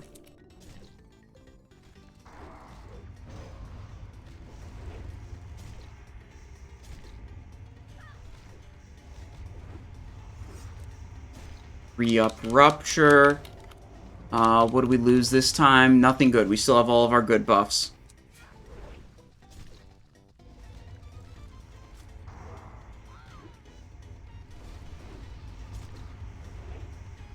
Gonna use Cloak of Shadows, hopefully resist his anti-magic pulse. Yep, we kept all of our buffs. Oh, Potion's about to come up. We're right at the end of the fight, though, so I think I'm gonna go for the healing potion rather than re-upping the armor potion. I think that's gonna have a greater effect considering it's just the very end of the fight. Kings, we lost our agility scroll.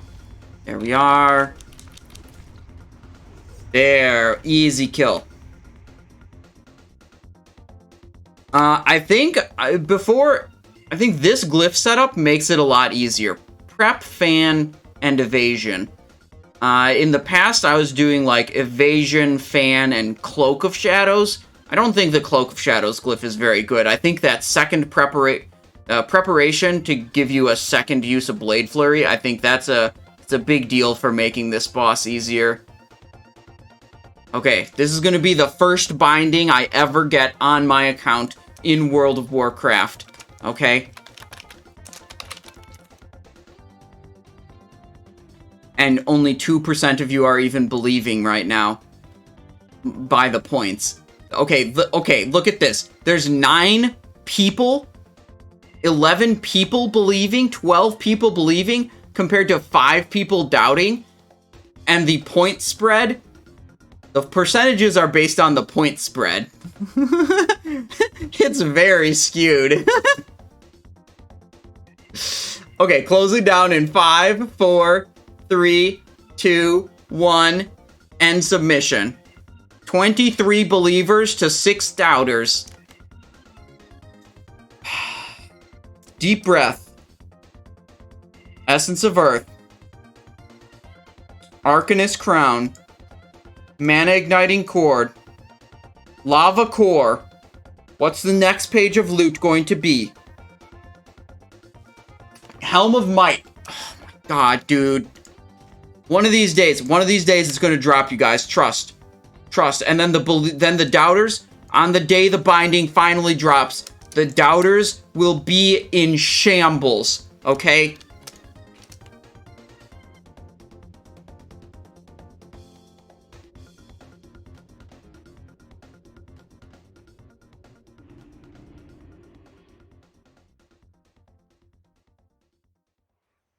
We get a whiff of IRL copium, dude. Don't worry. I'm still like feeling the effects of the last whiff. But it'll probably wear off before we get to Kael'thas in Magister's Terrace Heroic. Oh, we should empty our inventory. Simon Bank. Hatchling.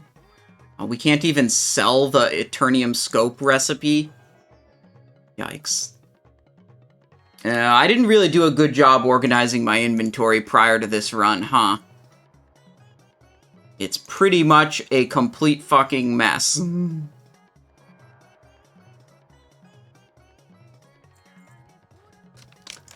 The one true bass? Bass?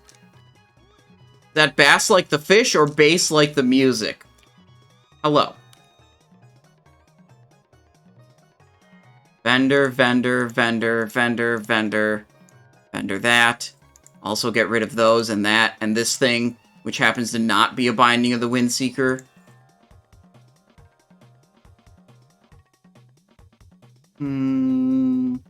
Oh, there's another Bijou over here. Oh well, whatever. That's fine. Oh, shit. Dude, this guy's got Scarab Lord title and he's showing Battlemaster. I guess he's showing the mount, so everyone fucking knows he's Scarab Lord. He doesn't need to show the title also. He can double flex.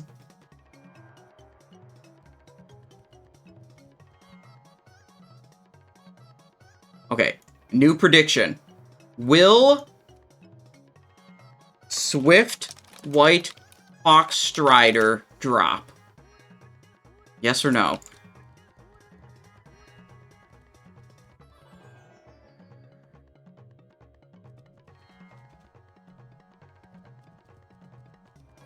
We gotta get something better than this stupid ram mount. Scarab Lord, but no Grand Marshal? I know, right? It's like filthy casual, right?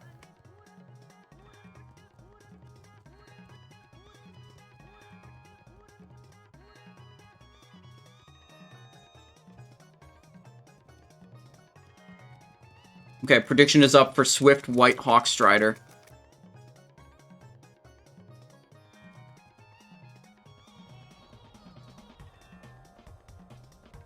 Dude, we're gonna go back to Utgarde Pinnacle Heroic when we get like Trial of the Crusader gear.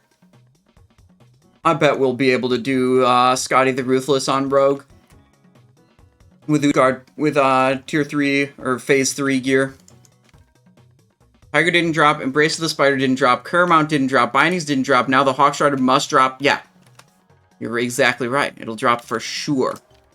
It's basically guaranteed at this point.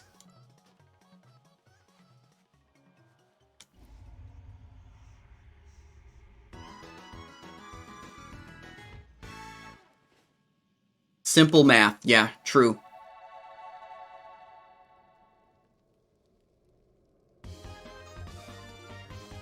Okay. Let's switch the music up to something fucking hype.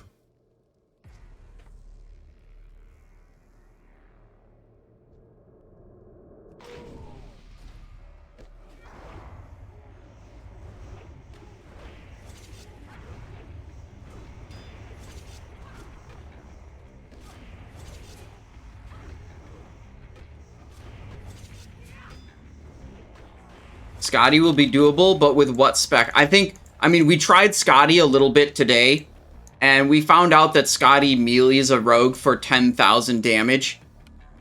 Not even a critical strike. And then at that point, we gave up. When we found out he hits you for 10,000 damage non-crit, we decided that this probably wasn't going to happen.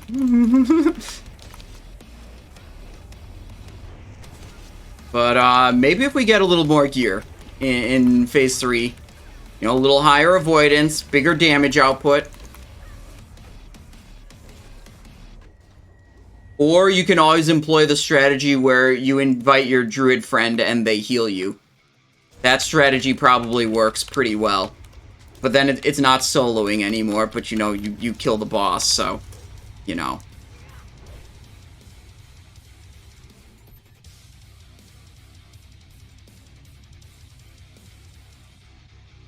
Yeah, the other strategy is we could start gearing up our Death Knight, and if we get actually decent gear on the Death Knight, then we'll be able to kill Scotty on the Death Knight.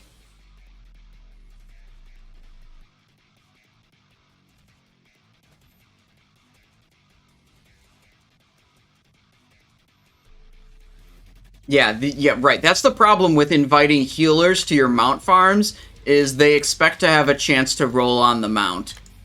And it's just, like, hard to find a healer who doesn't think that they should get a chance to roll on the mount, you know?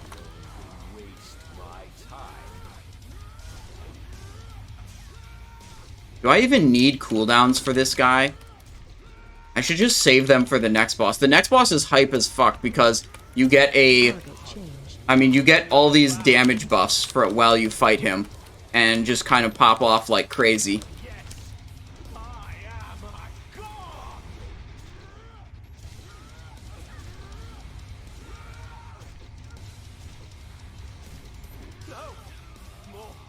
Yeah, okay, we didn't really even need the Blade Flurry there, I'd say.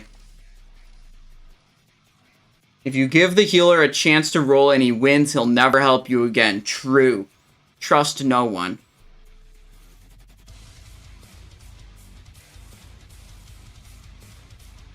The trouble with 2x evasion on Scotty is, like, you definitely need at least one evasion to take out all the mobs that spawn, like, before you're actually fighting Scotty. How much gold do I need to enter a Nax GKP with 300G min bid? I don't know. What you should do is ask the group leader. GKPs are not one, like, you know... What am I trying to say? not every GDKP is the same, and like different leaders can set up the rules a little bit differently.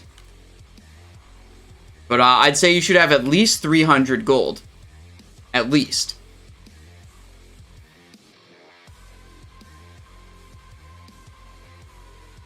Okay. I was told that this guy doesn't actually aggro all of the fishes. Yep. Okay. That's cool. He does not.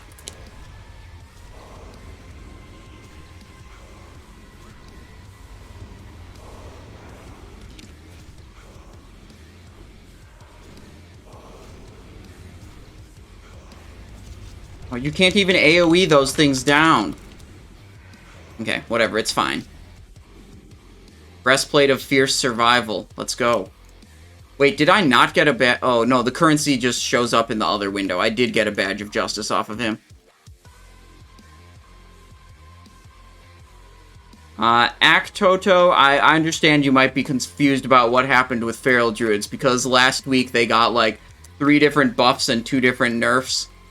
And then, like, some of the nerfs reverted. They did nerf Naturalist talent down to 5%, and then they quickly reverted that change, like, 24 hours later.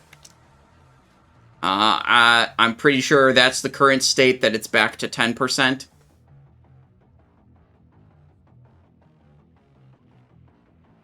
Flurry hits both sparks if you target one of them. Oh, that's nice. I used Flurry on the first boss, and decided I wasn't going to wait for it to come back up for that boss. That's basically how that went.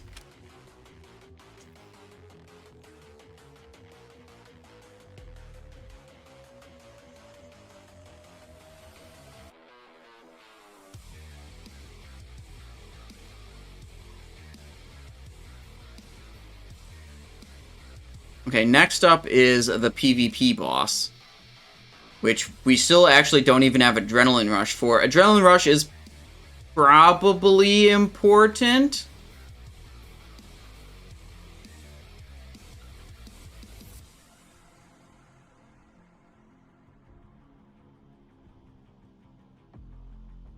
I'm going to say Adrenaline Rush is probably important, but at the same time, we're still just not going to do it.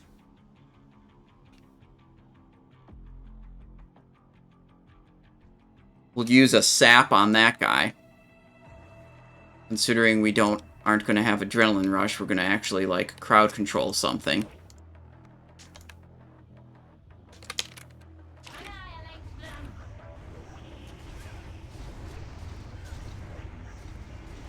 Interrupt.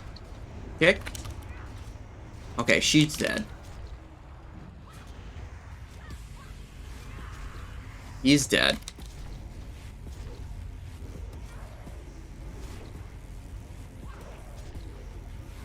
Is he purging me? How many of my buffs do I still have? Stun you. Don't purge me. Not what I had. 1, 2, 3. Okay, we still have most of our buffs. We only lost a Rune Scroll of Fortitude, I think. Commendation of Kael'thas, okay.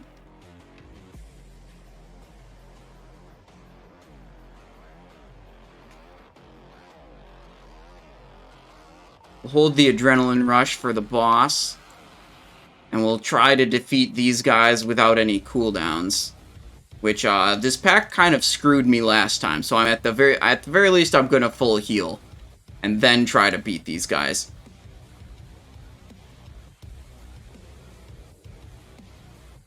No, I was told... Okay, we could put it to the test. I was told that if you engage the boss, those guys will aggro. Let's put it to the test to see... No, don't. No. It's too late. We're gonna... Wait, does he does he have, like, a long RP? If he, like, despawns? Okay, we'll just... No, we gotta do it for science.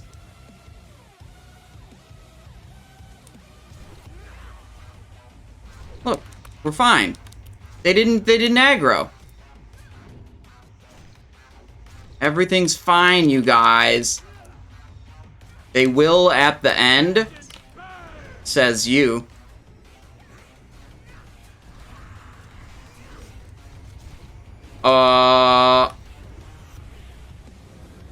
Okay. I believe you guys now. Yeah, I believe you now.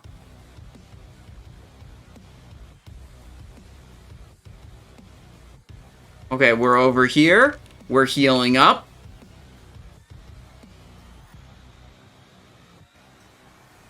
If the Phoenix spawns, it aggroes the mobs. Okay. Yeah, if you just like DPS him fast enough, sometimes I think it's kind of RNG when the Phoenix spawns.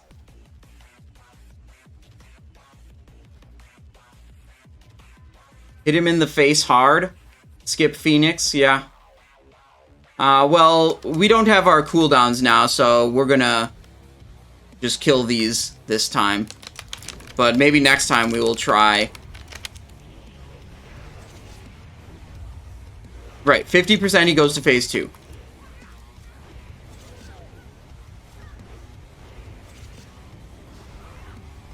Like, I got him to phase 2 once without spawning a Phoenix. He just, like... I don't think it's a fixed timer. I think it's somewhat random. So it's not... It's, inconsistent whether that strategy is going to work. Like, if he summons early or late. But Tempest Keep was merely a setback. Did you How much health does he have? 236k. to some blind So you'd have to drop him by, what, 118,000? He was merely an instrument, a stepping stone to a much larger plan. It has all led to this. And this time, you will not interfere.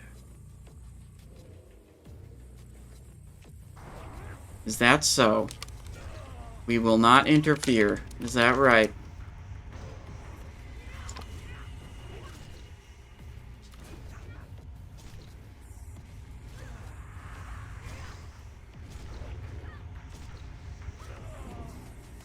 Definitely kicking all those fireballs. I'll turn your world upside down. Fucking hell. Dude, this goddamn Phoenix. He spawns like right at the phase transition. And now he just sits there shooting goddamn fireballs at me. Can I line of sight his ass? I don't think so.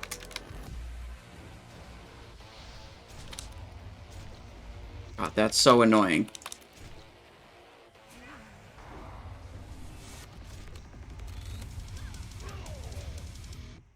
If he would have spawned a little bit earlier, then I would have just phased him.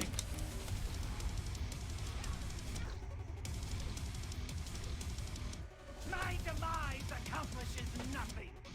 The Master will have you. You will drown in your own blood. Yeah, but like, I'm not talking, like, I know the timing of the Phoenix is RNG, but like, I want to choose a strategy that I can consistently be successful with. If I, like, attempt to DPS burn him and skip those ads, like, sometimes, like, maybe sometimes I would fail the DPS burn and then I'd have to wipe and reset. If I knew I could consistently skip the ads, and maybe I can, I don't know, but, like, the fact that Phoenix spawn time is RNG makes me think that, like, maybe attempting to skip the ads by, like, burning him quickly isn't the most consistent strategy. That's all I'm concerned about with the Phoenix timing being RNG. Okay, anyways, we're about to loot our mount here. Only 7% believers. 7 to 93. Primal Nether, Badge of Justice. Unyielding Bracers. Quicken. This is 12 gold. This is 8 gold. This is a tailoring pattern. I could learn it or vendor it for 2 gold. I know what I'm doing. Vendoring it for 2 gold. 100%.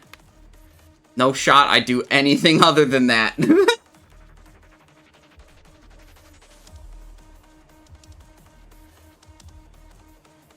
Okay, you want just a little bit more free points before we before we're done for today?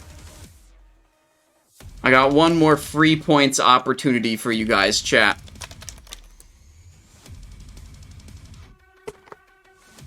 We're gonna do an Iron Foe run in Blackrock Depths. Okay?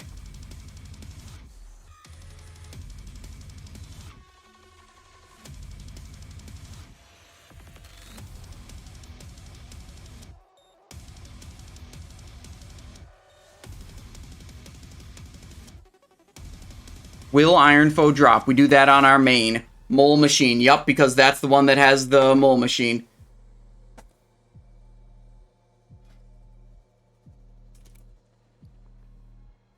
Now. Got to equip our Nitro boosts. We've got to get the boot macro. Put it right there.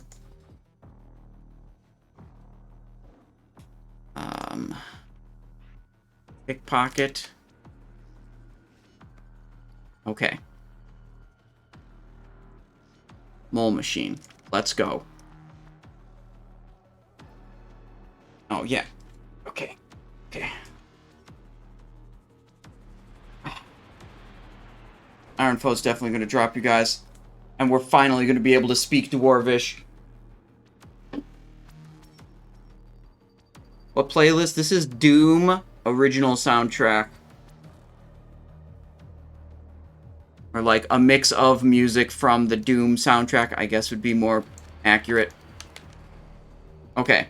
Also, speedrun this shit.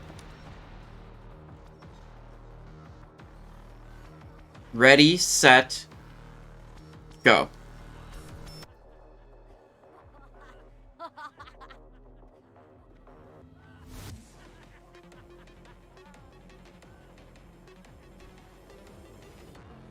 Pickpocketed, easy. I don't have preparation in this build, so there's no second sprint happening here. There's a little bit of a yikes.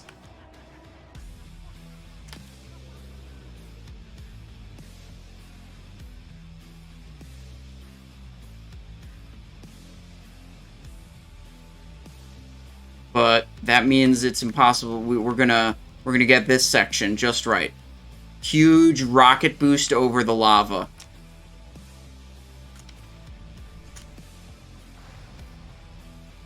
Beautiful. Skip the entire lava section. Owning. Footpads of Silence with Nitro boosts now. There we go. 328? I can beat a 328. It depends on the Lyceum timing. But this isn't even a run that has, like, passive... or a build that has passive move speed.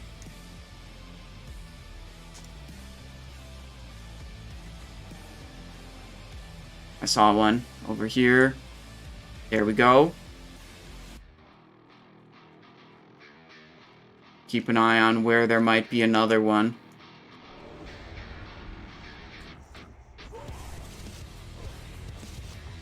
I think this is just going to be a vanish. Go over here. Praying for the good RNG with the other...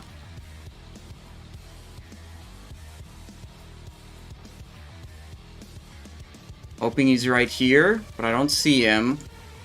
Got one torch lit. Oh, wait, there he is. Oh, okay, okay, okay. There we are. This is good.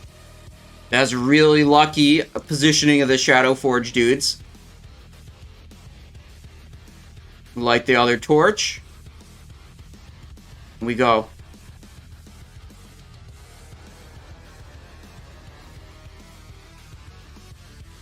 Your boy Pete says you're checking out the YouTube content. I've got a question. Is it still 100% necessary to weapon switch and assassination in order to maximize Fan of Knives? You do not want to weapon swap in all situations.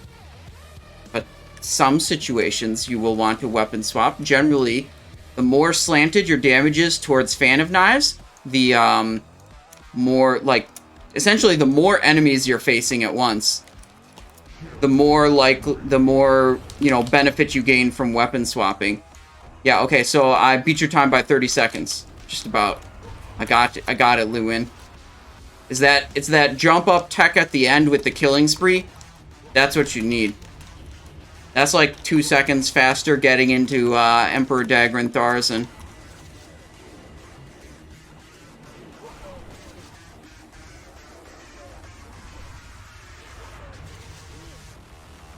Okay, this little dude down here. Got him. Sub 3. Indeed. Indeed.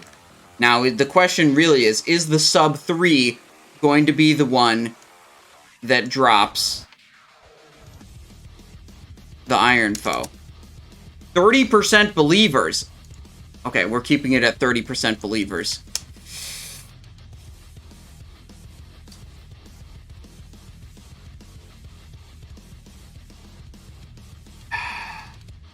Yikes.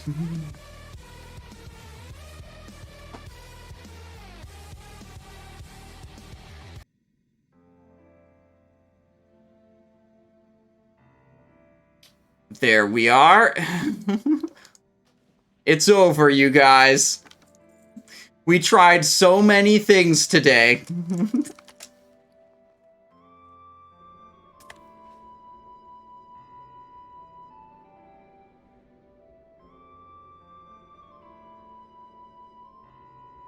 Yeah, so your boy Pete, is it 100% necessary? No, you'll do just fine without weapon swapping. But, you know, very high mob counts, you still see a benefit from weapon swapping for your Fan of Knives as assassination. I hope that helps answer your question.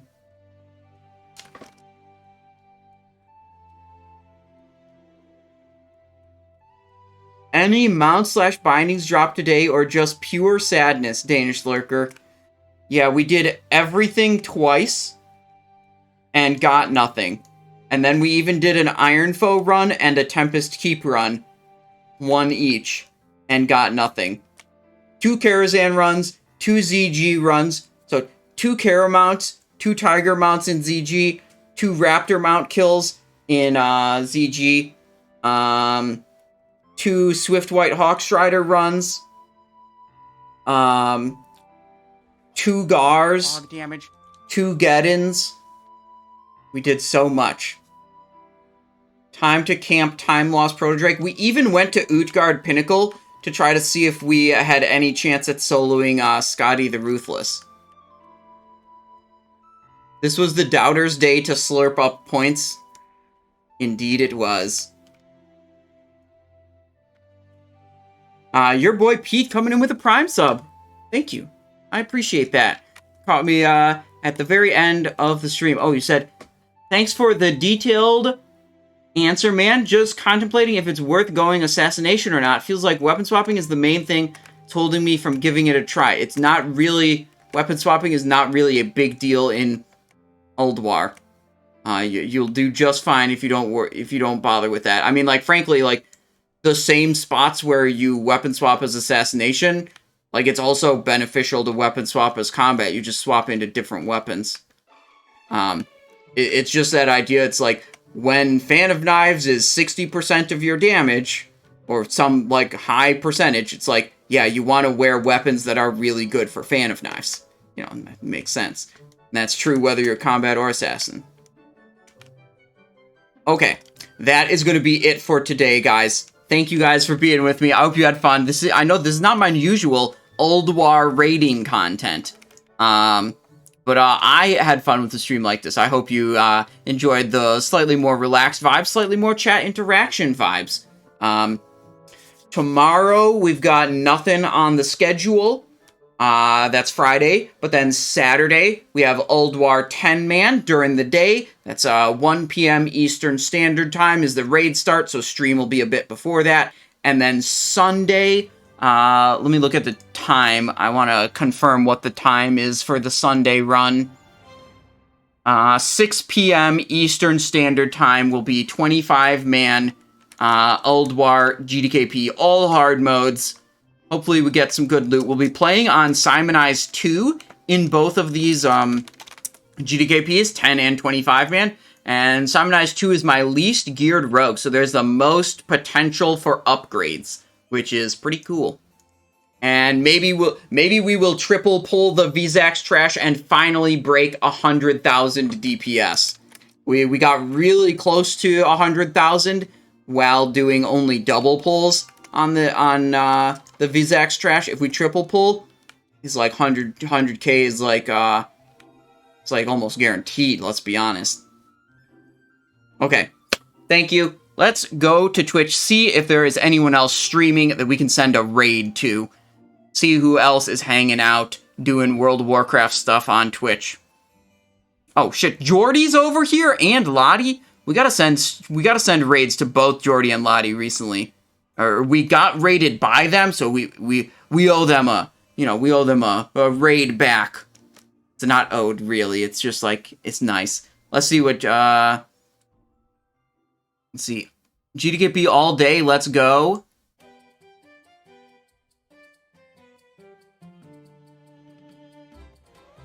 He's on a hardcore warrior? I'm trying to get into this raid. How do I get into this raid?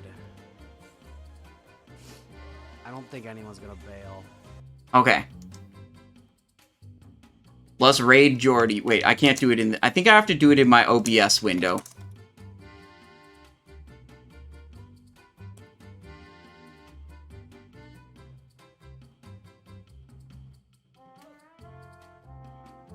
Alright.